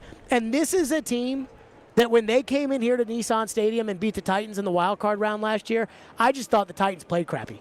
I just thought the Titans had a great opening drive and then kind of lost who they were in that Ravens game and just didn't have a good game. I thought they did not play a good ball game against Baltimore. And now it looks like it's going to be Lamar Jackson and a bunch of nobodies. That's what the Ravens look like they're going to be this year. So I am taking Baltimore, who I thought when I woke up this morning was going to win the AFC North. I am taking Baltimore and literally putting them out of the playoffs. That's how little faith I have with all their injuries. Big breaking news from Adam Schefter. Is it fair to write the Ravens off right now as a possible playoff threat to the Titans? I think if it was after the initial J.K. Dobbins news, I would say reel it in. Put it in reverse, Terry. That's too much of a dramatic take. But it's not just J.K. Dobbins. It's first-string running back, second-string running back, third-string running back. Now, they brought in Le'Veon Bell, but that's not necessarily going to fill all the holes that you have there at running back. And then now it's on the defensive side of the ball as well, and Marcus Peters. So, yeah, I think that's fair. Well, I'll put it to you like this. Jackrabbit Jenkins, A.J. Brown, because, J.K. Dobbins and Derrick Henry don't compare. No. Because of how important Derrick Henry is to the Titans offense. You look at contribution on offense. So, A.J. Brown, Jackrabbit Jenkins, Darrington Evans, Josh Reynolds, and Chester Rogers. Titans done? I kind of think so. I do. I kind of think so. I do. I think this is – I feel for Lamar because he's going to be out there by himself this year. And so I think the Ravens are out of it. Now, here's the interesting thing. Is this Cleveland's division now? Because I expect a regression from Cleveland. But how can Cleveland regress if Pittsburgh lost half their team, their quarterback is old and fat, and the only reason he's still there is because they can't get rid of him? Their running back's a brand new guy, not vaccinated. Offensive line's not the same. Defense, T.J. Watt's not going to padded practices until he gets a new contract. That sounds like a mess there in Pittsburgh. Cincinnati has Joe Burrow. Their first-round pick, Jamar Chase, can't catch the football. And then, as we said, Baltimore has all their issues. So is this for sure Cleveland? Has Cleveland won the division today? I think if you want to mirror it to the AFC South, now I think we're both on the same page here that we're putting Baltimore out of it. I think that the Browns are currently in the situation that the Titans are in, and I think the Steelers are currently in the situation that the Colts are in. That the Colts could possibly be a little sneaky and could possibly maybe give the Titans a little bit of trouble, but essentially kind of feels like the Titans division. That's where we are right now. I think that's how I feel now about the AFC North. I think the Ravens are in a deeper hole than the Colts. I mean, one of the reasons that we don't think much of the Colts is because we think Carson Wentz. I didn't say the Ravens. I meant the Steelers. Oh, the Steelers. Because I think the Steelers could possibly give the Browns a little bit of trouble, a la Colts to the Titans. But I think that right now it's the Browns division. Right now it's the Titans division with an asterisk. Ian, how much faith do you have in Pittsburgh to make it a competitive AFC North? I don't know. To be honest, over these past couple of weeks, I'm kind of warming to Pittsburgh. Maybe that's just because I feel like we're just sending them away into the sunset maybe a little bit too early. Mm-hmm. You know, just with Tomlin there, and they still have a good core of players. I do think this puts Pittsburgh in the conversation to make a run with Cleveland. I do. And what was one of their biggest holes last year? Running back. Picked up one of the best running backs in the draft this year. I'm not ready to say that Pittsburgh necessarily was a Super Bowl contender, but I do think Pittsburgh But no could be Pouncey and no DeCastro. That's what they say no... with Pittsburgh is the O-line. There are Right. people who are legitimately worried about their offensive line, and that's with an old quarterback. and that's just tough to evaluate. You And know, we all like for think- just random people without seeing it. And we all Right. thought with Pittsburgh, like that Juju Smith-Schuster, like we all kind of felt like he was supposed to be, like we thought that he was, okay, you know, who is it? Mike Wallace leaves and AB takes his spot, and AB leaves and Juju takes his spot, and Hines Ward and Plaxburst, and the Steelers have had great wide receivers for years and years and years. And we thought, okay, AB leaves and Juju's going to fill in it, and Juju's a number 2. No. Like he's not a number 1. I really think Cleveland is due a market correction, and yet I really don't like Cleveland, and yet I just don't see how anybody can compete with them. And I would say this: let's take the Ravens out now. As far as teams that the Titans have to worry about this season, I mean, the Ravens put the Titans out last year. I don't see the Ravens making the playoffs this year. So then that takes us, as far as the AFC is concerned, to Buffalo, Miami. Maybe if you want to put Miami in there, Kansas Could City, be sneaky. the Chargers, Cleveland. That's it. Dang. Unless there's a surprise team in there. 615-737-1025 is our phone number, 615-737-1025. If you're wondering where the TD Power Hour is, TD will join us at 3:30 today for the TD Power Hour. Coming up next, what ESPN says as far as the chances they give the Titans of winning on Sunday. What kind of chances do we think the Titans have to win on Sunday? We'll get to that next. But first, Caroline wants to tell you about BetUS. Got a message for all the sports bettors out there. I want to tell you about my favorite sports book, and that is at BetUS. Football is back. The NFL season starts today, so get in on the action. Bucks, Cowboys tonight. So BetUS has been America's favorite sports book for over 25 years, and that is exactly why I endorse BetUS, because I trust them. They've been around the block. You need a sports book with integrity and longevity, and that is exactly what you get with BetUS. You know that you're going to get paid. So BetUS offers everything, including live betting, MMA, golf, horses, esports, and of course, football, because that's what you're going to want to put your money on tonight. You name it, they've got it. Call BetUS today. They'll walk you through setting up an account. It's super easy, so just call them at 1-800-79-BET-US. That is 1-800-79-BET-US, and they'll walk you through setting up an account. Super easy. Nobody in the industry gives bigger bonuses than BetUS, which is exactly why you should sign up for an account. So join now. Mention GAME. You can get up to 200% in bonuses on your first deposit. Nobody beats that. I bet at BetUS, so should you. So go now to BetUS.com. Join today. Put in promo code GAME, G-A-M-E, for up to 200% on your first deposit. That's BetUS.com.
Vrabel was saying that with some of the newness that Arizona has in the front seven, particularly Collins and Watt, with tape on those guys with Arizona, you have to be responsive in game and be alert. How does that work as a quarterback? Yeah, no doubt. We'll have to see how they come out and play us. It's a dynamic defense. They have guys all over the place, playmakers all over the place, and a coordinator who likes to dial it up. So we'll have to make adjustments as the game goes on, just like any game, but kind of a unique situation with a bunch of new faces going into game one. So that'll be a challenge for us early.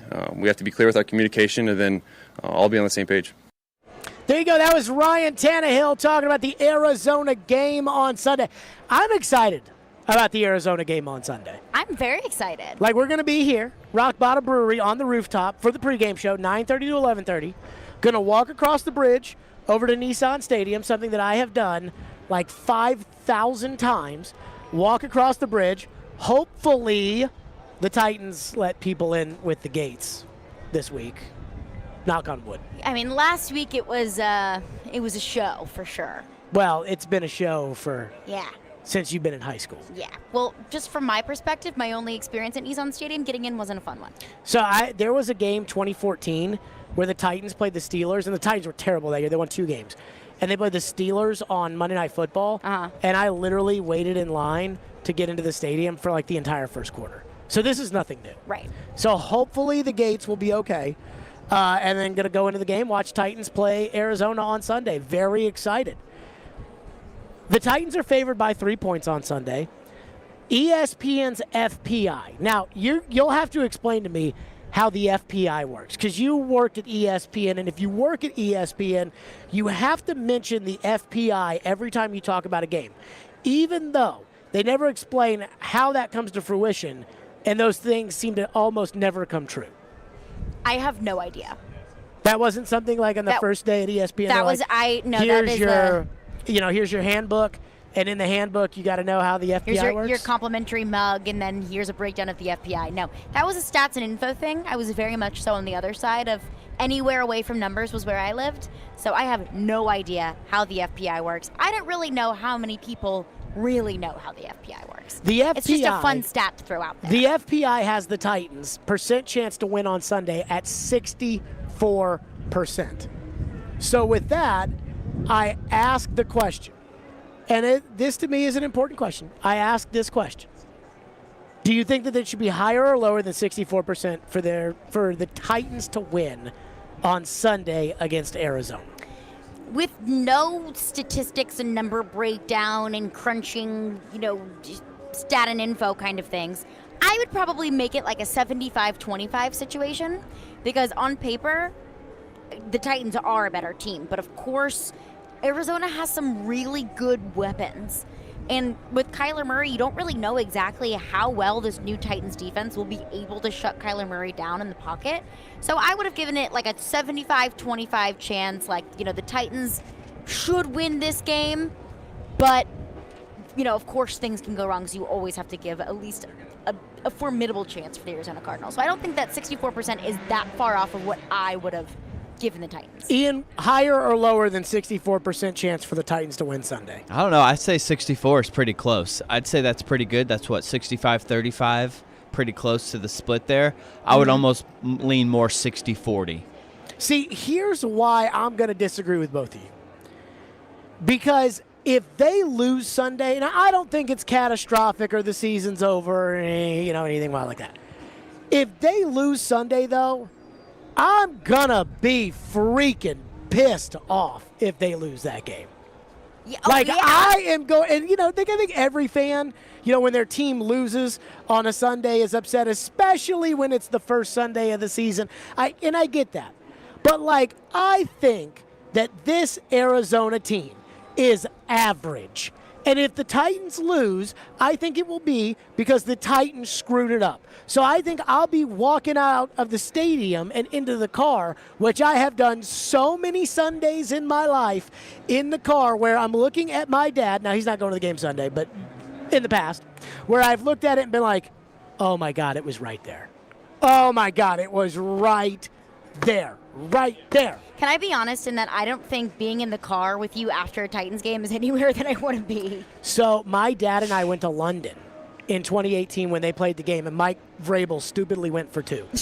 And I was sitting in my seats in London at Wembley Stadium, and as soon as I look up at the scoreboard, Titans are down 7. They're driving with like a minute left, and I turned to my dad and I said, if this, and I love Vrabel, let me say, I love Vrabel, but if this, what Tom Brady said Use about whatever word you want to throw in there. If this guy goes for 2, I'm going to lose my mind. And he runs them out for 2, and I'm like, no. Then they get a penalty, so they get to do it again. And I'm still like, okay, now you're closer. So, honestly, you could probably, put Derrick Henry next to Marcus and make it like a penalty shot in soccer where it's like you don't know where it's going to go. The ball could go to Derrick Henry, it could go to Marcus, it could go to Dion, whatever. And maybe you can get that 1 inch now that you're, halfway there. Right. They throw the ball to Taywan Taylor, and they lose. And, as soon as we lose, we turn up the stadium. My dad's like, all right, which way to the bus to get back to the hotel because we got to catch a flight because our flight was really early because I wanted to be back for 2 o'clock the next day. And I'm just like, I'm trying to do this without cursing because that's what I was doing, So I'm just going to use the word puppy for whatever word would be, I think I saw that on Friends. Very family friendly. I think I saw that on Friends one time. I'm like, this puppy coach just puppy going for 2. What the puppy oh my puppy puppy. And it was literally like that the entire bus ride back to the hotel. The entire night we went to dinner that night. Then we flew back. And at one point, I woke up in the middle of the 8-hour flight and was like, can you believe this puppy coach just... See, at that point, if I'm your dad, I'm like, okay, I'm taking a melatonin or whatever it takes for me to fall asleep, and I'm done. I'm done hearing your puppying. So the layover in Chicago... Oh. When we... God bless America. When we got on the plane, it was like a small plane from Nashville to Chicago. And it had us back in Nashville at 1:43. And so we're on this plane from Chicago, and my dad and I are talking about whatever, and I just immediately just turn over and I just go, here's the other thing that bothers me about them going for 2. Here's what I'm going to say today about them going for 2. And my dad literally was like, dude, give it a rest. Stop. And so then we landed. The radio station's right by the airport. Right. So we landed, and I walk in the door. We landed at 1:25, and I walked in the door at 1:48. And I walked in, and I just go, and, Ian and Floyd are sitting there in the office, and I go, can you believe he puppying went for 2? And Floyd just goes, I didn't think it was a bad call. And I just turned away and was like, all right, this is going to be the show. We're done now. 4 hours of that. And then as soon as I got home at 6 o'clock, on the couch, done. Just gassed out for like a cell phone that dies. After complaining about going for 2 for a full 48 hours? Yes. And I'll say this. I was right. And let me follow it up. Of course you think you were. See, that's like when people talk about my job and they're like, we were talking about this today at lunch, right? Mm-hmm. The idea of, am I too over the top sometimes, for the audience? Do I play to the crowd with how worked up I get? And all I can think about is when I was in high school and I'd leave the stadium and they'd lose a game to the Chargers or something. And I'd be like, that tackling sucked. The coaching sucked. I can't, why? What are they doing on third down? I don't get it. And it's the exact same I feel like I am now, which is why I feel like this is an incredibly authentic show.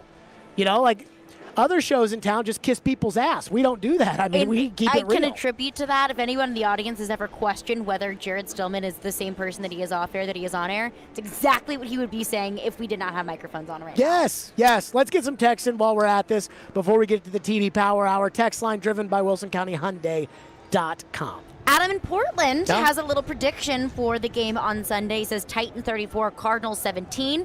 Tannehill 20 of 22 for 245 yards and 3 TDs. Derrick Henry 23 carries, 133 yards and a touchdown. This just sounds like, this is fanboy pick. Yeah, this is in a perfect world, what happens for the Titans on Sunday? It says Kyler Murray 2 interceptions, 2 rushing TDs. I got to be honest with you, I don't think Kyler's very good. Right, and maybe TD will come on here and we'll, watch the Eagles game, watch the Baltimore game, watch Murray in this game, and I will be real. I don't watch a ton of Arizona Cardinal football, and they got J.J. Watt, and they've got who's supposedly not, a healthy A.J. Green, but I just don't buy it. I just don't buy Arizona. I just don't buy Kyler. What is I it? just don't buy Cliff Kingsbury. I think it's all of it. Like, other than that Hail Mary to Hopkins, what's a signature throw that Kyler Murray has made in his career? What's a game? What's a game you can remember Kyler Murray playing in over the last 2 years? I don't know. See what I'm saying? Yeah. I mean, and what has Cliff Kingsbury ever won? But does that make you a bad quarterback? I think when you use the word good, that could encompass so many different things. Well, is he a potential Super Bowl winning quarterback? I don't know. Like, to me, is he a league MVP? No. At least not yet. He's, to me, Mariota. He's not the end of Mariota. He's the wait and see on Mariota that we spent 5 years doing. I think he's Mariota. Now, he may be better than Mariota. He may be Josh Allen. But I look at it and I think Mariota. I hate saying it, but that's who I think. Another texter says the FPI seems very high. Arizona can absolutely get us. Titans are better, but the Cardinals scare me. I think I put it 75% Titans. That's kind of what I felt. Was like that's like the Titans are a better team, but I'm leaving plenty of room for something to go wrong. I think 75% Titans. And it is the Titans screwing it up, not the Cardinals beating the Titans. It's the Titans beating themselves. TD will join us coming up next right here for the TD Power Hour. Again, we are live at Rock Bottom Brewery here in downtown Nashville, right here on Broadway, where, again, right behind us is the stadium. This will be where the pregame show goes down. Let me tell you about my friends at Invigorate Health. So a lot of people feel old. You feel old, you feel fat, you feel lazy, you just don't feel like yourself. You don't feel like you used to. Invigorate Health. Because they don't just take care of one issue, like weight loss or ED or IV treatments, or they do it all. And it's not like you go in there and they say, okay, you get the red package, and here you go, and this is what's right for you and everybody else that doesn't. No. It's all catered to you. Their expert physicians and nurses will take your blood and they'll look into it and say, okay, you need testosterone with their hormone replacement therapies. They'll look at you and say, you need an IV. You're not hydrated enough. And their IV packages are some of the best. And they've even got a concierge service that the IV will come to you. Maybe you just need, you got a little belly fat, or you got fat on your love handles or your hips or your thighs or whatever. They've got the M-Sculpt Neo, that machine that just vibrates like crazy or whatever. Average 30% loss in fat. Average 25% gain in muscle mass. That is Invigorate Health. I'm telling you, everybody, if you just feel old, you feel tired, you feel weak, you feel fat, you feel lazy, give my friends at Invigorate Health a call. They will have a consultation with you before they do anything that you wouldn't like, and they will lay it all out. Trust me, they know what they're doing. They're my guys. InvigorateHealthTN.com. InvigorateHealthTN.com. My guys, tell them Jared Stillman sent you to Invigorate Health. TD Power Hour next. It's ESPN 102.5 The Game.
Gentlemen and company, we are live at Rock Bottom Brewery. Again, every pre-game show for every home Titans game this year will be live from Rock Bottom Brewery, where we are hanging out. Chris Sanders, Mark Howard, and I, starting at 9:30 on most noon kickoff Sundays.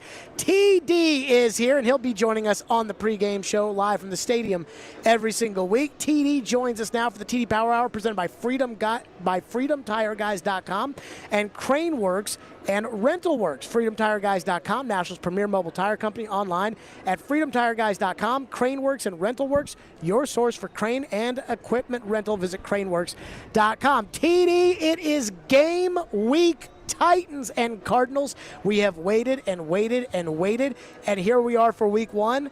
And I would love your opening thoughts as the Titans get set to take on Arizona. Well, opening thoughts for me is absolutely cannot have a slow start. And we know this team is notorious for having those type of things in the past. So this, with the momentum that's rolling into this season and all the excitement and Julio Jones and everything going on, it's the key is not having a slow start. So that's really my opening statement, and I think it all starts from there. So along those lines, I've said this, and I don't watch a ton of Arizona Cardinal football. I'm not going to lie. They're not on normally. They play 3 o'clock games. They're normally like the backup game. When Fox has Dallas and Green Bay on at 3:30, that America's Game of the Week, it's like Arizona is also playing at that time, but nobody can watch it. They had some primetime games last year. I'm just not very high on Arizona. I think a lot of it stems from Kingsbury, but I'm not very high on Kyler. I know they've added J.J. Watt. They drafted Zaven Collins. I'm just not high on Arizona. To your point about the slow start, I think about it like if the Titans lose, it will be because they screw it up on Sunday, penalties, turnovers, etc. How much should people be worried about the Arizona Cardinals themselves? Well, here's the thing. You may not be worried about them, and you may think they're an average team, but the adjective that you leave out is dangerous. And this is a team that, if they get rolling, there could be definitely some problems for the Titans. And they are very strong offensively. The running game, Chase Edmonds is solid. They brought in James Conner. They could pound it a little bit if they choose to do that. Made some upgrades on the offensive line. In fact, their right tackle is a guy I know the Titans had a lot of interest in coming out of Houston. Kyler Murray, though, I think you have to factor that in and what he brings to the table, and just that element of just you can't really prepare for it. Right, and you hear Shane Bowen, you hear Jeffrey Simmons. They say, hey, we have to capture him, not kill him. And that's really the big thing. When you have a jitterbug back there like that, as DBs, you always have to plaster. As safeties, you have to stay disciplined and continue to stay deep into the deep, because at any moment he could break the pocket, attack the line of scrimmage. One of the wide receivers could slam on the brakes, reverse field, and if you aren't with him, then that's a big play. So those are the things that you have to factor in when you look at this team and why they're so dangerous. And then even with Kyler Murray, and Mike Vrabel said it himself, he didn't realize how much arm strength Kyler Murray has. And when you look at him, you see him on the right hash at times, deliver the ball to an out-breaking route on the opposite side of the field. He does it well, so they make you defend all angles of horizontally as well as vertically.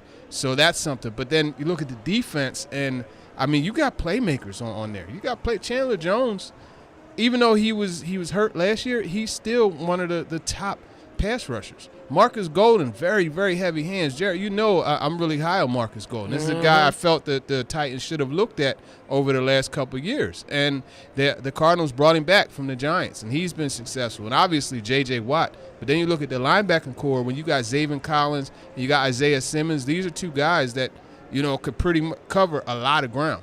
And then in that secondary, Budda Baker does it. But for me, I think that the main thing is attacking those corners. So do you buy Kyler? Because I've never liked Kyler. Why? Because I never thought that Kyler, and I'm not saying that you have to stand in the pocket on every throw, because Ryan Tannehill doesn't stand. I knew that's where you were going. Because Ryan Tannehill doesn't stand. They played Dallas last year on a Monday night game, and they slaughtered Dallas. And I'm not sure Kyler made one good throw the whole night. Now, they killed him, and Kyler ran all over Dallas, and that was one of those, where your mouth just hit the floor about how bad Dallas was going to be last year. But I just, Kyler Murray, I watch Kyler Murray, And I think Lamar Jackson is a lot better at that kind of game than Kyler is. Now, granted, I don't watch a ton of Kyler, but I try to think of like some big-time plays outside of the Hail Mary against Buffalo last year that Kyler has made over 2 years in the NFL, and they just don't register for me. I'm not saying Kyler can't come in here and light it up Sunday and be like Josh Allen and go from a guy that, some people think has the potential to be good to an elite-level quarterback, but I just don't see it when it comes to Kyler, or I haven't seen it yet. Because you admittedly have not watched him.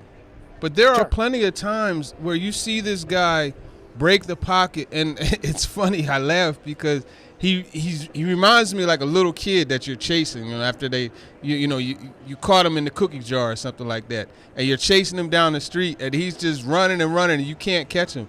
And that's what it's like. And then on top of that, he does have the ability. He could push the ball down the field. I think he's the total package. If you want him to play in the pocket, you can. He could do it. You know what I mean? And I don't see what there is not to like about him. Yeah, there are some times where the ball sail on him a little bit. He may panic sometimes, but, that's something that you could put on pretty much all quarterbacks. So for me, Kyler Murray's the real deal, and he has that element that makes you have to be a lot more disciplined in your pass rush lanes. You have to, just the whole way you play defense changes when you're going against a guy like Kyler Murray. The thing about Kyler I ask is, do you think at the end of this year they give Kyler a mega deal? Like, do you think that they're ready in the Arizona offices? And I don't know how they feel about Kingsbury. This will be his third year. But in the Arizona offices, do you think that they know in their hearts, hey, this guy we're giving the mega deal to at the end of this year? Or is it going to be like Mario to Winston, where it's like, let's give it a little time before we make that final decision? Yeah, I think it's going to be a deal where it may not be a huge Patrick Mahomes level deal, a Dak Prescott level deal, but I think he is going to get paid. And the fact of the matter is, quarterbacks don't just grow on trees, right? There's a shortage of them. You know what I mean? For whatever reason, there's different reasons, but there's a shortage of quarterbacks. So I believe while they have Kingsbury, and even if they don't re-up Kingsbury, I think they'll get somebody in there that's going to showcase and mold the offense around what he brings to the table. I'm just looking at stats, and you can, if you just look at stats and you don't watch the games, it's hard for me to make a judgment off of that. Kyler's, almost 4,000 yards last year, 26 and 12 touchdown to picks, not sacked a ton. He's got the dual threat. A.J. Green is going to be there this year. I just don't – like when I talk about quarterback, the quarterback they play the next week, that guy scares me. Kyler scares me running the ball. How much should he scare Titan fans throwing the ball on that revamped secondary? I think it should absolutely be a fear because they got a guy by the name of DeAndre Hopkins – putting on the jersey, and I don't care if I'm out there throwing the football. That's somebody that you have to take notice of. So that right there, but that's the whole thing. What you kind of let in with, everyone pays attention to his running. They don't realize that this dude, he has a cannon. He could attack anywhere you want him to attack. Anywhere. You want to go vertical, he'll throw the ball down the field. You want to go, deep out-breaking routes, he has the arm strength to do it. So I think absolutely just Murray alone. But then when you factor in other guys, right, you factor in A.J. Green, who apparently has dipped into the fountain of youth out there. And then you factor in Christian Kirk, who's a legitimate receiver. I wouldn't be as concerned about him as the guys on the outside. But then also you can't forget about that Rondale Moore. And here's the thing with Rondale Moore, you could just throw him a 3-4 yard pass and just let him go ahead and take it because he's a playmaker. That's another guy the Titans had a lot of interest in, by the way. What do you think of Kingsbury? I think he does. It doesn't seem like he wants to veer away from that college offense that he has. There are times where Kyler Murray would throw the football 50 times. And you're just like, go, you got to run the ball just a little bit. Just a little bit you got to run the ball. So I think, stubborn is a word that I probably would apply to him. But at the same time, you got to understand, you know, you're not the smartest guy in the room, you know, and I think really it comes down to finding ways to score the football more than just passing it. They still are putting up points, though. They put up a lot of points. TD with us for the TD Power Hour, again presented by Freedom Tire Guys and by Crane Works and Rental Works. Coming up next, everybody is excited to see this offense, including Josh Reynolds today, who said right now in practice it looks dangerous.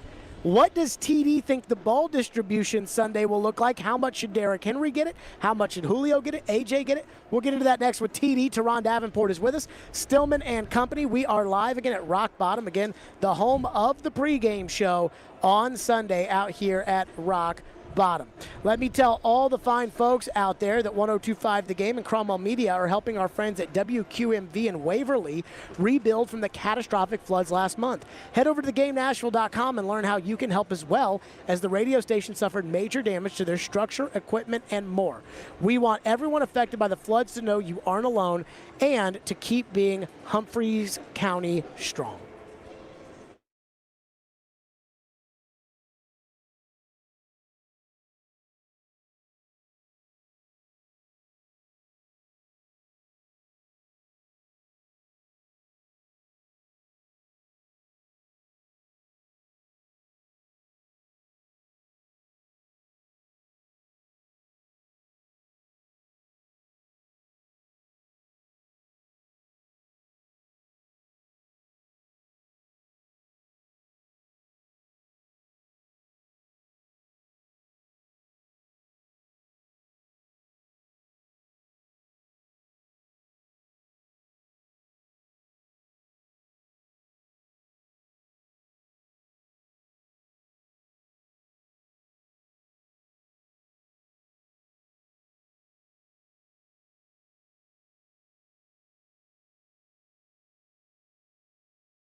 Do you have an idea at this point of how much Julio will help AJ and the offense as a whole? Well, definitely. The more weapons you have across the field, you know, teams can't zone in on any one person or group.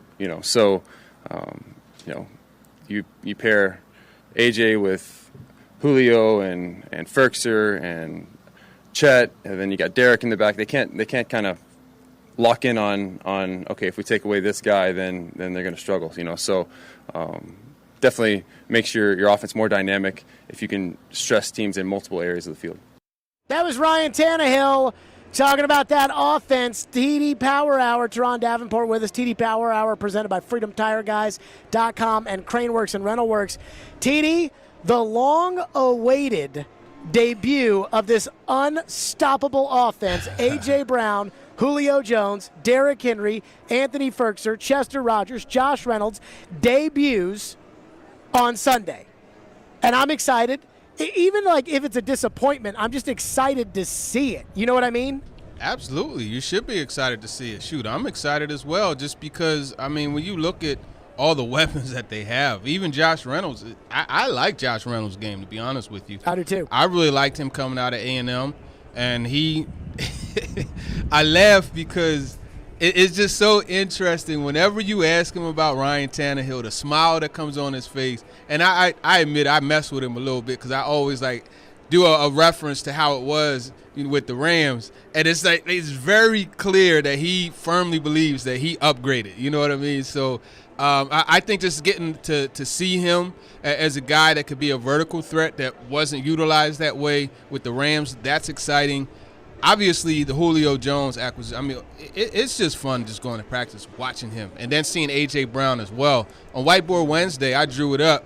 I feel like the first play action, deep shot, go to Julio Jones, man. And I think that's a way just to really show immediately, like, hey, listen, everybody had this talk about whether or not Julio Jones and Ryan Tannehill will be on the same page. Well, let me show you, man. And that's kind of the way I would like Ty Downing to approach that first play and even the whole game.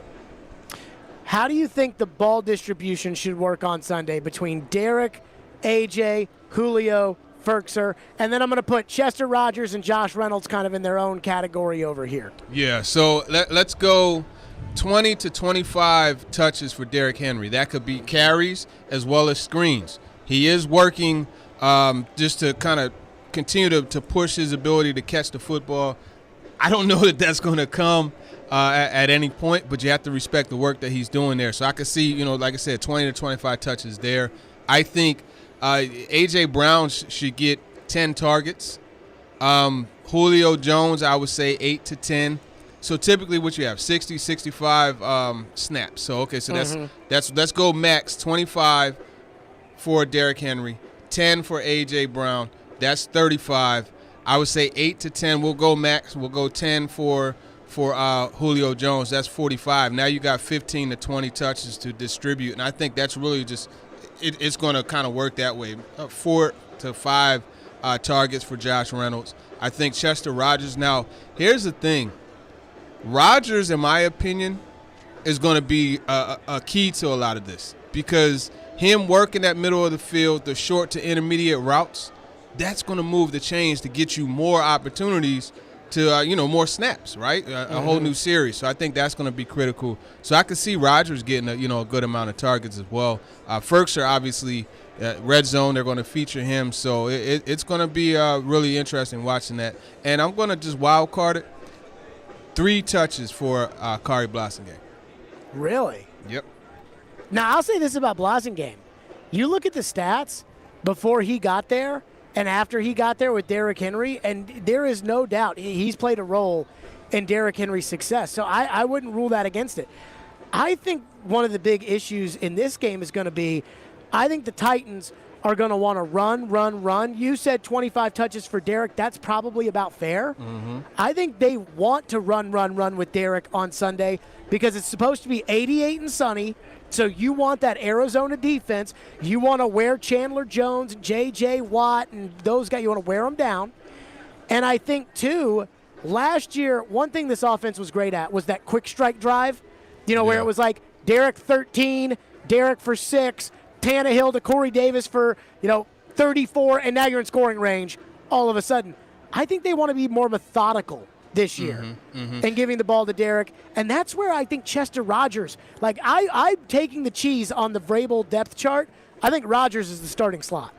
Yeah, and you know what? Even if he's not, you're going to see a mix anyway because they're going to want to get different looks. And one of the things that I like about Todd Downing is just the thought process that he takes. You know, from week to week, there's going to be different things that they're going to focus on and feature. And then also with that, the approach of, hey, look, man, you're not going to tell me what I'm going to do. I'm going to tell you what we're going to do, and we're not going to change that. Now, obviously, if it's not working, they'll make adjustments. But that being said, I asked him specifically about the patience with the rushing attack because, you know, Derrick Henry, he'll get -1 yard. He'll get 4 yards. He'll get 3 yards. He'll lose 2. The next thing you know, he pops one for 70. And it's just like, wow, what happened? But that's an example of the patience that you have to have. That's what Arthur Smith had when he was calling the plays. I want to see how he's going to do that. He seemed to allude to the fact that they're going to run the football. They're not changing what they want to do. So that's something to watch.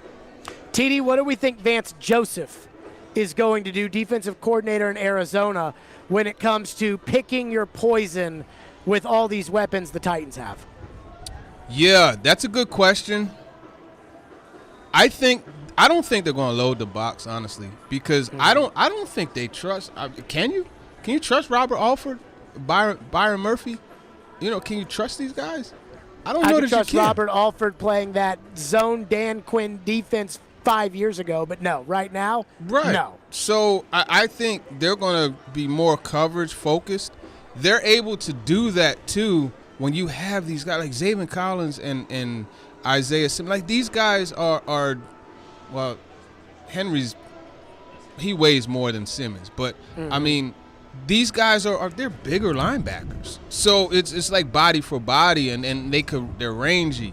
So I think that will allow them to do a lot up front as far as defending the run without having to stack the box. And I mean, look, Chandler Jones, Marcus Golden is an excellent run defender as well, setting that edge. So I think that's going to, you know, allow them to focus more on coverage in the back end. And Budda Baker, now see, that's the one thing though, right? Because when you focus more on coverage, you're losing that Budda Baker and what he does. And you like what Elijah Molden has done coming up and making plays in the box. Well, that's just a chip off of Budda Baker, because Budda Baker was that dude at Washington before Elijah Molden was. So when you focus more on coverage, that takes that away. Here's what I think I would do if I was Vance Joseph. I think I'm coming at Tannehill. I think I'm coming at Tannehill and Henry, and I'm going to take – you brought up, you know, Robert Alford, and they expected to have Malcolm Butler out there, and he obviously retired. I think my game plan would be, I don't know who that right tackle is going to be, but I doubt that he's going to be as good as Dennis Kelly or Jack Conklin. Taylor Lewan's coming off of an ACL. They're going to want to get Julio down the field. And now Tannehill's smart, and this would scare me if I was Vance Joseph, but I think I'd take the gamble of we're loading the box and we're coming. We're either hitting the running back or we're hitting the quarterback on the way to hitting the running back. And that's what I think I would do, and try to hope that my pass rushers are so good that they can get there before Julio or AJ can get open. I wish that you know, we could play each other for money in Madden, and you would take that approach, because, listen, I'll take Julio Jones, AJ Brown, and Josh Reynolds, or Chester Rogers, whichever it may be, against Byron Murphy, Robert Alford, and Marco Wilson all day. If you blitz, typically you're putting your corners, they're going to have to cover one-on-one. I don't trust it.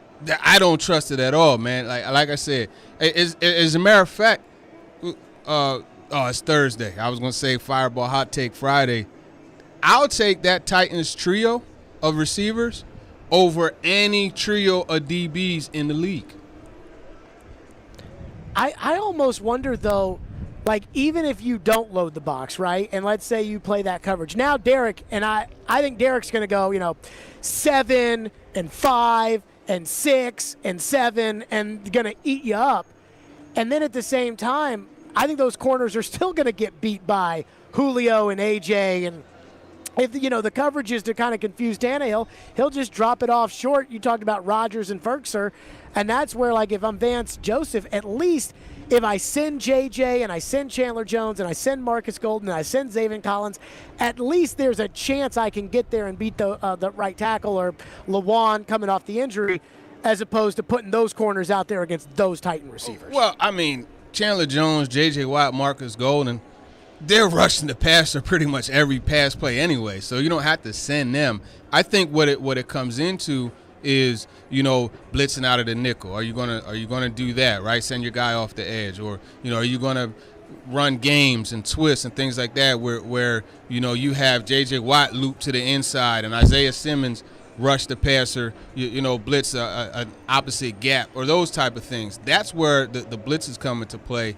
and it's just, when you do that, okay, you could zone it up underneath there, but I mean, Anthony Ferkser against zone, he's literally a zone buster. Mm-hmm. Right? He has that ability to just settle into those windows, and you go ahead and zone it up against A.J. Brown and give him a window. Go ahead, let him catch the ball and do what he does. That's not – it's tough. That's the tough thing about this Titans offense, right? You zone it up. You got guys who can make stuff happen that way. You go man is unfair, when you got 11-2 and 18 or 80, so there's a lot of things. And then you talk about stacking the box or not stacking the box. That's something that I would focus on, because if you look, 8 out of 10 Derrick Henry long runs, what's going on there? The box is stacked. Right, and he finds that crease. He gets to the second level, and that's when the alien instincts kick in, because you see him run away from. He's too big to be running away from people the way he does, but that's what he does. And 9 times out of 10, like 8 times out of 10, it's against a loaded box. TD is with us for the TD Power Hour, presented by Freedom Tire Guys and by Craneworks and Rental Works. And I do have a couple of personnel questions for TD, big questions for the Titans, including one on A.J. Brown's knees and a big position that they have not yet to fill. We'll get to that coming up next, plus his thoughts on the defense. Get your texts in now, 615-737-1025, your questions for TD, which we will take in the last segment of the TD Power Hour here on Stillman and Company. Tomorrow, it's your chance to participate in the Nashville SC Pick to Click, brought to you by Camarena Tequila. If you guess correctly which player scores a goal in the game this Saturday, you'll win a 4-pack of tickets to an upcoming Nashville SC home game. Participate tomorrow morning at 9:45. More TD Power Hour next, live from Rock Bottom Brewery downtown. It's ESPN 102.5 The Game.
Stillman and Company is delivered by TriStar Moving, ESPN 1025. The Game. We are live at Rock Bottom Brewery downtown. They're the only brewery that's right here on Broadway, right by the river. Come on out and check us out for the pregame show. Every home game this year, 9:30, Jared Stillman, Chris Sanders, Mark Howard. We will be here from the rooftop where we are hanging out right now, Nissan Stadium, right there in the background. I'm going to the game Sunday, going to walk across the bridge right after leaving here. Come on out for the pregame show. TD is with us as the TD Power Hour continues. The TD Power Hour presented by FreedomTireGuys.com and Craneworks and RentalWorks, FreedomTireGuys.com, Nashville's premier mobile tire company, online at FreedomTireGuys.com, and Craneworks and RentalWorks, your source for crane and rental equipment. Visit Craneworks.com. TD, A.J. Brown missed practice yesterday with a knee injury. We've talked about the knees last year and how A.J. was constantly playing through pain. A.J. had surgery on both knees. He practiced through pain in training camp. Should we be worried about his knee injury? Maybe not for Sunday, but should it be something to keep an eye on throughout the course of the year? How concerned are you? What was he today? Full participant. The report came out. He was a full participant. So I don't think there should be any concern about his knees or anything like that as of right now, because you watch him out there. There's videos. You know, I have videos. We all have videos up there of him in practice today. You know, and the bounces there. As I put it, it's his knees are naked, right? There's no band, no sleeve. Nothing on there, so that's a positive thing. And I don't see anything wrong with maintenance. I see nothing wrong with that. Obviously, down the line, there could be some, consequences that he'll have to face because of how he went hard last season and played through all of that stuff. But, look, man, that's part of the game. That's how it works. So you just have to manage it. And I don't think that there should be any concern whatsoever. What about the right tackle position, TD? I know that Sam Brilo, Kendall Lamb, David Quessenberry, I don't want to sound like a negative Nelly over here, but those don't inspire a lot of confidence. Whereas last year when it was like, okay, Jack Conklin's out, that's bad, but Dennis Kelly is in, I knew you could win with Dennis Kelly at right tackle. Yeah, I go from the supreme confidence in A.J. Brown's knee to a little bit of and that's no indictment on any of the guys competing for the position. I personally think Quessenberry is a very technically sound player. He did step in, and when they needed him to last year, what was it, the Vikings game, I believe it was, he stepped in, or excuse me, the Ravens game. He stepped in and played well there. So I think there should be some concern, just because if you go to a rotation, like no, you can't do that. You can't. No. How many times did we hear Taylor Lewan and Roger Saffold talk about how much they enjoy being on the field together because one guy could finish the other sentence? That's not going to happen when you're rotating. So I think that's an issue that they should try to avoid. I think it's a question mark. It's a question. Anytime you don't have an established player that's going to start there, it's a question. So I would be somewhat concerned about that. Do you remember, I know you remember. I guess I'm talking to the fans. 2 years ago when it came to Jameel Douglas having to play right guard, Nate Davis got hurt, Pamfield got hurt, and it was like, all right, who else is out here? Jameel Douglas. And Jameel Douglas had a good first game against Cleveland, and Vrabel gave him a game ball. And then after that, Indianapolis lined Nico Autry right over him, and he got eaten alive. Jacksonville lined Calais Campbell right over him. And he just got embarrassed. And it's no disrespect to Jameel Douglas. Please tell me this is not a Jameel Douglas situation at right tackle right now. I don't think it's a Jameel Douglas situation because you're going into the reserve. You know what I'm saying? Whereas with Lamb and with Quessenberry, with Sambralo, you're getting into guys that, they've been starters before. Quessenberry, a couple games, but these guys have have been capable of competing for the starting spot. Whereas, Douglas was just, I'm trying to be nice, so I just leave it alone. But I think I think there still should be some concern because, I mean, you got 55, you got 99, you got 44. You can't be playing around with these guys, man. Like, they are legit dogs on that opposite side of the field. So you got to – I don't know, man. That's the one thing where I have the question for the Titans offense. Do you think John Robinson regrets letting Dennis Kelly go? I would. I think it goes even beyond that. I think he regrets letting Conklin go. Mm-hmm. That's the one. Imagine this offense if Conklin was still here. Imagine this offensive line. Imagine it. There wouldn't be a conversation. Like if Conklin was there, like, oh yeah, that's the best offensive line in the league. Yeah, there wouldn't be a conversation. But what do they say? Hindsight is 20/20. You got to spin the wheel forward, and here we are. You know, but that right tackle it remains a mystery. Plus, the kind of money they would have had to spend on Conklin, you know, that takes away a Julio or a Bud Dupree or a, you know, one of those big contracts because potentially, yeah. I mean, Conklin is, you know, not cheap as we all know. TD, what do you think about the Titans' defense? I mean, we talked about this last week. Shane Bowen, you know, all signs pointing in the right direction from training camp and the preseason from what I think a lot of us were worried about when Vrabel kept him on as defensive coordinator. But now we get into the games. Now, you know, Bud Dupree's going to get out there. Harold Landry's going to get out there. They're going to go try to sack a quarterback. Mm-hmm. How do we feel about the defense against Arizona's offense? Yeah, it's going to be tough covering those guys. A.J. Green, right? DeAndre Hopkins. Who they've never covered ever, and I'm not sure anybody's ever covered DeAndre Hopkins. Well, and Coach Vrabel joked about it yesterday. He was like, it's almost like the more he's covered, the better he gets. It's strange, but that's how it is. Like he specializes in making catches and covers. You've seen it. So you look at that, and then you look at Rondale Moore. That's an area where I have a question, you know, because Chris Jackson, he's limited with the hamstring. Elijah Molden, you know, there's not. I don't know if there are many bigger supporters of Elijah Molden than me in Nashville. You know what I mean? But I will say this: I don't know that I trust him vertically defending Rondale Moore because that could be an issue, right? That speed that he has, I think that he could potentially outrun Elijah Molden if they go vertical. So we'll see what they do there. For me, also the tempo. Communication, right? That's been a huge thing for these guys. Communication, that was a big issue last year, and it has to get better. They work to get it better.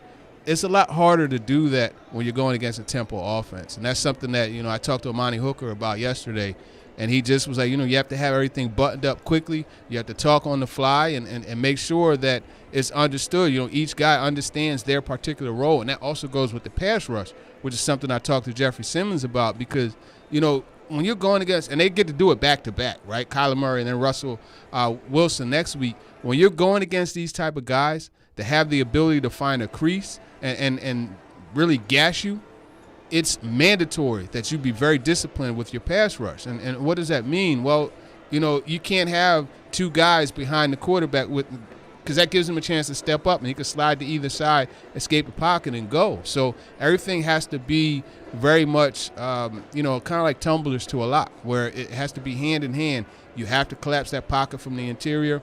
One guy has to get deep. The other guy has to make sure that he's not getting too deep. And it's just like, really, as they say, capturing the quarterback. So that's going to be a tough thing to do because when you have a guy that could just extend plays, and I talked to Josh Weinfuss, ESPN's NFL Nation Cardinals reporter, about this because, you know, A.J. Green, he's never played with a quarterback that could really extend plays and do those type of things, right? Freelance and go off schedule. Well, I asked Josh about them working on this in practice, and actually that's something that they're focusing on. They have periods where it's almost like an off-schedule period where Kyler Murray has to run around, and a lot of people watch like these broken plays happen and they think it's just random. No, it's not random. Like everybody has an assignment where they need to go in those situations, and that's something that they're practicing. And I remember seeing the Eagles do that with Carson Wentz in 2016. And it worked, and then they did it more in 17, and that's when it really blew up. And that's something that it doesn't get good by accident. So I would definitely watch that. TD with us as always. TD Power Hour. Question time. Get the phones going. Get the text going. 615-737-1025. Your Titans questions for TD. We'll get to those coming up next. Live from Rock Bottom Brewery here in downtown Nashville, the home of the pregame show for all the home games this season. Stillman and Company. Hiller Plumbing, Heating, Cooling, and Electrical. You know I love my guys at Hiller. There is no better time to upgrade your essential home systems than this month with my friends at Hiller. Hiller is offering you credits for your old home systems. Trade in your old HVAC unit and earn up to $1,500 in credits towards select new systems. Upgrade from a standard water heater to a tankless water heater and earn $500 with your trade. Trade up to a new electrical panel and earn up to $500 in credit for your old one. Their work is backed by the Happy You'll Be or the Service is Free guarantee, and I know that because I use Hiller. And I love them. They take great care of me, and they can take great care of you. Hiller Plumbing, Heating, Cooling, and Electrical. Their technicians are continuing to take measures to keep you and your family safe and healthy on every single call. Hiller Plumbing, Heating, Cooling, and Electrical, proud supporters of the Nashville Predators, the Vanderbilt Commodores, and the Tennessee Volunteers. Hiller, call the Happy Face Truck today.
The TD Power Hour, Teron Davenport with us. Do you want to win a pair of tickets to see Stanford versus Vanderbilt at Vanderbilt Stadium on Saturday, September 18th? Caroline Fenton probably wants to go. She just thinks that all the money in the world, Vanderbilt's going right to the national championship I would game. love to go and see the fruits of the Vandy United Fund. Head over to YouTube and subscribe to the 1025 The Game YouTube page, and you'll enter to win your way into the game. One winner will be chosen on Monday, September 13th. Again, you can watch our show on YouTube every single day. TD, it's question time for the people, so let's just get right to it. And I did ask TD for his Super Bowl pick since today is opening day. And I didn't even say happy opening day to you, TD. I'm so sorry. It's all right. It's all good. Happy opening day, TD. Let's go right to the people phone lines driven by WilsonCountyHyundai.com. What do we have for TD? Rob texts in and asks TD, what rookie will make the biggest impact for the Titans on Sunday? I'm going to say Elijah Molden. I firmly believe that, especially with Chris Jackson being limited. I think they're going to use Molden as a way to blitz out of that nickel spot. I think he's going to be strong against the run. So, yeah, I'm going with Elijah Molden. Where do you think – I completely agree with you. Where do you think they are on Farley as far as – like how much would they trust him today, and how much better do they expect him to get over the next couple of weeks to give him a bigger role? I think they expect him to get a lot better, and it's not just the physical part of it; it's the whole processing and just how can I say it? He's had some struggles like on switching off and those type of things, and they're continuing to work on him with that. He's gotten better. You see them when we were able to watch practice. You see them kind of improve from that perspective with him. But I still think it's a combination of the two. And even for he himself, he doesn't feel like he's his quick twitch ability. Like he doesn't feel that that's all the way there. So it's going to take some time. They obviously believe that he's going to be a premier player at some point. And I think the improvement is something they'll be expecting and looking for over the next few weeks. Adam in Portland texts in and says, how do you see the offense changing under Todd Downing? What can he elevate that differs from Art?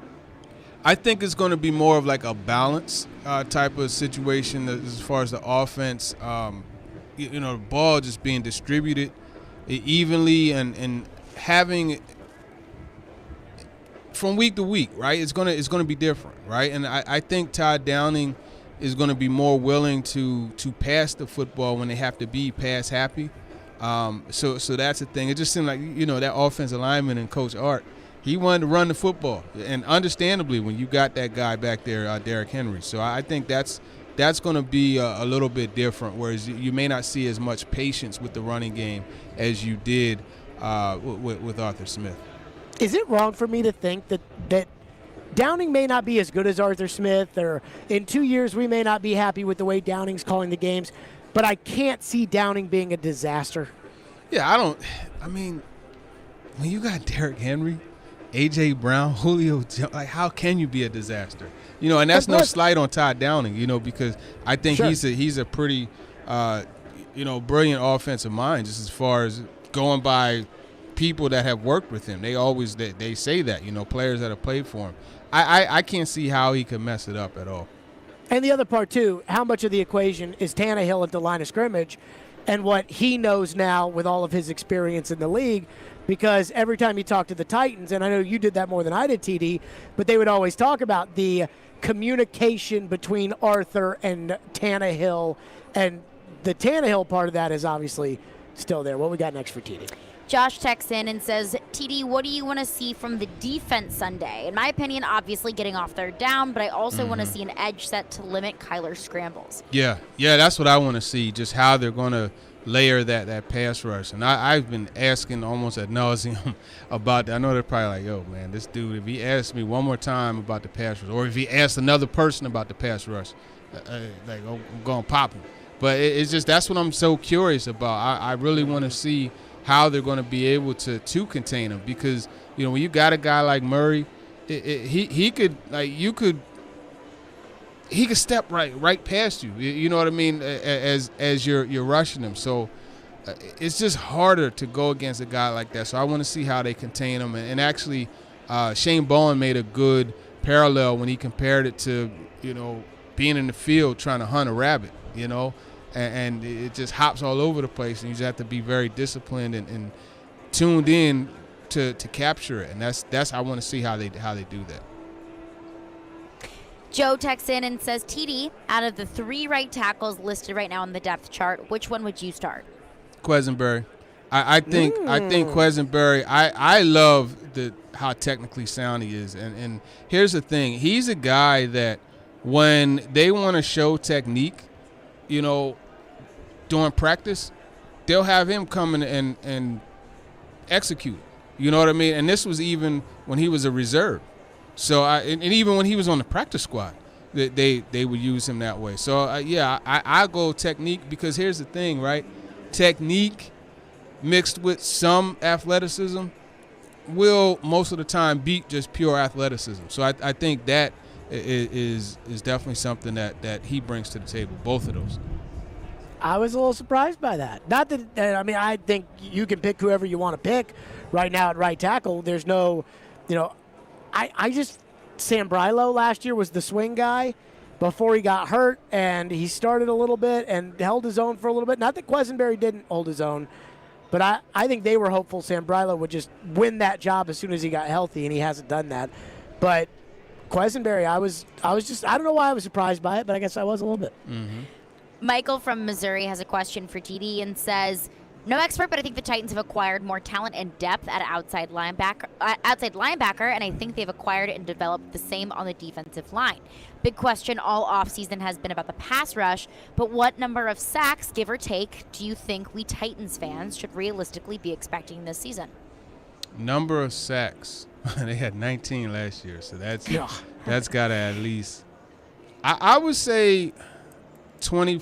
I would say low 30s you should expect, because I believe Landry's gonna step up and play well with a guy like Dupree opposite him, and then just what Jeffrey Simmons brings to the table, having Daunic Autry next to him. I talked to Marcus Spears about this, and he was like, man, Jeffrey Simmons is about to elevate into the next stratosphere of defensive tackles, interior guys, and just putting him with Daunic Autry, like, that's going to make it all the more dangerous. So I'll go low 30s. What impact do you think we'll feel more on Sunday, Autry or Dupree?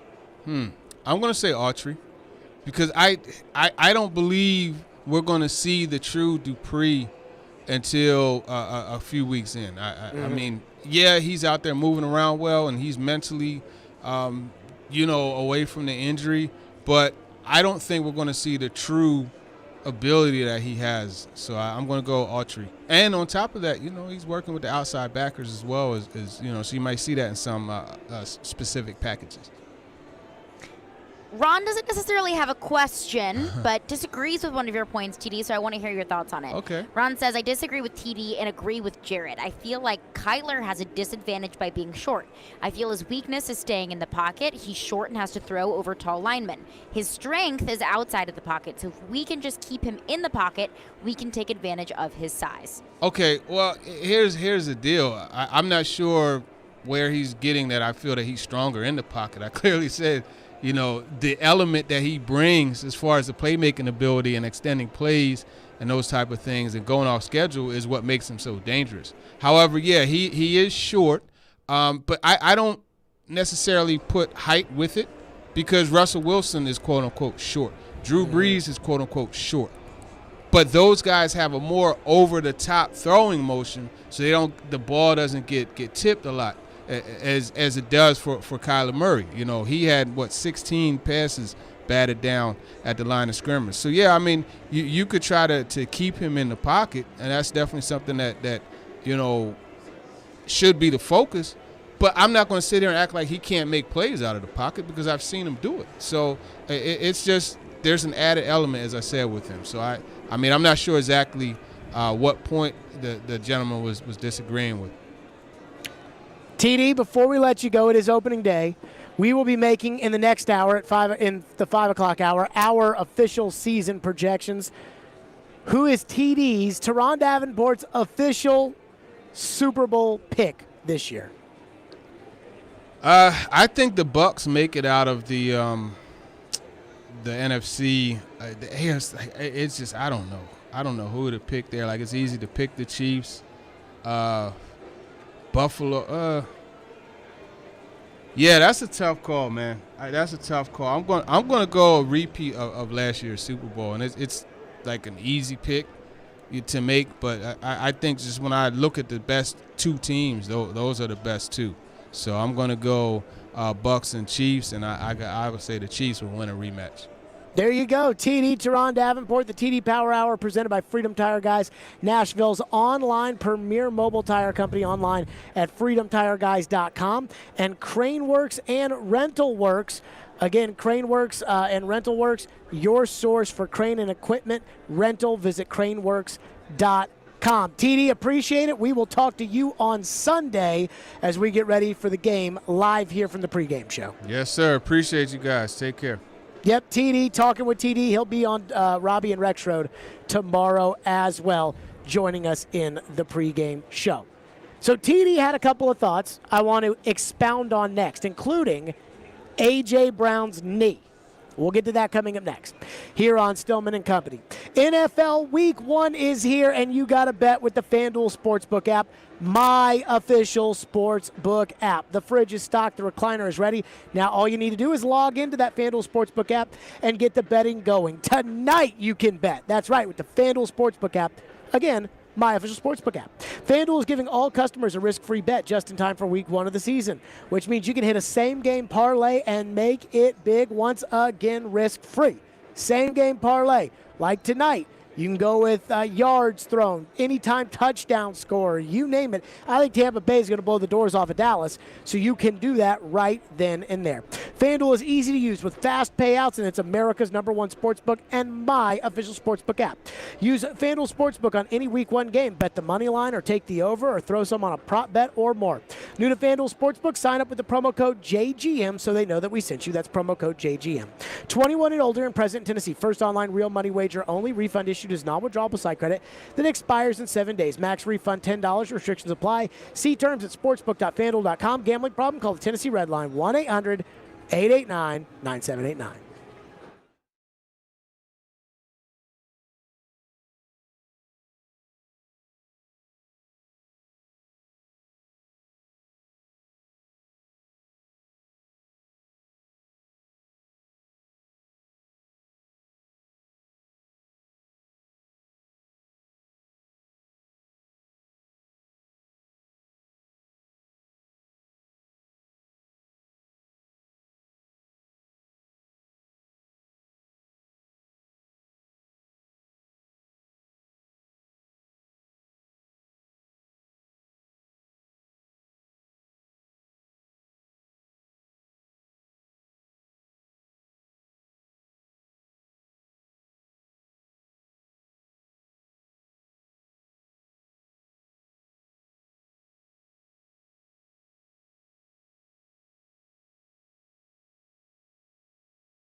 We're in Rock Bottom Brewery downtown tonight, and we will be downtown Saturday morning at 9:30. TD says no concern for A.J. Brown's knee because he was out there practicing today. Or do you stay with no concern for A.J. Brown's knee? I absolutely do think that there is a concern there because if you're going to be relying so heavily on A.J. Brown, if you're going to be touting this 2 wide receiver offense so much, and then absolutely, yes, that is a concern. I don't see how you can't be concerned by it. Yeah.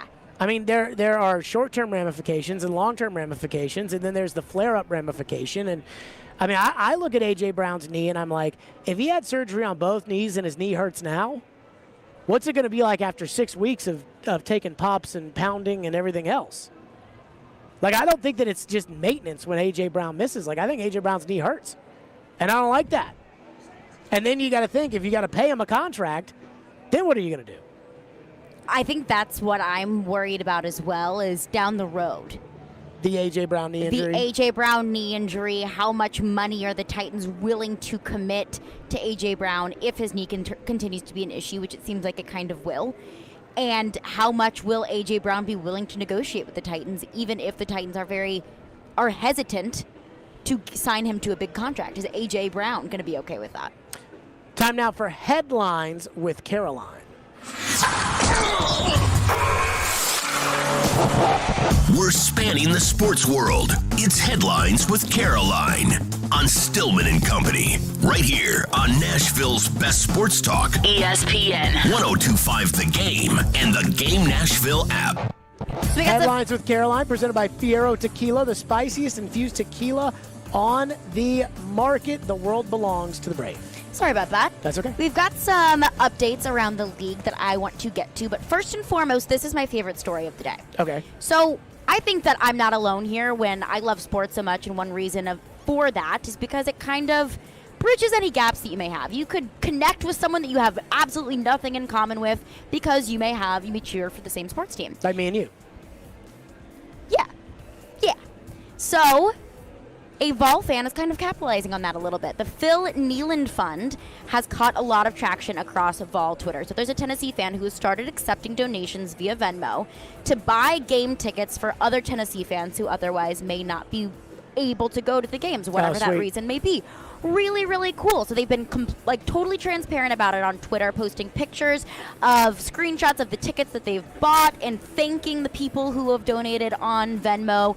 They just announced today that they gave away 14 tickets to the Pitt game. A lot of those being donated to veterans or other families who may have recently come across hard times.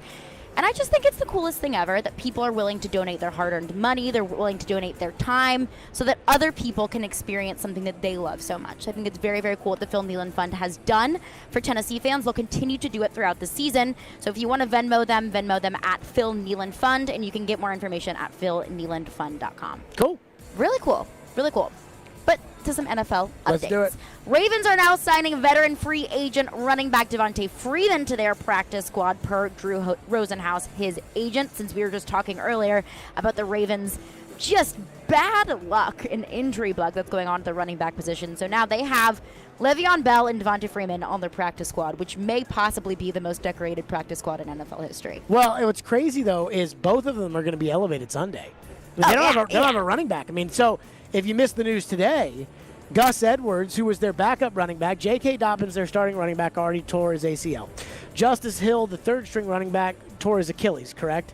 I think he did. Yes. Today at practice, back-to-back plays, torn ACL Gus Edwards, torn ACL Marcus Peters, their star corner. The Ravens are in a world of hurt. A world of hurt. And, I mean, look, Devontae Freeman sucks now, so if they're banking on Devontae Freeman, good luck to Baltimore. T.J. Watt got himself paid. He agreed to a 4-year, $112 million contract, which now makes him the league's highest paid defensive player. His deal also includes $80 million in full guarantees. So here's what's going to be interesting to see. The Titans signed Bud Dupree, and one of the sticking points with Bud Dupree is that the Steelers were a much, much better team. Didn't lose this year when Bud Dupree was out there. And that T.J. Watt wasn't the same player when Bud Dupree wasn't out there. Now, that's what people were saying. I don't know if it's true or not. That's what people said. So now we're going to see. because Bud Dupree's here. And Bud Dupree's not in Pittsburgh. And if Bud Dupree is here and T.J. Watt signs for all that money and he's not any good without Bud Dupree, that's going to be a problem for Kevin Colbert and Mike Tomlin. Also, you could see Marcell Ozuna possibly back on the Braves soon. So 3 months ago, he was arrested. I prefer not to see Marcell Ozuna. Well, 3 months ago, he was arrested on assault charges for allegedly assaulting his wife, and he agreed to a pretrial resolution today that could result in his domestic violence case being dismissed. So he's placed on 6-month supervision. He'll undergo a full 24-week intervention program, including anger management, family violence counseling, a psychological assessment. So if he's able to complete 200 hours of community service and refrain from illegal drug use, go through this intervention program, he could be terminated from this program within 3 to 6 months. But Major League Baseball and the Major League Baseball Players Association has still placed him on can still place him on a long suspension. So up in the air about when exactly he could return to baseball, but on the legal side of things, it's looking like there is an end in sight for Marcell Ozuna. Yeah, I mean, I guess, I kind of don't really know how to feel about that news, if we're being honest. Well, the story when he got arrested was so bad, apparently, that it was like he's never going to play again. And now they've traded for Adam Duvall, who they never should have released. And Duvall, I think, leads the National League in RBIs. Is killing it. By the way, went to college with Duvall. Good guy. And go Cardinals. Go Cardinals. And, I mean, I don't want this guy to come back. I mean, there's so, like, the Kansas City Chiefs fans have no problem with having Tyreek Hill on their team and winning with him. I do. It feels icky. Right. Because if a player smokes weed, I don't care. Although it is bad, and I would never advise anyone to drink and drive. If a player gets a DUI, I think I'll be able to sleep at night if he's wearing my team's jersey. But whenever you put your hands on your wife or on another person, it makes me question character. Hard to get over. What's next? Very much so. So Fox had more total Week 1 college football viewing this year, 3.6 billion minutes viewed, than in the previous 5 college football Week 1s combined. Penn State, Wisconsin had the most viewers in the noon slot of any network with 5.4 million viewers. So college football is back, baby. What do we think is the biggest reason for the upshot in college football viewership? Do you think it is the non-presidential race, because that always takes away from ratings a little bit? Do you think it's the fans in the stands? Do you think it's life returning to normal for some people? What do you think? I think it's mostly life returning to normal, and that you can include fans in the stands for that. But, I mean, last year, nobody else really had anything else to do other than watch college football, so I kind of assumed those ratings would go through the roof because you have, let's Sports say... ratings across the board were down. So down. But you would think if there's 85,000 people in the stands that are now watching at home and everyone else has nothing else to do, you would think ratings would go up. But no, this year they are absolutely through the roof. So I think it's everything returning back to normal, people kind of settling into their normal routines. Watching college football on Saturday is one of those things. Okay, so I think it's the presidential race. And I mean, think about it. More people voted than have ever voted before, right? Like, Trump got the most votes, like the second most votes ever. And the other guy got like 8 million more votes or whatever it was across the country. So that is the most votes ever. Like, it's... look at the ratings for CNN and Fox and the percentage that they're down. Because, like, a lot of people like to dance when they don't like one or the other and say, oh, look at how down this is, and look at how... I think that many people were glued into the presidential race. And think about how many people that annoyed the daylights out of you in your life that wanted to talk about the presidential race every day. Oh, it was so annoying. I'm convinced of it. But, I mean, this was the most in 5 years. I think that some of that has to do that it's probably easier to track that stuff with the more digital viewership. You know, like before they didn't know how to track the cord now you're cutters. on board for the digital viewership. When was I not on board for digital viewership? When we were talking about NBA. Oh, basketball? Yeah. So what they're doing, you talked about minutes. That's a digital stat. Yeah, like it is. They've never talked about minutes before. Like, you know, the Super Bowl had 25,000 billion minutes. They haven't done that before. That's a digital stat. So I also think it's somewhat padding, you know, playing the numbers their way. Like Probably. One time we said something, we put something out that was like, you know, Titans Monday was up like 300% or up 500% over the year before, or something like that. But the reason was because that day that followed a Titans game was like the previous year was like a Wednesday. So it's like the Monday after a Titans game as compared to. So you can like play with it however you want. And so maybe I think there's probably some of that there. Those are headlines with Caroline. Once again, headlines with Caroline. Let me make sure that I tell everybody this because it is so, so, so important. Headlines with Caroline is presented by Fiero Tequila, the spiciest infused tequila on the market. The world belongs to the brave. So we've talked a lot about Julio and Julio's attitude. Comedian John Christ is a diehard Atlanta Falcons fan. He told me, he reached out to me and said, I want to come on the show and just tell the whole story about Julio. So I am putting an editorial risk out there. I have no idea how good John Christ is going to be, how informative what he tells us is actually going to be, or if it's going to just straight bomb on the radio. I have no idea. And I'm not sure he'd let me go walk up on the stage and grab a microphone and start, talking at one of his stand-ups. I'd rather him not. So we've got to see why. You could not on stage and be a stand-up comedian? You don't think I could at least hold my own? I would. Let me standpoint? just put it this way: I'd like to be in the audience. Oh, I think I'd be fine. So, anywho, he will join us next, saying that he's got the full story on all the Julio and Atlanta drama and whether or not we should be concerned. So that's next. Stillman and Company, it's ESPN 102.5 The Game. Again, we are live from Rock Bottom Brewery and, of course, streaming on YouTube, Twitter, and the Game Nashville app.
Stillman and Company, we are live at Rock Bottom Brewery. We will be making in the next hour. We will be making our NFL picks for the season. The whole season, all the divisions, everything, and then you have to live by it. Are you okay with that, by the way? I am perfectly okay with that. I mean, that. like, if you say you pick the Jets to be good, and then they're terrible, then Hey, are you going off of last season? No, I'm not. My picks are not. But if they're terrible, then during the year. But if I pick the Jets to win, because I think that Zach Wilson is going to make that much of a difference for the Jets this year. No, but I'm talking about in week 6, you get made fun of. Like when they're 1-5. Probably. That's what I'm talking about. These are the ones that last you for forever. Like these are the official ones that you never forget. And I only say that because Floyd never let me forget them. And I know that you are not going to let me forget them. I think I'll be okay, though. I feel pretty confident in my picks. No, I'm like an Akon song. So we have talked at length about Julio Jones in Atlanta. They were not happy about Julio Jones. The owner made a statement about it last week. We talked to sources in Atlanta, said Julio didn't want to practice all the time, didn't want to go through walkthroughs, didn't want to run gadget plays. And so comedian John Crist reached out to me, good dude, reached out to me. And he said, I got to tell the whole Julio story. Like, he's like, I got the whole Julio story as a lifelong Falcons fan, and he wants to share it for everybody. I have no idea how informative this will be. No clue. Ian, do we have him? Yes, we do. Okay, John Crist joins us on the program. So I'm going to ask you, how informative is your story on Julio in Atlanta going to be? Well, see, look, this is a different take, bro, because this is a local fan. This is the insider perspective. I know you got all the professional sports voices in your ear. This was someone that grows up, been homegrown with Julio for 10 years plus, dude. I don't think you can get more insider. Okay, give me the story. All right. Well, see, we love Julio. We traded up to get him. You know what I'm saying? In 2010, we traded up to get Julio. Our whole franchise has been around Julio Jones for 10 years, and I feel like what it's come to when he went to Tennessee. It's like, you know, that guy that's in a relationship and he's been with a girl, but she doesn't really treat him right, and finally he gets up the courage to dump her. Everybody at the office is kind of thrilled for him. They're like, dude, good for you. Because we didn't treat Julio with the prime time treatment that he deserved, and everyone in Atlanta. I feel like this guy is talking about kind of my life when he's telling the story. It's somewhere around there. So. It might be a little personal, but I'm saying it sounds that way. We're thrilled for unless you think about Ryan, the Tannehill versus Matt Ryan, and I don't know what the benefit is there. Do you have one leg up on either? I don't know. I like Tannehill more. I mean, I thought Matt Ryan with Shanahan was good, but I like Tannehill more. I mean, Matt Ryan's like a guy that you're like dating, but then like you can't bring Matt Ryan home to the family. You know what I'm saying? That's like Matt Ryan's like an Instagram model that has a lot of like followers, and you're like, I'm into, but then you're like, well, I mean, I can't be long term with Matt Ryan. But I don't know. Do you know what Tannehill is? What Mike, is he? To your point, to me, Tannehill is like I had a friend one time, and he ended up meeting his wife on Match.com, and when they went out on their first match date, like she thought he was somebody else, and yeah, there you go. It was like really uncomfortable, and she told him like, hey, like I'm really not interested in you. And then all of a sudden she realized like actually he's like a really great guy, and I'm just so lucky. Like they're married now. I think they have a kid, and like that's Tannehill. That's everybody in Nashville when we got him. We were like, this guy, kind of a journeyman, and then he takes us all the way. You're like, you know what? We love him. We love him. What do you make of Julio not wanting to play and not wanting to go through walkthroughs because he was mad at Atlanta because Atlanta gave him the highest paid contract in the NFL at wide receiver, and he was still disrespected by it? Well, I don't know if he was disrespected by that. I mean, have you seen, because I looked up before this call, bro, I did my research. You know who our second wide receiver was? To 2010 to 2015, Roddy White. From 16 to 18, Mohamed Sanu and Calvin Ridley the last 2 years. I mean, the Titans' second wide receiver is an improvement from that all around. So if you're double teaming Julio Jones, those are good receivers.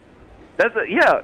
I mean, Roddy White toward the end of his career, but I mean, the disrespect was not from the money. The disrespect was from what else was around. I mean, the offensive line was trash. So you think that Julio's issues was he just hated Atlanta? And that Julio will come here. That radio, yeah. Once the radio article came out, everybody knew it was a wrap. But I saw Coach Rabel at I'm a single man. I get around town a little bit. I get the socialite, and I saw Rabel at Jason Aldean's a couple nights ago, and he gave me the inside scoop. Okay. Comedian John Crist with us on the program. So you don't think Julio will be a problem this year for the Titans? 100% no. I do not think it would be a problem. I mean, have you seen highlights of this guy? This guy's a freak. I don't know where he's at in his career in terms of this is the end of his career, but I think that guy will give you a monster number. Okay. Do you think that if I got on stage at a comedy club that I could hold my own? Because that's really what Caroline and I want to know. What kind of time are we talking about? Are we doing 2 minutes? Are we doing 5 minutes? How are we doing? How long do you think? How long do you think I would go for me to be able to say that I could do it, Caroline? I mean, so if you go, ask her. But if you start and say everybody knows who you are in town, you have a leg up. But their patience is going to run thin at about minute 4 if you're not getting into something funny. I mean, to be honest, for what I know about you and the amount that I know that you can talk, say 30 minutes for sure. 30 minutes? What's he going to open with? What's he going to lead with?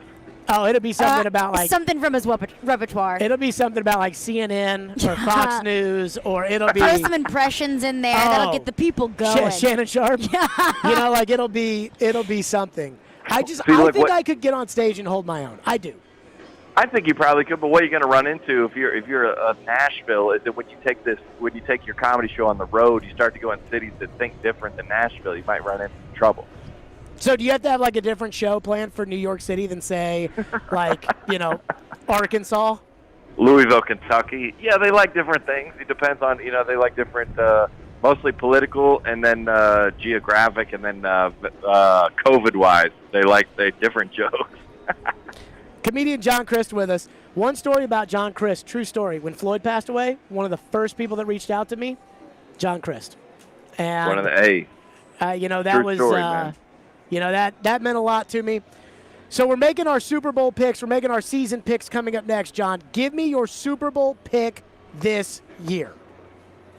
I mean, I'm a lifelong and diehard Falcons fan. I mean, I'm not choosing the Falcons, of course. I'm gonna guess that you guys lose. That's just me. What are you talking about? You don't think we've been to the Super Bowl before? And it's not like we've had a gigantic lead going into the fourth quarter before. So. No, and you know what? History probably won't repeat itself because the Falcons probably aren't going to the Super Bowl. Or the last time the Falcons were to the Super Bowl before that, and the guy was found in his hotel room with all the cocaine and went to jail, and that was awful too. Dude, did you have to bring this up on the first call we have with each other? Wow, it's like we buried that, dude. We got out all the good moments in Falcons history. John Crist, comedian, joining us on the program. John, look forward to talking to you soon. Much love, dude. I'm going to come see you soon. Yep, John Crist joining us as always. So he said that Atlanta didn't treat Julio right. You buying it? They gave him $64 million.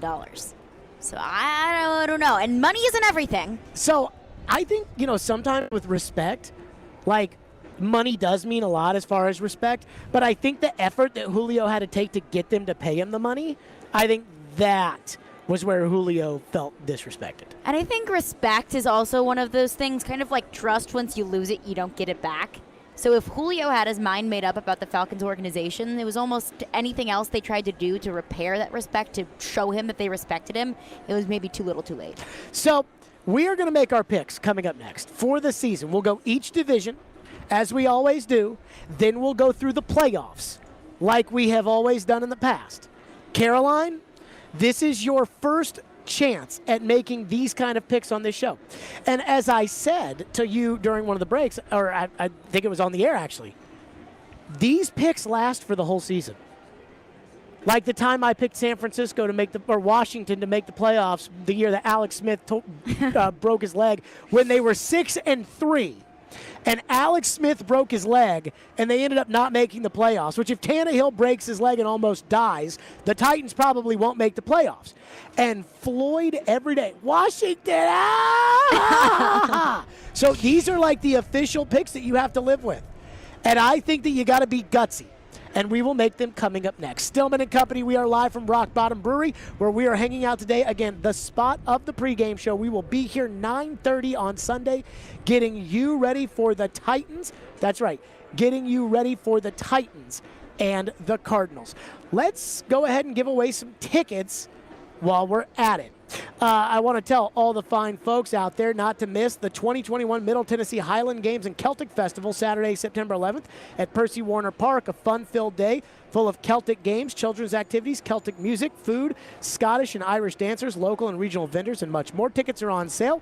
Now, visit midtngames.com for more details.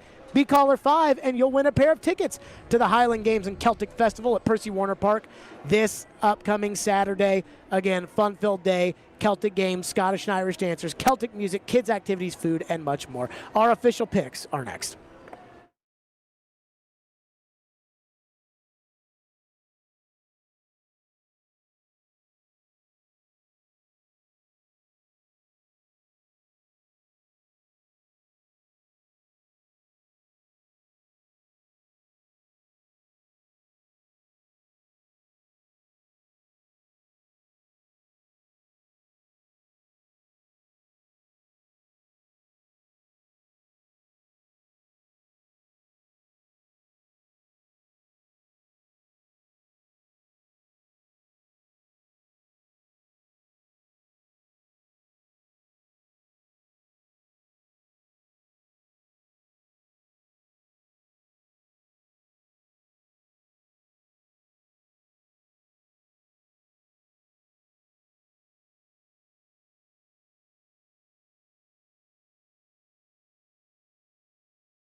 Stillman and Company is delivered by TriStar Moving, ESPN 1025 The Game. We are live from Rock Bottom Brewery downtown.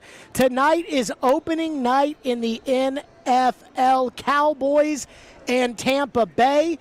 It's great because everybody likes the celebration game, especially a Tom Brady celebration game. They'll drop the banner, and then they'll slaughter the Cowboys. And I think that's kind of what the people want to see. And all those Cowboy fans will be upset, but everybody else that doesn't like the Cowboys, like me, will be excited to see the Cowboys lose. And I think it's great for TV, and I expect the ratings to go absolutely through the roof. So we are about to make our official picks, which is something that we do on this show the Thursday night every single season. Are you excited? How nervous are you about making your first ever picks? I'm not nervous at all. I am cool as a cucumber. I am confident. Are you nervous? What makes you so confident?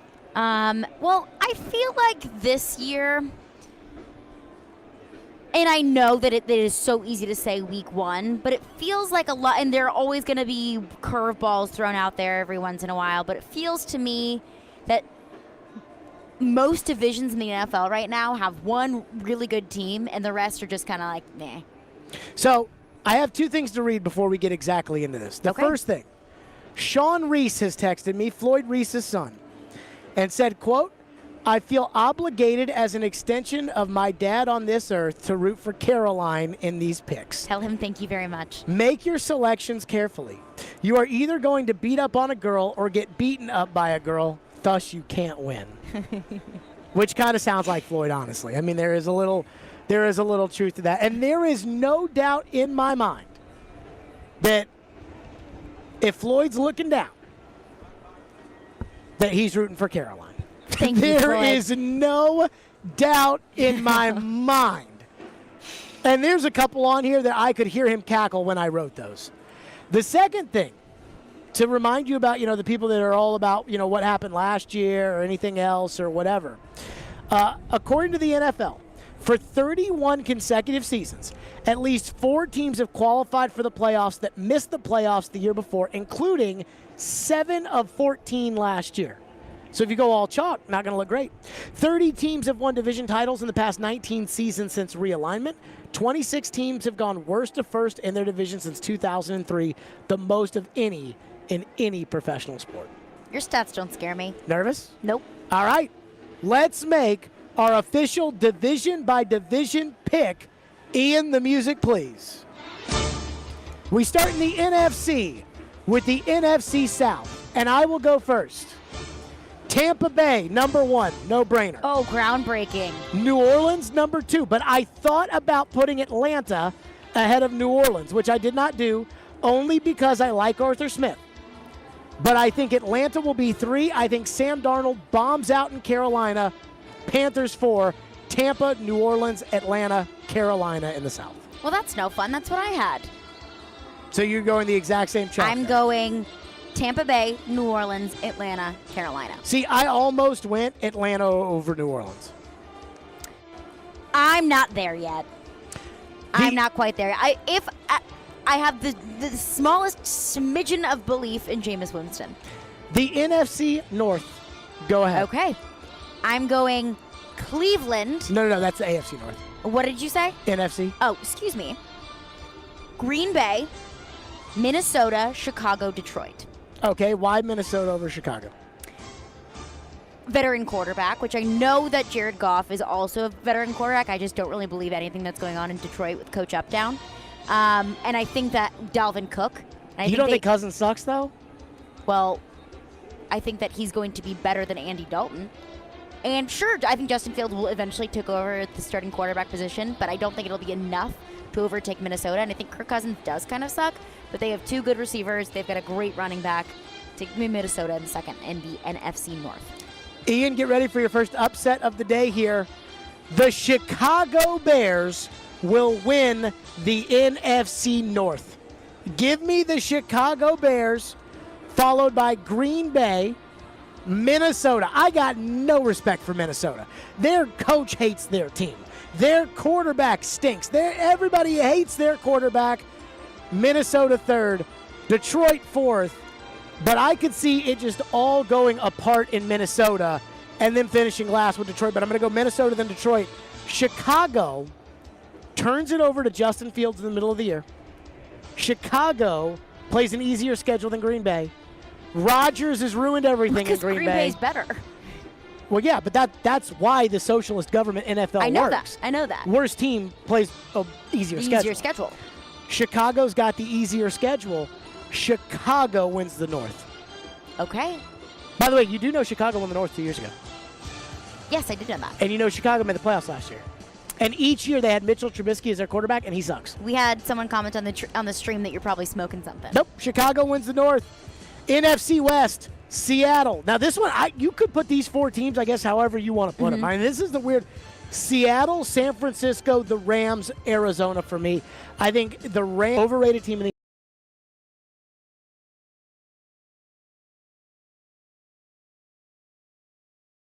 Up the Rams. I had to think hard about this one, but Seattle plays New Orleans in the NFC South. The Rams play Tampa Bay, so I think that the Seattle has the advantage in their schedule there. I'm going Seattle, Rams, San Francisco, Arizona. Why the Rams over San Francisco? I believe in Matthew Stafford in Los Angeles because I'm taking into account off-season moves, something that you accused me of not doing. Which off-season moves? Adding Matthew Stafford. Any other off-season moves for the Rams? No. Okay. The NFC East. Again, this is one of those ones where however you want to stack it. This is kind of a tough one. I have Dallas winning the NFC East, Philly, Washington football team, and then the Giants. So, I don't believe in anything that happens with the Giants. Anything going on in New York that's not Buffalo, I don't believe in. So anything that Washington did at the end of the year last year, you don't have any respect for? I don't have any respect for it. You have them finishing third, and they made the playoffs. Okay. Like, they had a good end of the season last year. So we're going off of last year now. No, I'm just saying you don't have any respect for what they did last year. That doesn't mean that I don't have any respect for it. You have them finishing third in a crap division. Okay. What were yours? Philadelphia wins the NFC East. Okay.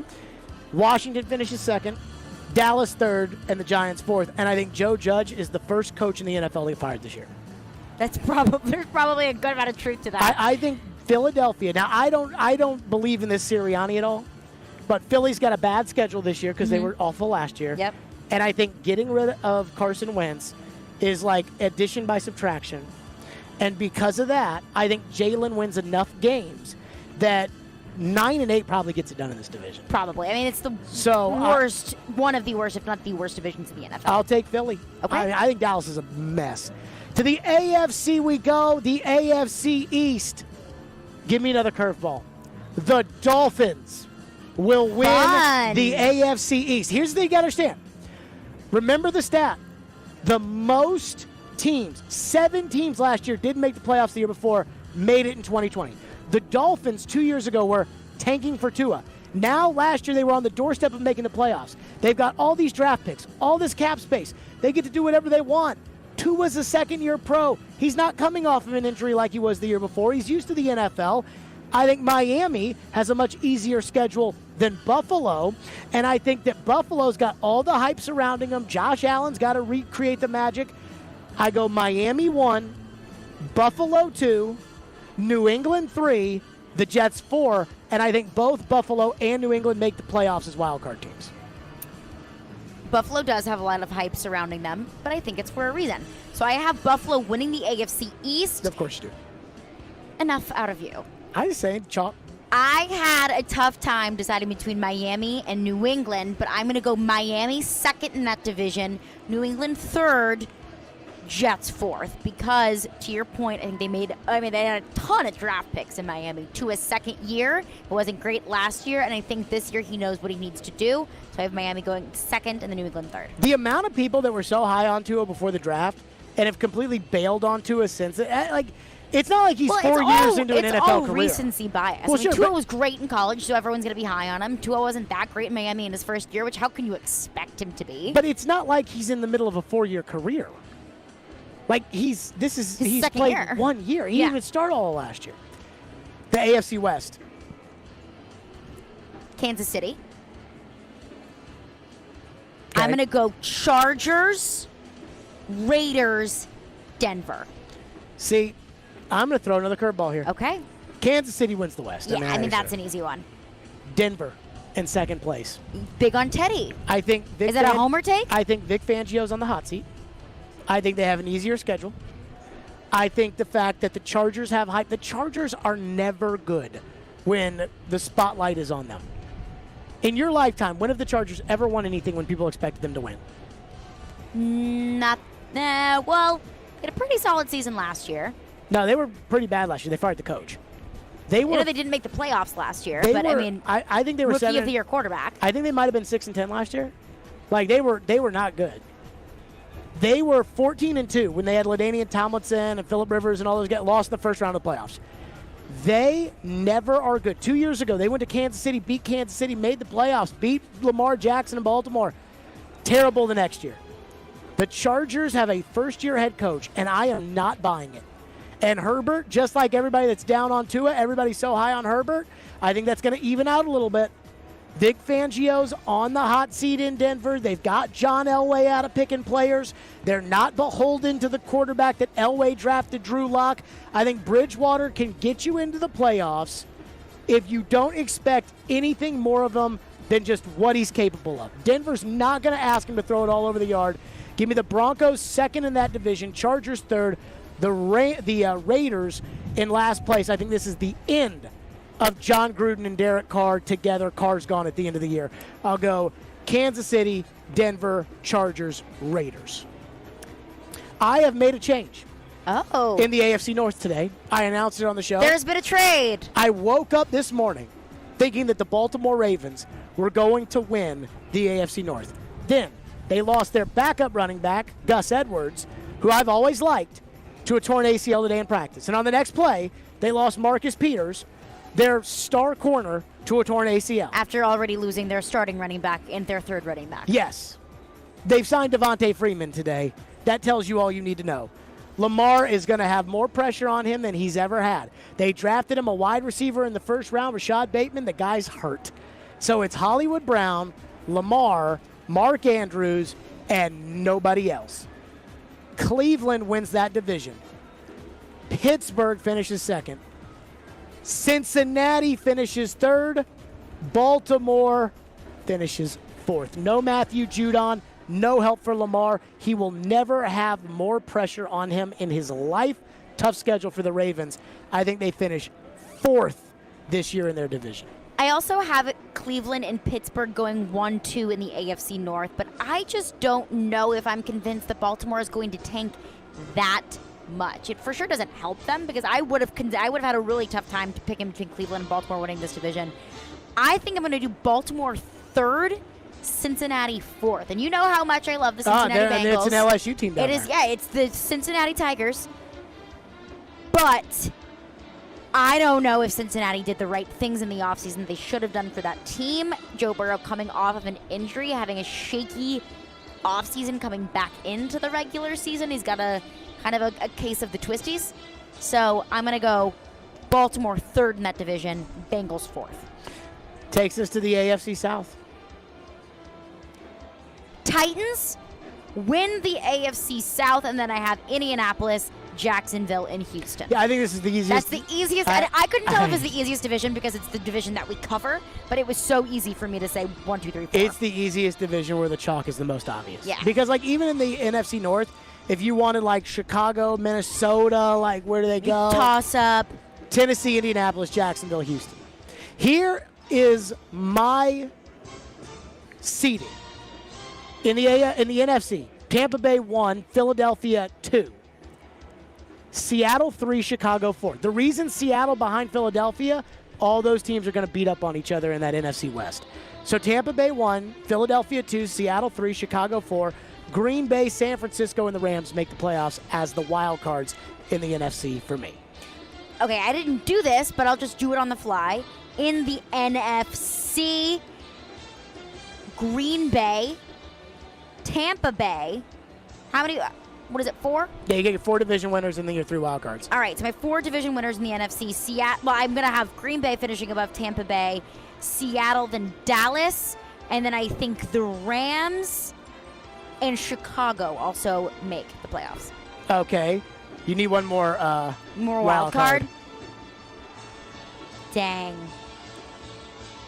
I'm going to go Philly. Okay. Did you write all that down? No. Okay, well, you need to write that down because in the next segment you're picking the playoffs. Okay. AFC, Kansas City is the 1 seed. That, I think, is pretty simple. The Titans are the 2 seed. Okay. And the Titans are the 2 seed because their division sucks. The Cleveland Browns are the 3 seed. The Miami Dolphins are the 4 seed. The Buffalo Bills, the New England Patriots, and the Denver Broncos will round out the playoff spots. Whatever, I'm going to go Buffalo, New England, and Denver in that order. I'm going to go Kansas City, Cleveland, Tennessee in that 3 spot. I'm missing one. Buffalo, yes. And then I'm also going to go Miami. Oh, no one else in the AFC South. That's 100% certain. Pittsburgh and Chargers. Pittsburgh? Yeah. Pittsburgh? Playoffs. How are you getting Pittsburgh in there? I had them finishing second in the AFC North. But they suck. That's what you think. I do think they suck. Okay, great. No Pittsburgh. And I think Denver's going to suck. Denver probably will suck. There you go. All right. Now, on the other side, the playoffs. Who makes it all the way to the Super Bowl? We go round by round in the playoffs. That's how we do these predictions. Round by round in the playoffs. We've got our division winners. I mean, I feel good. The one I feel good about, honestly, I think Buffalo's in for a regression. I do. We'll pick the playoffs coming up next. 615-737-1025. Silly Underdog Picks is back. Get your friends and family and play as a group and sign up to play today. Pick the 3 football underdog teams you think will win each week for a chance to win weekly prizes like a pair of tickets to a sporting event or a concert in Nashville. Go to thegamenashville.com or the ESPN The Game Nashville mobile app. Sign up and play today. Silly Underdog Picks brought to you by Volunteer Hose and Gasket. Live from Rock Bottom Brewery downtown. Stillman & Company were delivered by TriStar Moving. It's ESPN 1025 The Game.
Stillman and Company, we are making our official predictions for the 2020 NFL season, 2021 NFL season.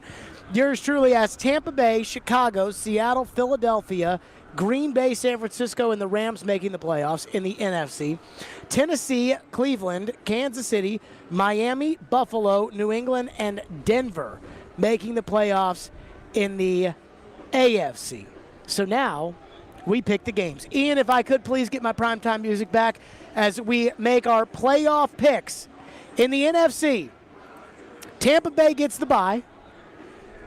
Philadelphia, the surprise 2 seed. Oh, my God, they get beat by the Rams. They're out.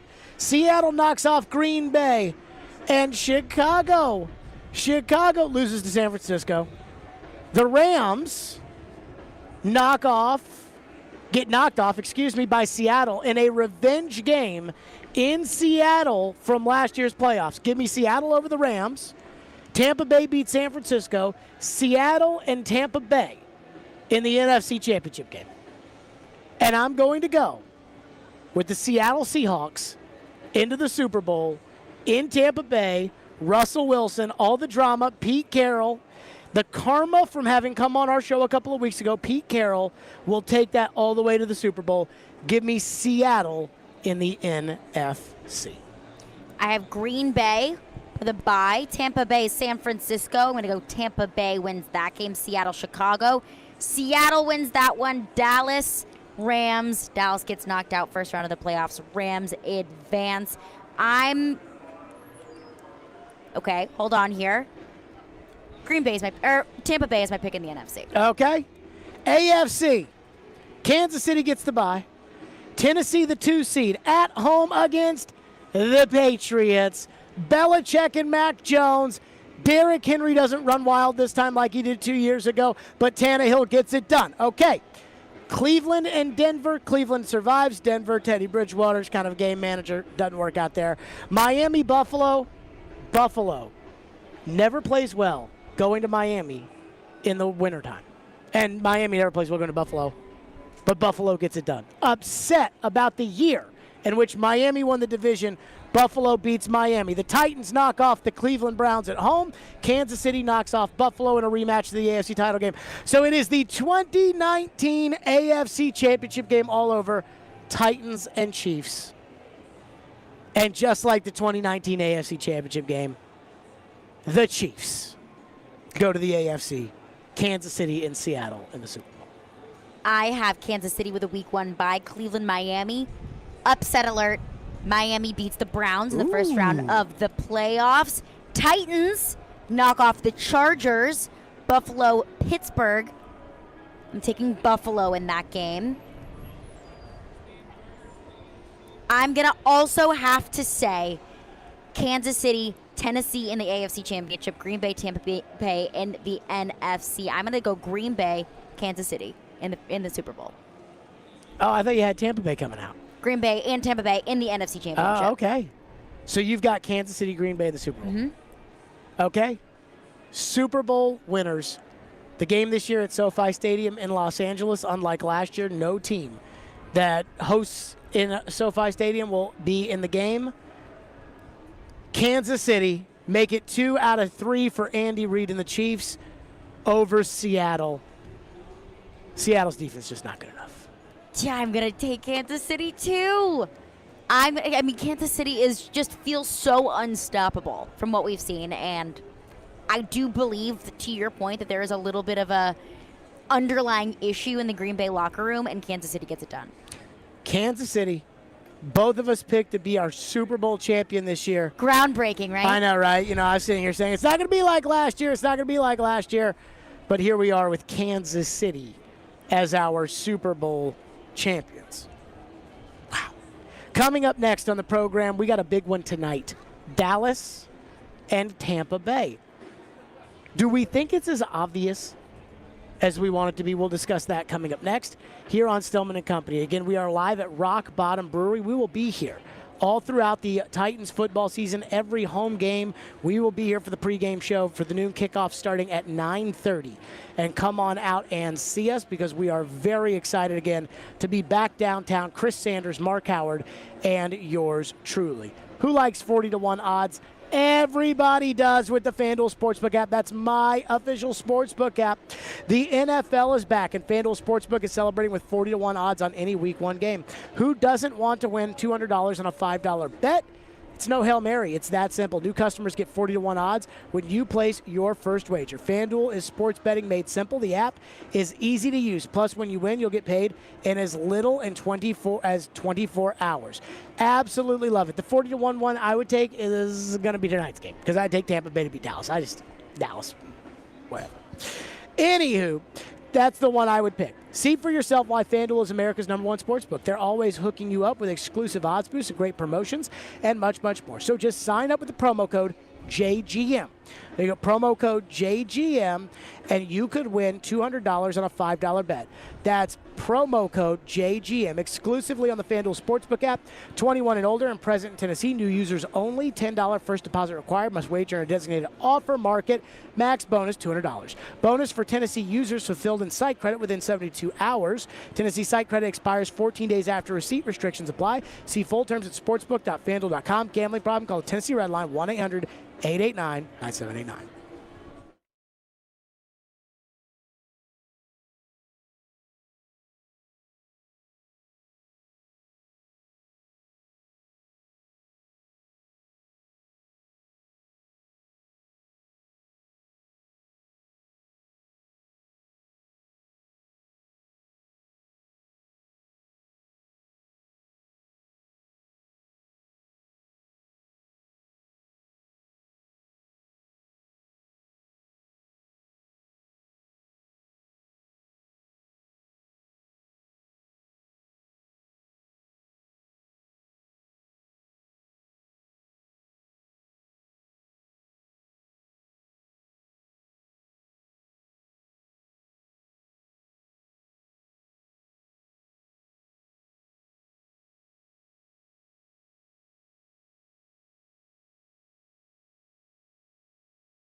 Stillman and Company, we are live again at Rock Bottom Brewery. Be sure to check out the pregame show where we will be all season long out here at Rock Bottom Brewery. Go to theGameNashville.com/deals to check out Nashville's best deals.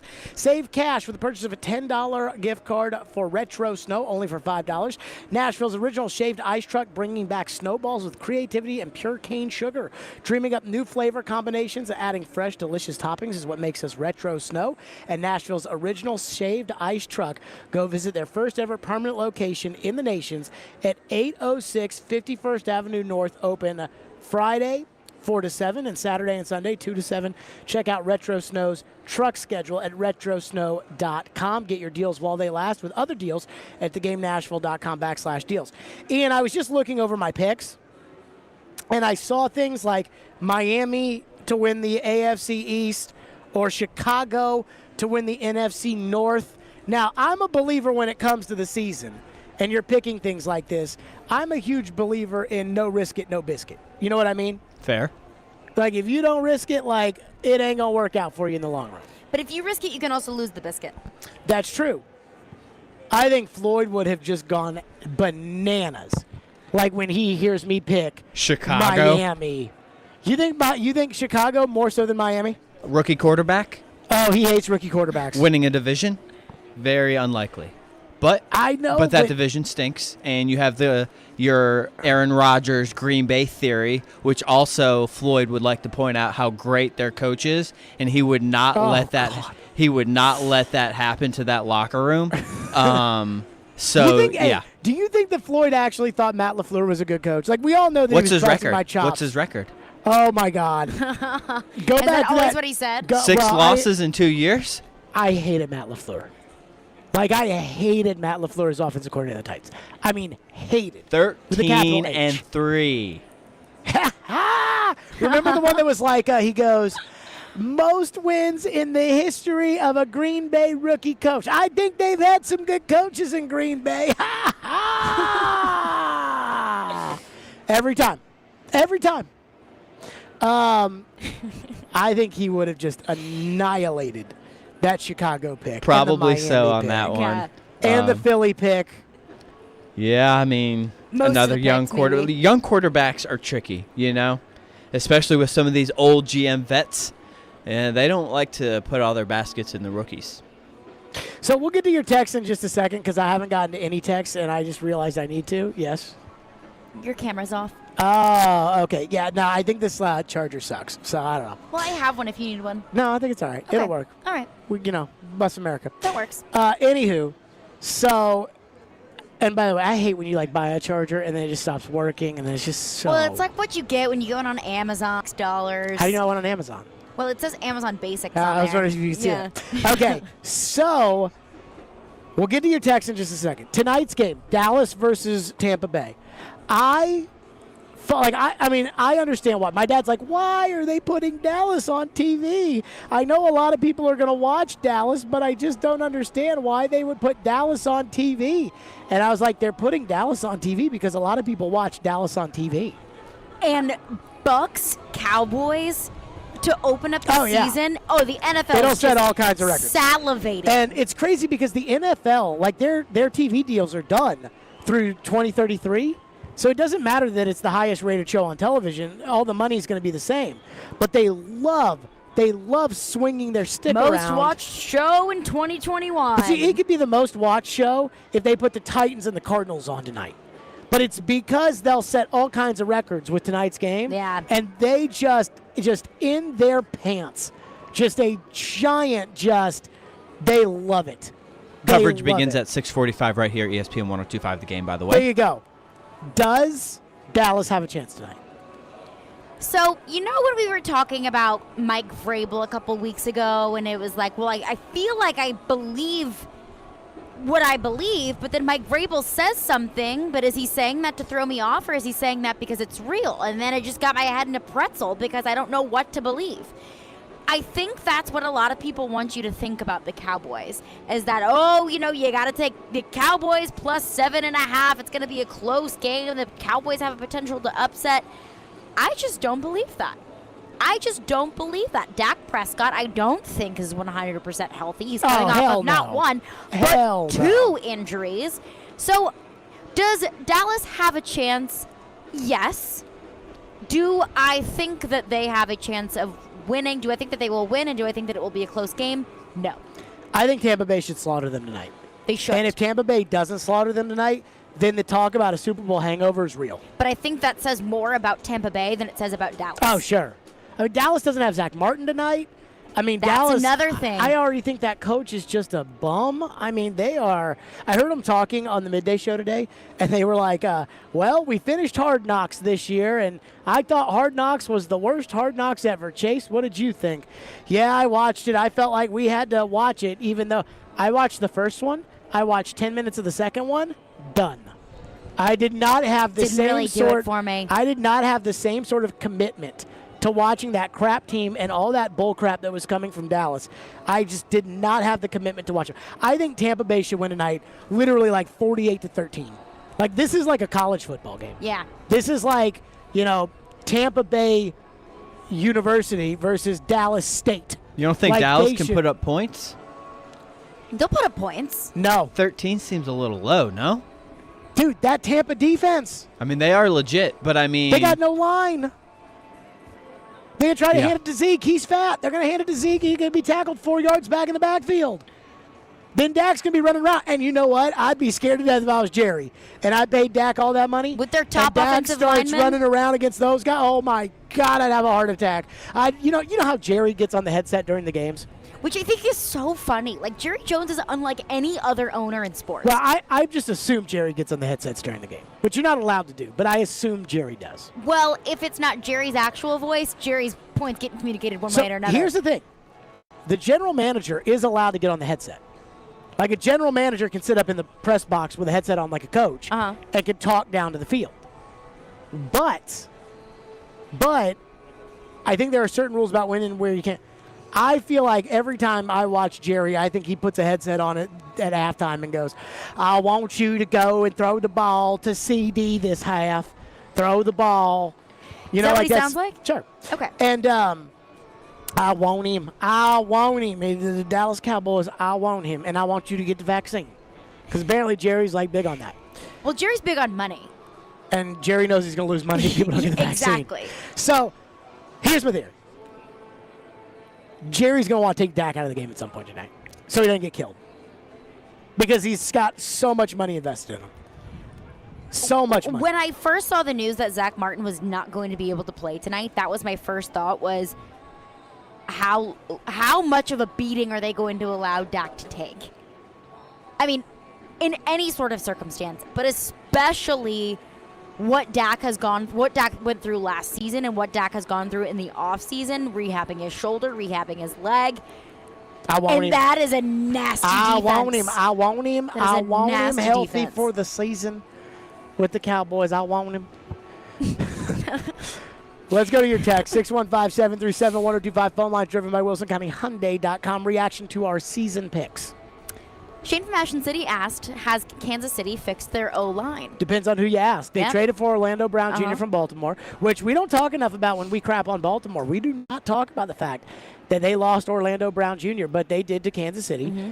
And they signed Thuney from the Patriots. Mm-hmm. They got Trey Smith at one guard spot that everybody seems to love, even though nobody wanted to draft Trey Smith. That was a draft sleeper. I think a lot of people were afraid of his medical Yeah, like issues, those blood the clots. blood clots. Yeah. Yeah.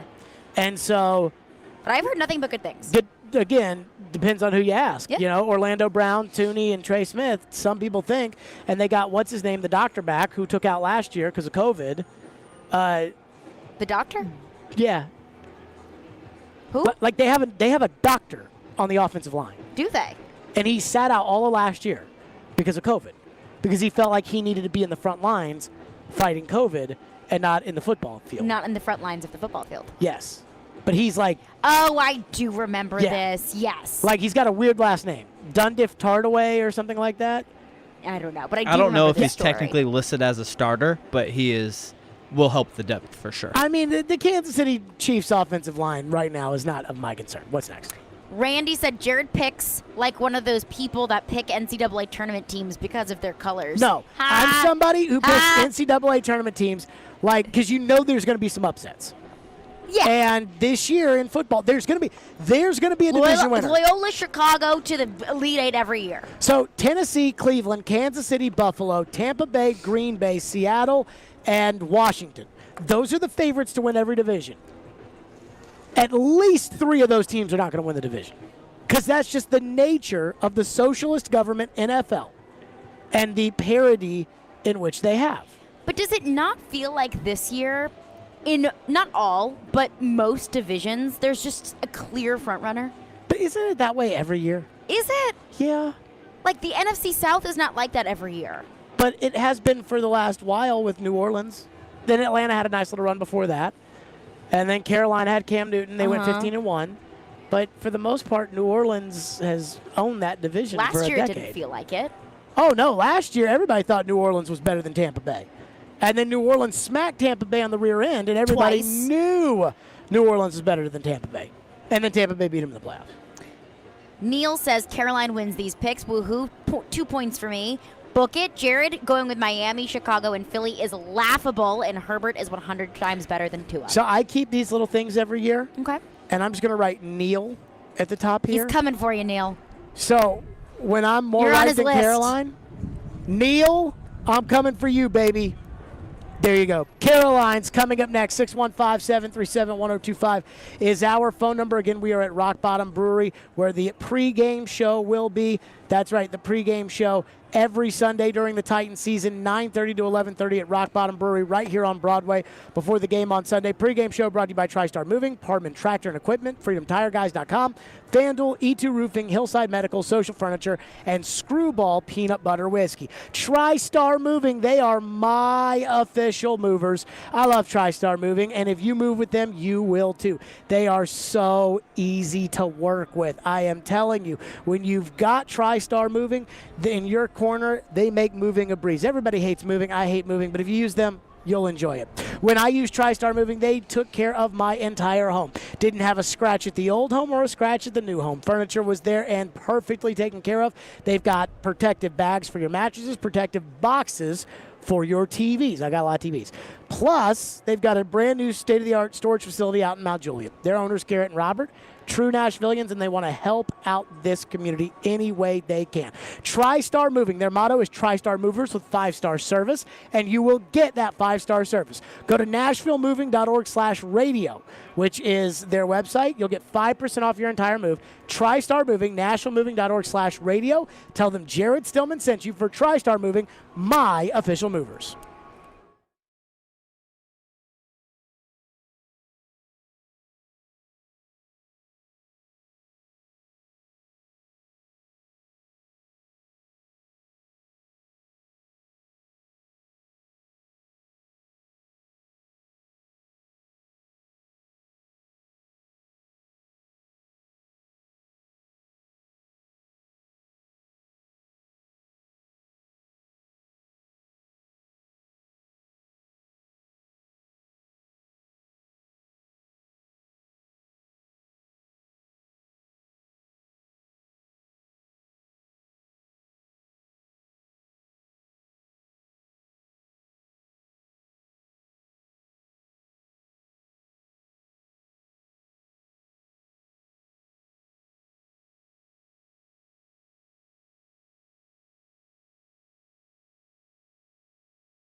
Stillman and Company, ESPN 1025 The Game. Let me tell all the fine folks that we are at Rock Bottom Brewery. Again, the pregame show here Sunday, 9:30. Chris Sanders, Mark Howard, and I will break it down before kickoff. Hey, tune in to Sounds Baseball tonight on ESPN 94.9 as the Sounds host AAA Memphis. Pregame at 6:50, first pitch 7:05. Sounds Baseball presented by 312 Pizza Company and Farm Bureau Health Plans. It's time for Caroline's. Get in on the action. Put the money on the mahogany. What's on tap on the sports books? It's time to break it all down with Caroline's. Here on Stillman and Company. On ESPN 1025 The Game and the Game Nashville app. Caroline's is brought to you by BetUS. It's my favorite sportsbook, and it has been America's favorite sportsbook for over 25 years. You can sign up at BetUS at BetUS.com and mention GAME, G-A-M-E, to get up to 200% in bonuses on your first deposit. Your Braves are playing the Nats tonight. I'm going to take the... Okay, so... The Braves have gone back to sucking. So... The advice that I'm giving the bettors out there is take the Braves -1.5, -115. But for our circumstance, I'm going to take the Braves on the money line -250 because you refuse to honor the odds. Braves have Huascar Ynoa on the mound. He's a 3.19 ERA. He's 4-5 in 12 starts. The Nats are throwing out Eric Fetty on the mound. He's a right-hander who makes his 24th start for the Nats. He is a 5.27 ERA, 6-9 this season. Jock Peterson also back in the lineup for the Braves. They lost last night against the Nats, but what have we learned Played like crap. What have we learned about the Braves? When they zig, they zag. So give me the Braves. I think the Braves are back to sucking. I really do. I'm going to take the Nationals +1.5 tonight. The Braves suck. And I think what happened was they ran into the Yankees and the Dodgers, and they got exposed had a tough stretch for not being any good. Because I've been telling you the whole time that if the Braves had Ronald Acuna, I think they could win the World Series. I think they are one and done in the playoffs this year. If they hold on to win this division, I'm going to take the Nationals +1.5 tonight.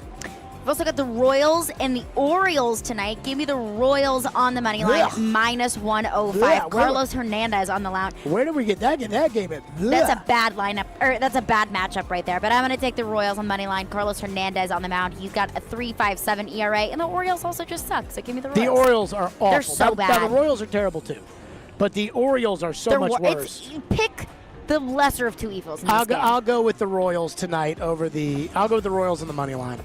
We've also got a pretty big football game tonight. Oh, do we? The start of the NFL season tonight. I'm sorry to do this to everybody. Ian, can we get the music that we're going to hear tonight for the first time in God knows how long? I need to get pumped up. I mean, when you hear this music, it will get you right in your heart for tonight's game. And I am just ready for it. Just right in the heart.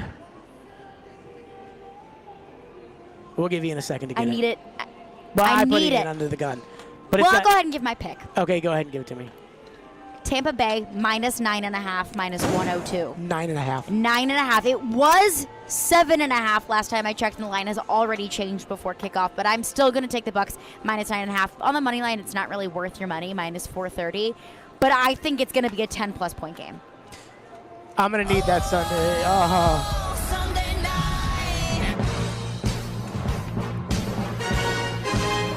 Oh my goodness, it just gets me. Makes my heart flutter a little bit. Oh, I have a giant Thursday night football in my heart. Oh my goodness. It's so good. Yeah, I'm going to take Buccaneers Yeah. -9-2. I mean, what did I tell you the final score is going to be 41-13? Yeah. Bowl game, see it. That's it. I mean, I think the spread that I would feel uncomfortable taking was anything under Like over 18?